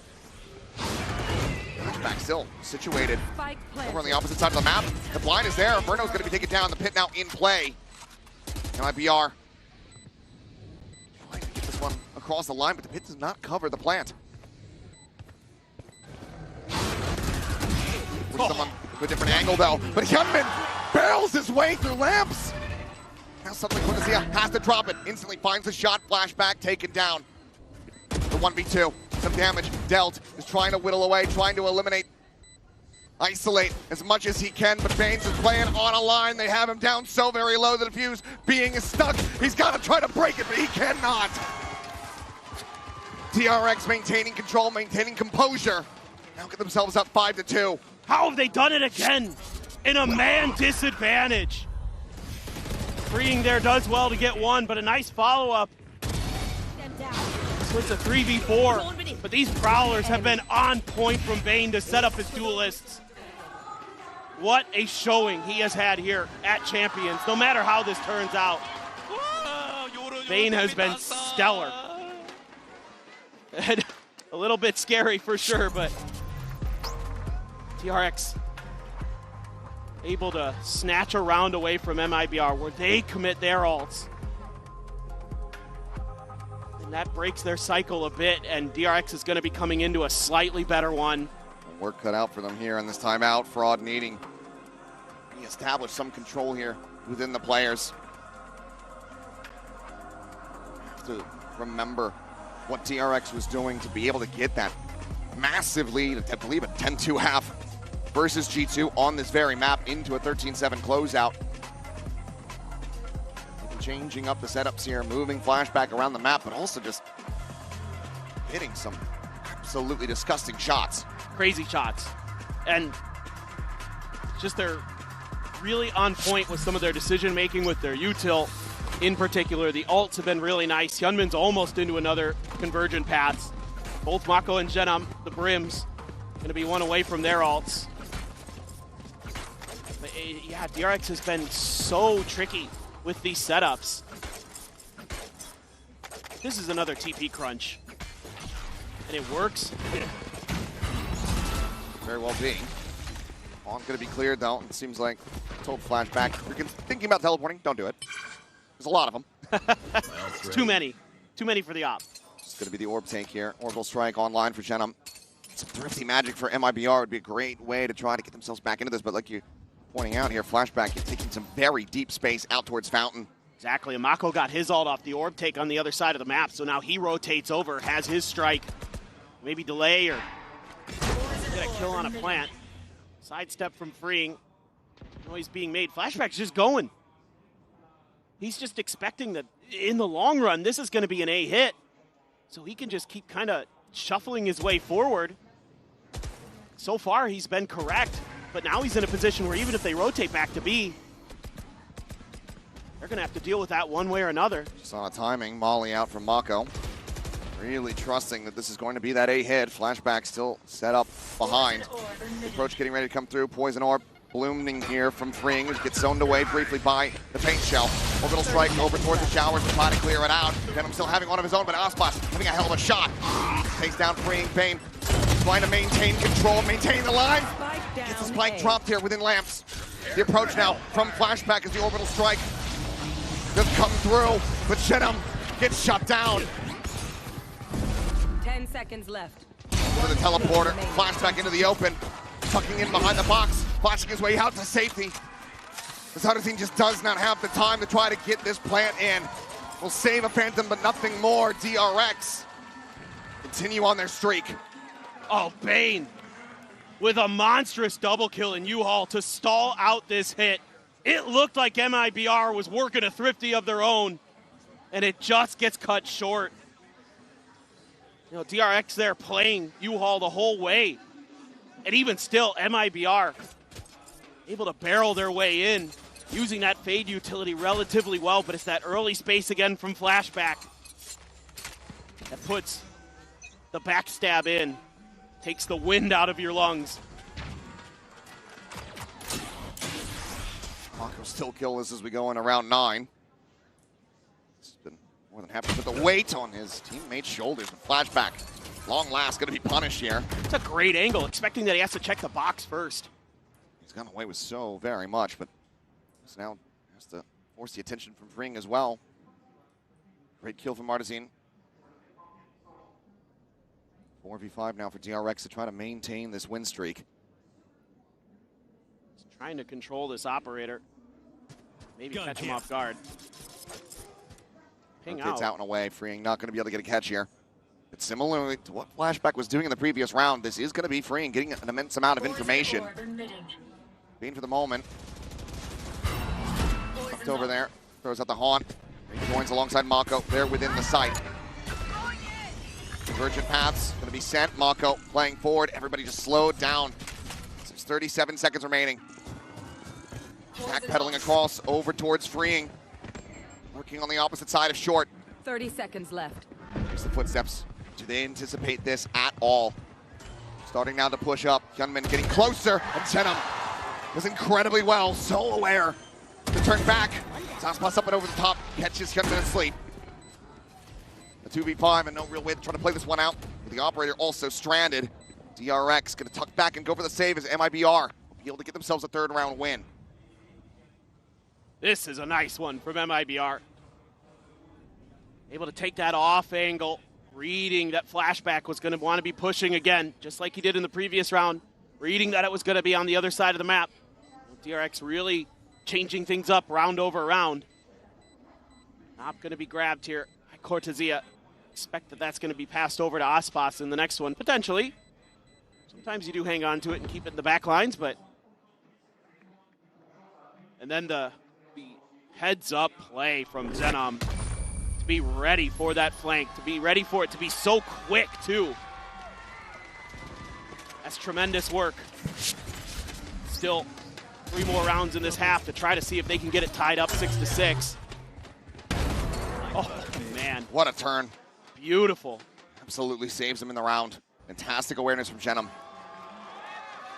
Don't Mako me sad. You don't make me sad. I believe. Doesn't quite have the... Time to work. Oh, it is a bit of a sad performance so far from Mako. And granted, the team's still out in front, but... I think about the last time they played this map, he was going crazy. Oh, he absolutely was. Another change up here. Boombot. Just going to go rebounding back over towards Aspas, who's able to get away from that shot. Verno pushing forward, filling some space. It's just going to be a quick little exit. That's the clone. Nothing to really play off of it. Yeah. Well, they're still very suspicious of it in there, but Mako immediately dealt with.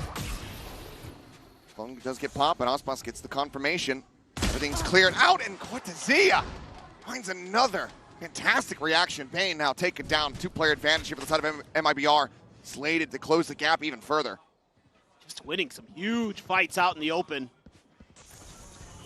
It's got DRX very much on the back foot. And it probably has to be a save. Gunman can try to fight for this.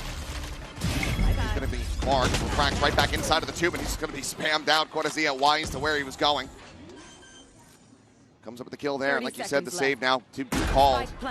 No way to try to play this one through with that operator in hand. MIBR. Another 2 rounds in a row here to get up to 4. Yeah, just winning 2 huge fights. One from Hookah, one at long. That makes it easy work the rest of the way through. So MIBR getting a couple more rounds in. Is there going to be a response from Termi here? Is he going to rip the timeout? Try to really give DRX a chance at a bigger lead, a chance at an 8-4.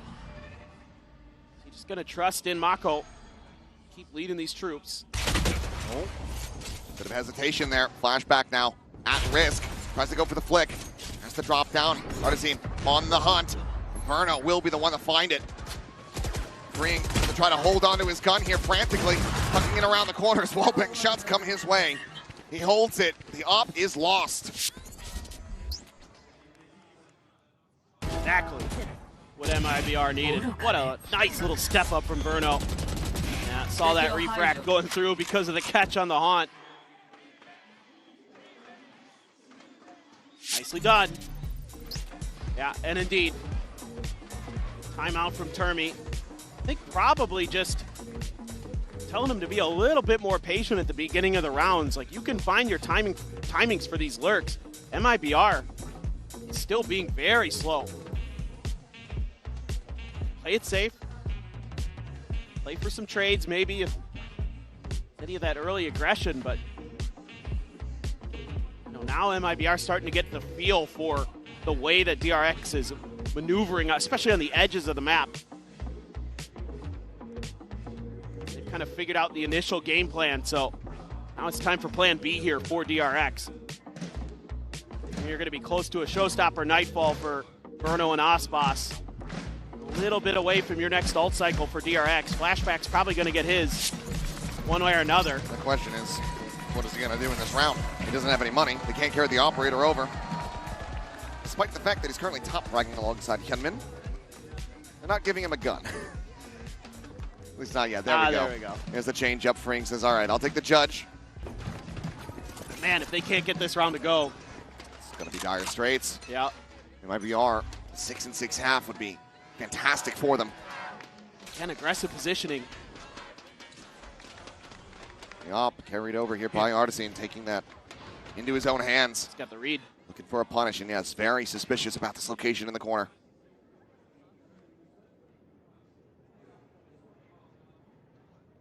Can you flush him out of Cubby?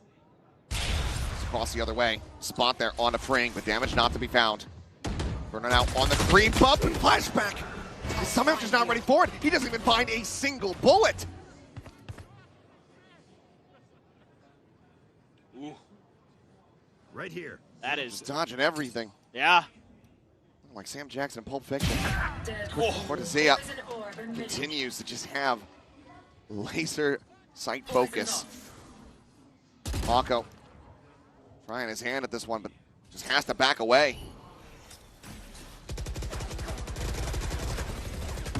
He's gonna have to just try to delay as much as he can. Get a little bit of extra help. Face your fear! Oh my God. Mako will be able to find his first kill. Quickly trying to reposition as Aspas diving forward, and Mako with the changeup. When they catch him off guard at least for one, but Artisan puts the off the use. Now a 1v2, Freeing, sprinting over, trying to get here. Cannot interrupt it. The players tagged up a bit. Shenham in the corner, looking to try to hold, and he shall. Gets the headshot. MIBR get the round, shrugging off the timeout call from PRX. They are one away from tying this up at the half. Now you're looking at a pretty shaky economy. Speaking of shaky, that one from Flashback. Just a bit off the mark. Meanwhile, MIBR, pinpoint. Mako and Hyunmin trying to do their damnedest, but it's just too much, just too many players. Too many extra layers of util there. Force Mako off the angle, give Artisan the chance with the operator. So judge for Flashback, couple Guardians, few rifles able to be bought. Showstopper. There for Aspas. Flashback, one away from getting that dimensional drip. Looks like he's going to be sending it. It's Freeing out to the open, just getting pre-fired. Showstopper goes out and he cannot trade it. Just gets taken down. Cortezia, plenty of damage can be found when Flashback arrives in from behind. So judge the use, finds the kill, but things are breaking down here on the site. Back Bane, both low on HP. Mako here, riding the smoke, gets the spot. Guardian shots through. Artisan going to be taken down, but Aspas finds him as that smoke does fall. Pot's going to be sent in. Bane swooping around into the back, and Verno holds his own. Gets the 3K. MIBR, they tie it up. What a comeback for MIBR there. Ringing out 4 rounds in a row to close out the half, to take it to 6-6. Are we destined for another overtime? Very well could be. This is anyone's map, anyone's series, and it could all very well come down to the next pistol. Sleep, my sister.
We now come back into this third and final map of Bind. MIBR, 4 rounds in a row to tie it up 6-6 at the half. DRX squandering their early successes, it feels like. as MIBR just started getting the read and really started hitting their shots. No doubt. I mean, some of the notes I had coming into this map for MIBR as we take a quick look at the Coinbase Econ report. But really, it's going to be Cortezia that we're going to look at. He was monstrous, just having Hyunmin's number, Bane as well. Looked like it was going to be a good start, but two of the big notes I had is MIBR takes contact fights so well on this map, and you saw that. Once they got their feet underneath them, and this guy right here in particular was winning some big ones for them. Think back to that round early in the half where he got the 4K and just dismantled the A site all by himself. Didn't even really need to, did it anyway. So the rest of his team was getting a relatively free plan on the other side, but the other thing you want to keep your eyes out for is MIBR does a great job with getting vertical on their defender side here. They're constantly giving you these high-low setups. You know, obviously the truck is something you think about, but they love to get up on the boxes. They love to give you these really difficult holds that you have to try to break. So it's going to be on DRX. Be pretty diligent. And also, this is the side of the map where MIBR didn't drop a round versus Fnatic. 3-2 in pistols, MIBR looking to maintain that lead. 4 Ghosts and a Sheriff in the hands of Aspas. Go holding, waiting, maybe anticipating some aggressive pressure out of Hookah, but MIBR, they're more than happy to just keep their feet planted. This is feeling B the whole way. That's exactly what MIBR wants. 4 players stacked up. Flashback not really pushing forward, gaining information here. Bane just with a singular prowler to try to get the spot check. 2 pistols ringing out. From that double presence here in Hookah. No flashes though, so Artisan can't really follow up off of that. Gonna look to try to back away here, but still this double presence over at Long. Verno holding, looking for the pixel peek, and does see Mako. Got showers control for Flashback, so you've got the TP available. So this really is just trying to keep that interest here. Exactly. Both going to be taken. Teleport across. MIBR now starting to scramble the Jets to try to get themselves back into position. Aspas, not much to be done here other than delay with a paint shell. Sends it, but is able to get away, so damage not going to be suffered quite just yet. Straight back into it. Ramp now in play, 5v5 for the retake. Tuck in here from Ring. The Haunt to come through, clears the clone. Clears the Haunt, but did get marked, so know his position. From now getting ready to try to drop down, the double face in, it's going to be Ring. Able to find one, can't quite find that second. Verno goes low and eventually does get finished off. His flashback finds him through the box. Mako noting the flank, finds the kill. Now just down to Shenum. Spam down, taken out, PRX. They find the opening pistol the second half. Sometimes all you need is that one little piece of info. And it's a couple pieces here for DRX, but the big one is the Prowler check. It gets a couple guns to fire off. So they know that there's a crossfire set up into there.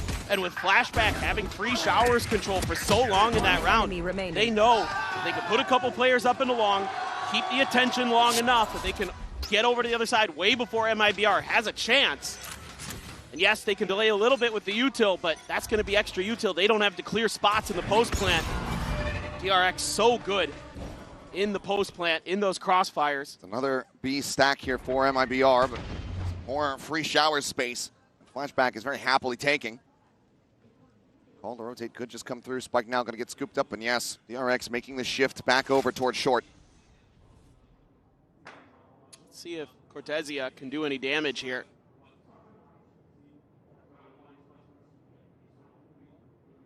Just the classic, but close range. If he's not dealt with carefully, could absolutely take a player or two with him. Bombing that Saturator, but is right at his feet.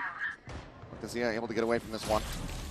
Rotations now starting to come through as the spike gets planted. No delay tactics this time around. There. Should just be a nice cozy setup here. MIBR might just make the call to hang back, go down to the spike. Yeah, you maybe throw Hyunmin at this for DRX eventually, but he's so far away. Doesn't seem like that's going to be part of the plan. He's just looking for the flank. Isn't going to be coming through. So, should just be everybody dying to the spike and everybody from DRX retaining their guns. Assuming there's nothing weird here at the end of the round. Well, no shenaniganry to be found. I can talk. Is that a word? It is now. Oh, okay. Flawless in this anti-eco. 2-round stretch here for DRX. Go now into the bonus to see if MIBR break that momentum. I kind of expect it at this point. With how good both of these teams have been and how back and forth it's been. We're going to see a punch back from MIBR. But right now, DRX just doing a really nice job in the early part of the round, getting just enough info that they can play the side of the map that's free.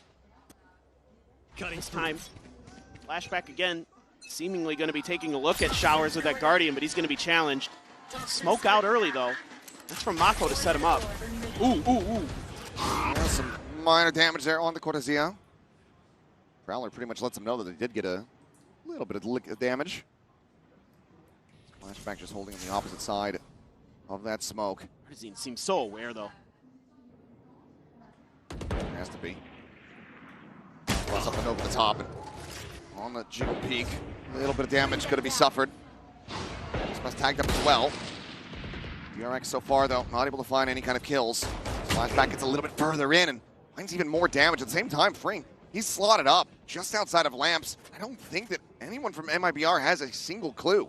Yeah, Bane's out here trying to cause a distraction on the other side of the map. Had momentarily pulled Zenom over. Hasn't really been able to create enough of a distraction to get them to commit to the other side. I mean, Aspas has dropped down and he continues to go on this push. He might just be able to catch him. Guardian shot going to be good for one, but no, Aspas very well aware. Turns in towards lamps, freeing, dead. Player advantage here. Brazilian squad now as Mako tries to get the spike planted, but the blast pack pushes him off of it. Until now, Aspas trying to scale forward, but low on HP. Plays it up. A bit more patience. Sverno tries to wrap around here from behind, and at the moment, Bane checking the wrong angle. Potentially lead to Mako being susceptible here. Pinged it out, though. Sverno being mega patient. That he is, but Bane, a hell of a shot. Aspas able to find another. Mako sends out some shots with that Spectre, but on the re-peek, immediately finds the headshot. Cortezia, however, still delivering, but Mako still alive. Not believing in the defuse, and on the peak, he gets the Red Bull clutch. Bonus converted for DRX. Well, we were saying it earlier. We were looking for Mako to come up big on bind, and he does right here. So quick with that Spectre. These peaks, these fadeaways. So good. Hell of a time to try to wake up here for Mako. 8-6. Orbital strike now going to be online. MIBR kicked back to a thrifty attempt of their own. Bucky and Stinger on the defending side certainly can get some work done. You're going to get Showers control. See how aggressive Flashback wants to be with it. Smoke is going to come down from MIBR. Set him back just a little bit. Could get some kind of flash play going. At least back him off the angle. Maybe looking for a timing. They expect that the TP is going to expire, but he refreshes on it. This looks like an A hit all the way. You have Mako's ult. Shotgun on the other side of the map for Verno, so that won't come into the equation, at least not initially. Prowler check on a 1, but falling Flashback kind of going to be locked in position unless he can get some assistance. But Aspas, it's a fantastic headshot. Cutting down, freeing. TP back through in the smoke. Partizan deep in the night, able to avoid disaster. Molly going to be dropped in. Bane is going to be eating the damage. Just get that spike planted. Orbital strike called in, but nothing going to be found off the back of that one there for Mako. Very doable for MIBR. Flashback here on the angle, tucks back away from the Prowler. No spot to be found. Mako, however, holding lamps. Flashback able to find Verno. Partizan gets on top of him with the classic in hand. Brings it now into a 2v3. But as he pushes the smoke, Hyunmin has his number. The Bucky will be able to find one, but now down to 26 HP. Cortezia just does not have any options remaining. Tap it and fuse the haunt over the top, and it's just going to have to be a save. Tries to work his way across, maybe find an exit, but otherwise tuck into the teleporter. 9-6, DRX. Fantastic so far here on this attacking side. MIBR need to find a way to pump the brakes. For sure. For sure. This is not what I expected coming into this half at all. But DRX has really found a good read on things. This was probably the first round where I really felt like they might have misstepped a bit. Walked into the strong side of MIBR. Took some early damage, a lot of early damage. You know, you had Aspas hitting that first shot. Bane getting chunked up by the Molly. But like, they still just find a way because Mako locks down U-Haul, finds two. Gunman down weak, able to find some big ones. They're able to hold on versus a valiant Thrifty attempt from MIBR, but 4 rounds down here on their defender's side. So much work to climb back into this match for MIBR. Still a chance, still hope. We've seen it before. No, we certainly have. The streak, the energy that they found themselves on Sunset. Need some more of that. Dig a bit deeper. Timeout will expire. The final one called, barring an OT here for MIBR. Potentially the final one called at Champions. Operator going to be in hand here for Artisan. At the investment, and they need this one to work out. DRX still has plenty of cash behind. MIBR cannot make this happen. It's going to be DRX up to 11 and a broken buy for MIBR.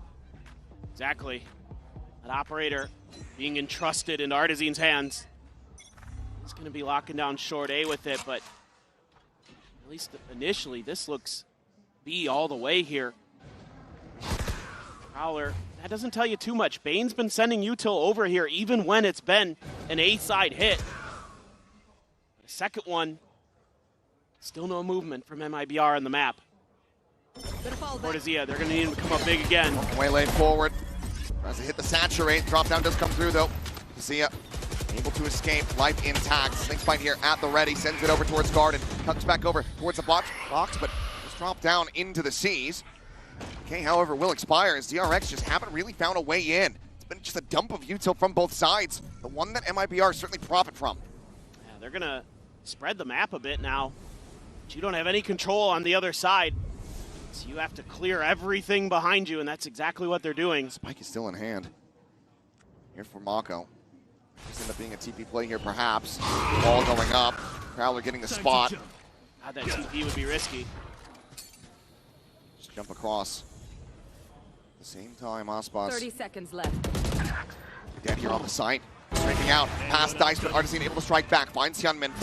Now into a 4v4. The teleporter going to be taken, but he is on this line. Mako has that spike in hand. He needs some support. Ring coming in from behind, the leg shot. Not going to be able to get the kill. Bane is there, finds the headshot. Time. Puts him down, but the time, as you say, is dwindling, but Fring still able to find one. Check over towards short, Furno struck down. Cortezia has to do it all in a 1v3. So forward here on the site, softens him up, gets some damage through. Cortezia has been electric. He has been impactful for this team all series long, but it feels like this time just won't be able to make it happen.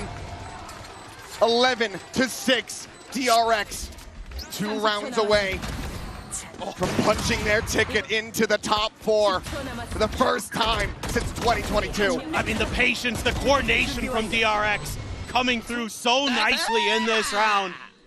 Not overcommitting to that B hit. It got too stalled up by the util, and they kept the spike over there, left their options open for the TP play. Mako patient behind that wall. They knew the op was there, and they waited until they could get those extra players over to bail them out and get into those post plants that have been unbreakable. Still, though, it's not over until it's over, until that scoreline says 13. Oh, no doubt. Showstopper in hand for Aspas, a quick check up short. Just gets a minor spot there on to Fring. Flashback holding a fairly aggressive line here in showers. Boombot doesn't even get a spot. It's going to be Artisan swooping in, instantly finding the kill. Nasty. That's a great start.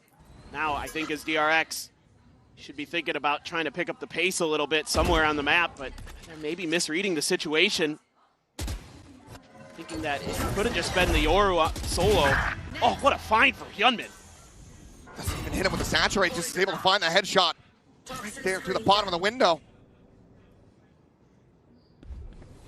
4v4 now, and a critical piece of the firepower taken away from MIBR. Ospas immediately going to try to pivot here, but freeing on this lurk forward, able to find one, kicks away, right as the shots come through. Let's get taken low, Snake right here, try to bail him out. It's going to be the Nightfall across the spike now being brought to bear here towards the A site. 2 of the 3 remaining players from MIBR are in position. Last pack a bit too deep, but Ospas still able to find Mako. Showstopper now. Called in, sent, kill, found, and been taken down. 2v3, MIBR back into the driver's seat here within the round. Kane holding close, pushes into the smoke, trying to use it against them. Some spray forward, but plays it quietly. Just gonna be looking for the jump. The push forward, the spot on the 1, but Ospas gets the better of him now. It's just down to freeing. Paint shell, perfectly positioned. Ospas gets the 4K. And that is going to be MIBR sticking around, denying match point from DRX. Just really nice stuff around this map for MIBR. The early find here on the flashback. Just saw the elbow and went for it. Oh, shot. The spot off the saturate. Might have even connected. Phenomenal work here from Ospas. He's been able to dig deep. Give MIBR some big rounds when they need him. A couple of times. Saw it yesterday against NRG. Saw it here today on Ascent. You're seeing it here on Bind. They need a little bit more. Well, the money will be off balance here for MIBR if they lose this round. Mind you, I think it's worth noting as well, if this continues, if MIBR can run this back, Ospas at the moment, I believe, is 6 kills away from tying up the record that he just set yesterday. It's unreal. Like the numbers he's putting up. Have to double check that. Might be a slightly even I knew it was close because he put up 25 plus on both maps to start. Gunman just going to be strafing past that molly, but Chenham able to hold his own. That's a fantastic punish. Once again, gets MIBR an early advantage. Wanted to knock that orbital strike out. Maybe a little greedy from Hyunmin.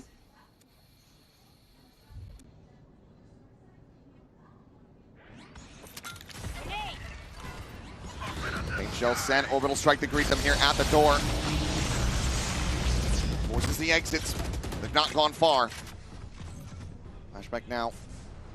Get himself forward here into the side still. At presence over at elbow as Mako just get taken down. Ospas dipping in for a little bit more as he finds himself another multi-frag round. 3 kills cleaned up.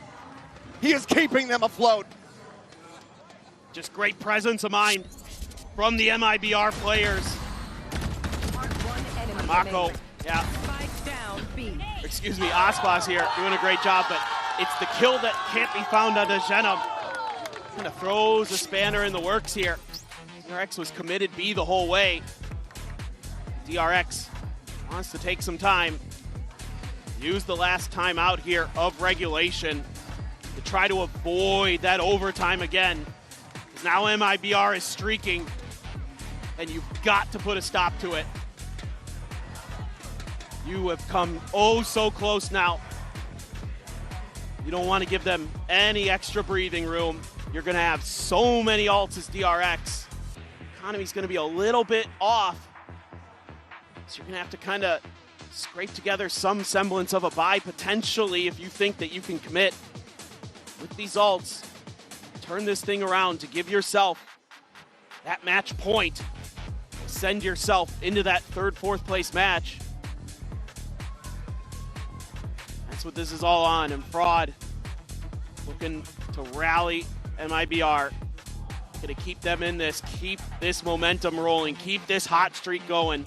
They're gonna have a couple ults of their own. They have the Nightfall, they have the Dimensional Drift. just about everything for DRX except for their Nightfall. 73 kills in the series thus far here for Aspas. Yeah, they're going to be able to continue to put up rounds like that. He absolutely may just break it, something that we haven't seen, to be able to do it back to back. No, you can't even imagine that. Well, either way, Dimensional Drift spotting out two. Immediate pivot coming through, MIBR believing that there is no ambiguity about this whatsoever, and they would be correct. Convergent paths now going to be sent out. They're trying to something approach, but realistically, I don't think too many people are going to get caught by that at all. Hit going to be bloomed, however, as Artesine puts the mask on himself, goes sprinting forward, spot out onto one. Hyunmin, seen, rotates around, back in, through the pit, goes for his exit.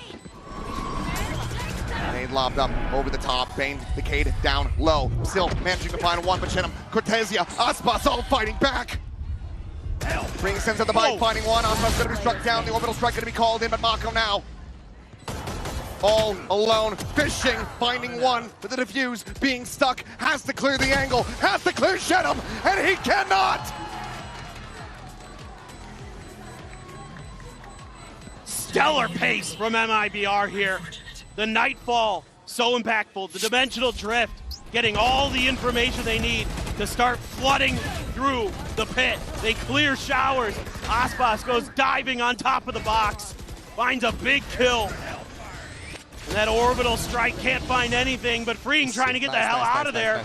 Gets killed on the exit. I was wondering why Mako was kind of shaking his head. I think it's because he realized he left Freeing out to dry a bit. He should have held on to it a little bit longer. Bane does get his ult out of that round. But we are into dangerous territory for DRX, and MIBR continues to streak, and they have an op in Artisan's hand again. Out of charges. He's going to get another showstopper for Aspas. He has been fragging out. Bruno looking like he was ready to tussle there, but we'll go separate ways. Toxic poisons off. Freeing just going to get tucked here into the copy at short. 3 players on this A side of the map. Closed. Really love to figure out where Aspas is, but he's been hiding in the tube. Pushing forward. And they try to take this line, flashback. Able to find it. Here's the shots from Chenem. Who continues to challenge in, and flashback able to stand tall. Freeing, however, going to be taken down. Cortesia still looking to try to maintain control over this site, but he's fully flashed up. Flashback getting saturated by his own teammate. Does manage to go ahead and dodge around the shots.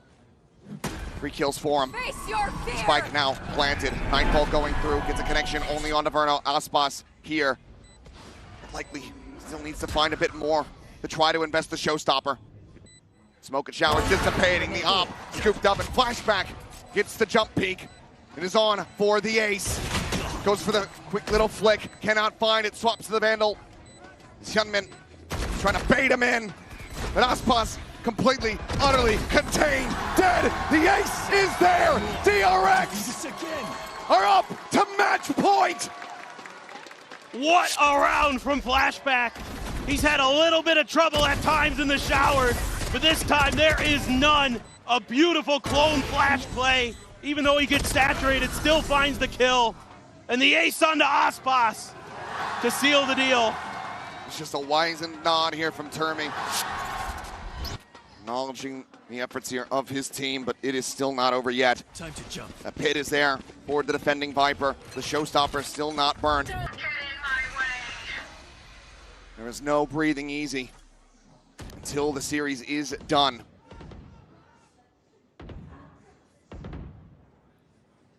Flashback has the op.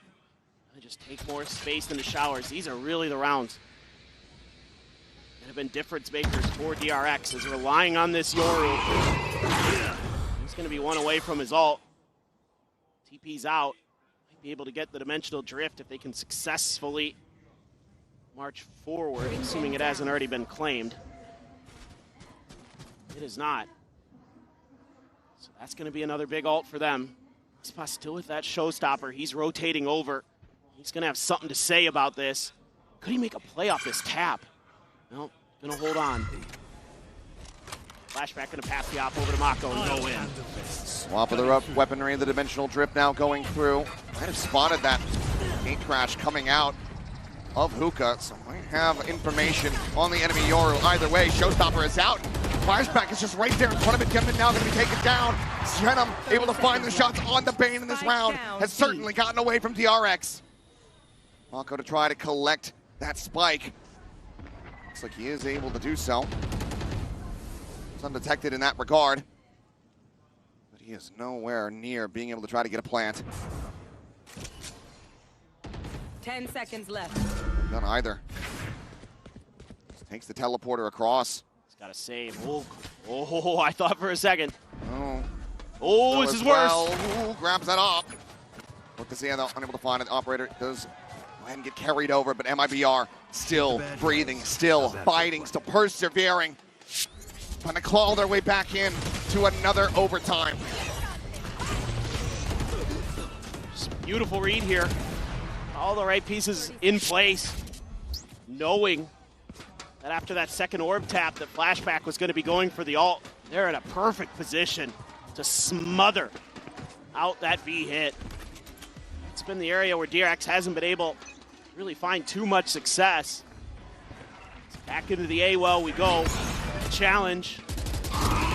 Well, how does Flashback win that? I have no idea, but Artisan left on the floor. Aspas here around the corner. Posted up.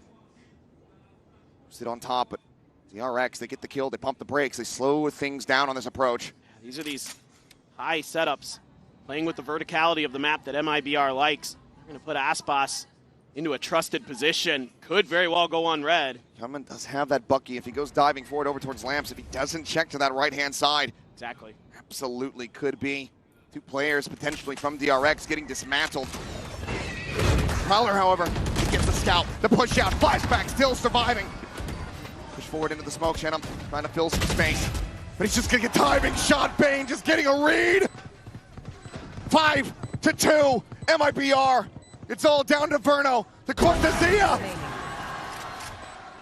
As DRX look to get themselves forward into the top four in damn near flawless fashion. The swing of the corner, the blind connecting Cortesia.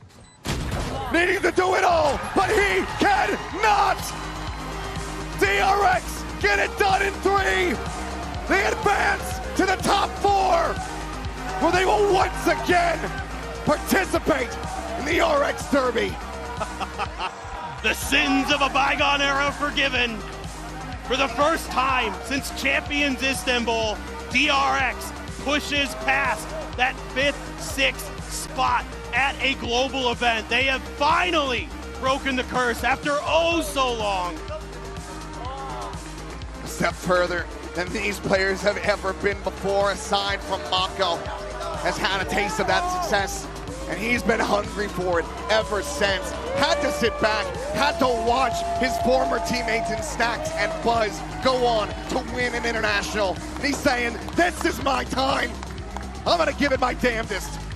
PRX, of course, a tough opponent in the future here for DRX, but commiserations to MIBR. People weren't sure what to think when they saw that they qualified here to Champions. People said it should not have been them taking this slot for Americas, and I think they shut everybody the hell up with that because they performed so incredibly well. Just what tremendous performances we saw from them. Somehow, some way, DRX making this lower bracket run. After losing to Fnatic early, they have taken down a couple of heavy hitters from the Americas to send themselves further. And an RX Derby awaits us in just a few days. Pacific on Pacific action to see which one of the RX teams is going to be advancing forward into a top 3 position. Will it be DRX yet again for the first time in 3 years? Or will it be PRX chasing another international trophy? We will have to wait several days to find out, but my God, the tension is palpable. Let's go ahead though and send it down to the floor. We'll hear from Flashback for a Verizon post-match interview. DRX sont dans le top 4 à Paris. DRX makes it to top 4 at Champs Paris. Flashback to KAO. Congratulations. Of course, we're very happy to have you here. And the resilience that you guys showed today was insane. It finally paid off. No more trolls, no more comebacks. You finally managed to close up the map. So what are you the most proud of looking back at it? DRX 이번 대회 정말 엄청난 탄력성을 보여주면서 역전 당하는 거 이제 없고 오늘 2대1로 승리 마무리하셨거든요. 가장 자랑스러웠던 순간이 있을까요, 오늘? 올해 시즌 에이스를 한 번도 못했었는데 오늘 중요한 순간에 에이스를 해서 너무 약간 심장도 떨리고 기쁘네요. You know, I wasn't able to get any aces this year, but I did it today, and I feel like my heart's about to pop out of my chest, but it is so good. So this is a double congratulations for the nice ace too on Vine, of course. Donc première question, qu'est-ce que ça fait d'enfin réussir à close les maps, d'arrêter troll, d'enfin réussir à gagner? Bah, je suis trop content, j'avais jamais eu d'ace encore de la compétition et j'ai réussi sur cette map. J'ai l'impression que mon cœur va exploser, mais je suis trop heureux. And you know, we've seen Genji shine last year in 2024. We've seen T1 at the beginning of the year in Bangkok, and now it's your turn to represent Korea at the top of the world. So how does it feel, you know, representing your country, your community, and what do you want to show the fans in the big arena?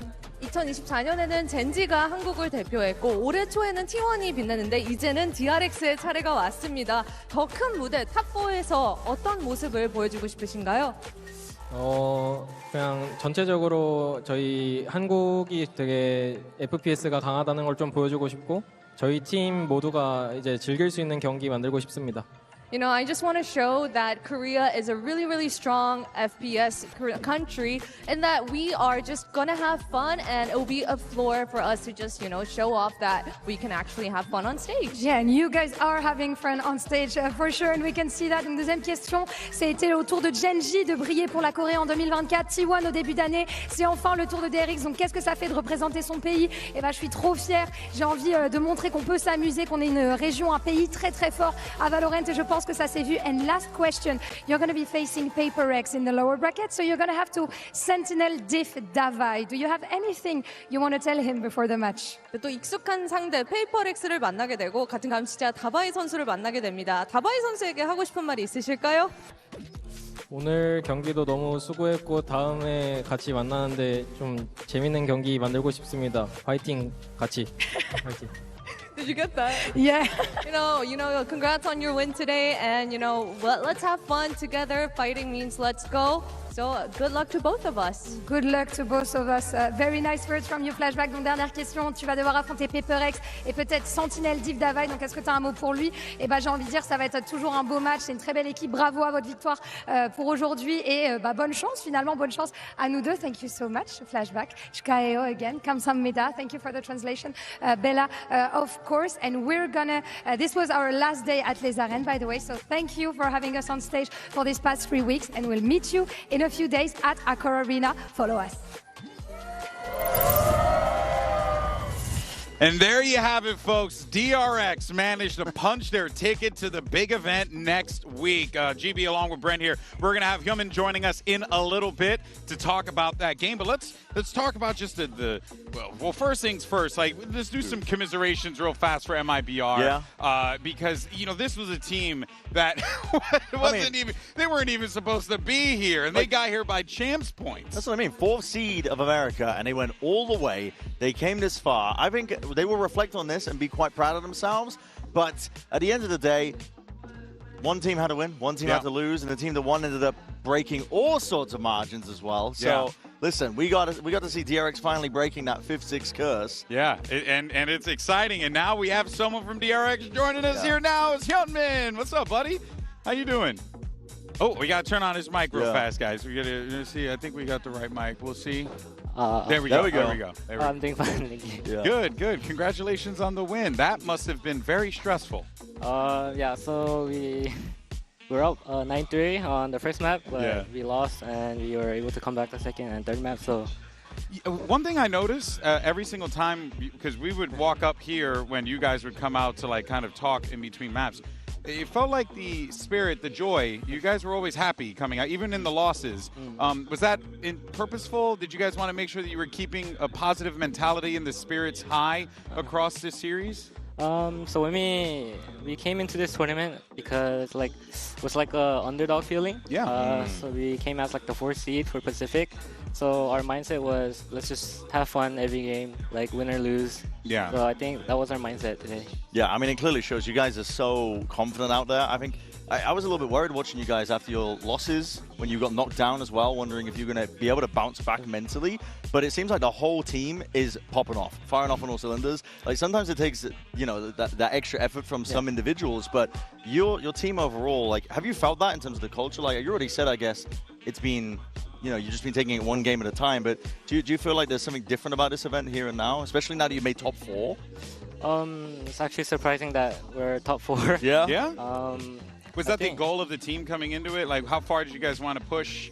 You know, I know obviously the trophy, but honestly, I think the first goal was to just make it out of group stage. Okay. And then from there, I think it just kept going.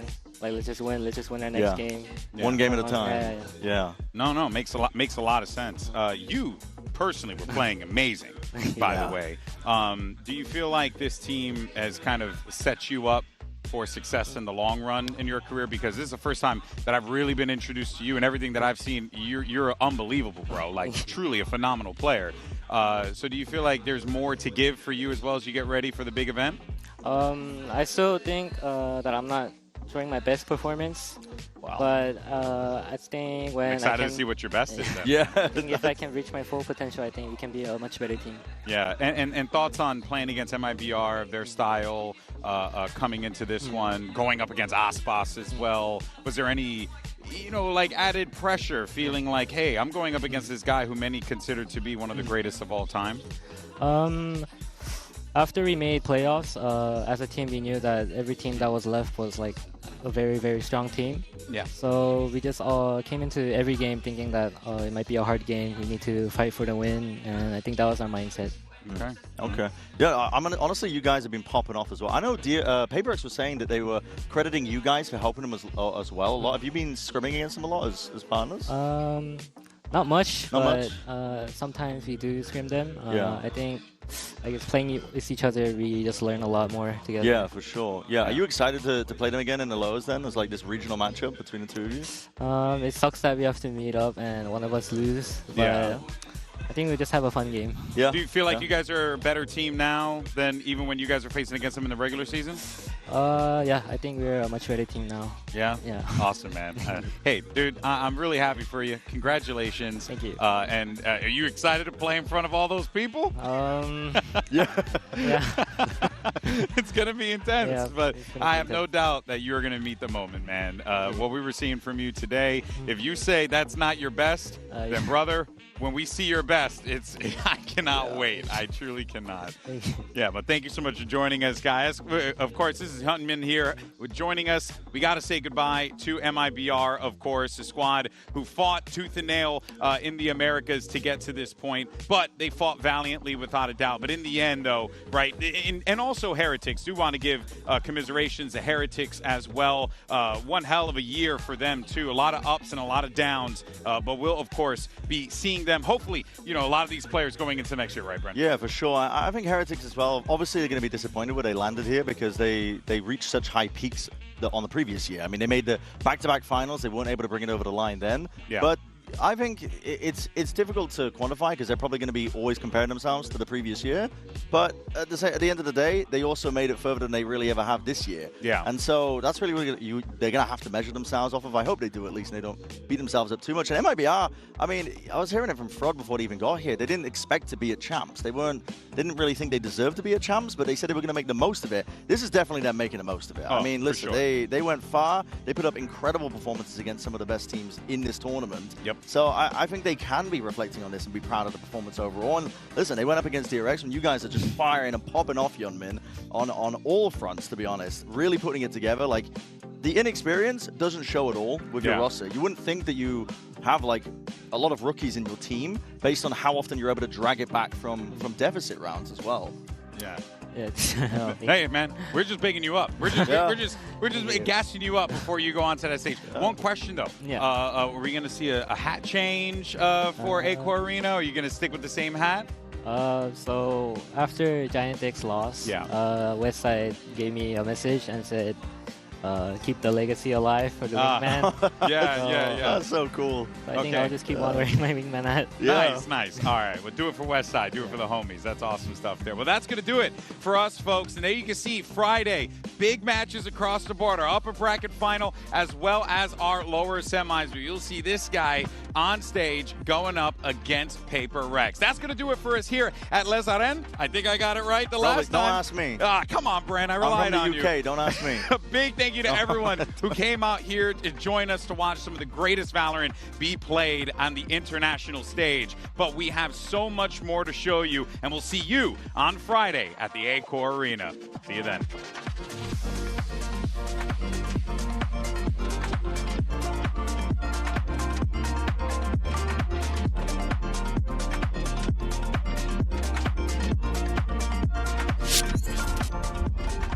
It's time for the elimination matches we've all been waiting for, and here comes Heretics, but on the other side, the PRX train. The question on everyone's mind is whether or not they can make it to the next station. They gotta go through Heretics first and foremost. Thing is there, Buto standing his ground, making sure they can't scale up. No way. This is outrageous from him. Oh, you talk about confidence! 8 HP, and he's doing that! Wood isolated and alone. Yeah, Divine can't challenge this alone though, surely. He does and he wins it. For the 1v2, Divine, always capable, always dangerous! Sends him away, but there's the burst from Forsaken. But they want to fight on CT. The right choice made. Forsaken wanting to get 5. Can Wood survive? He cannot under the pressure. Map 1 is PRX. Wu can spring out with a shorty. But no, Forsaken just sprays down 2 of them. He will not be moved. Wherever you go, there is a brick wall of defense. Let's go, shit that mini shit. Brienne's only landing 1 back. Forsaken up at the helm, but Woot does well. It ain't over yet. As Heretics fighting tooth and nail for this. Everything they've got. Benji doing this himself if he has to. But Forsaken found. Heretics, miracles answered now. Heretics running low on time. Have to make a move, make a chance, and Jeng called upon to potentially save PRX here. Around the houses we go. Oh, the Woot! Lifeline gathered for Heretics. Trying to focus on calling a better squad. Ooh, but that's not bad at all. It's going to be somewhat behind them, and Device still standing strong. The Danger Duo doing exactly what PRX need. PRX looking to be disruptive, looking to do what they do best, get under the skin. God, making this feel dangerous. It's a 3v2 suddenly. The ult has got to catch. It's what they needed to maybe make this feel equal, but Rien's now starting to feel pressured against the odds again. Rien's has to go above and beyond it. PRX look untouchable, masters of their own fate, vanquishing their demons. The entire nation of Brazil is on pins and needles, hoping and praying that their squad can push forward. But on the other side, they're going up against the last hope of Korea. Gunman now peeking into mid, able to find one. Cortezia does well to find another, but Freeing has now opened up the site. Rap is getting ready to come through here at B main, and Artisan should have him get the rights, but Freeing it's not planted for Cortezia, so he's gonna come pushing forward, and Freeing is just too fast. Smoke up onto the market, gonna bloom the orb, try to go ahead and stay quiet in the corner. He tears them all to pieces.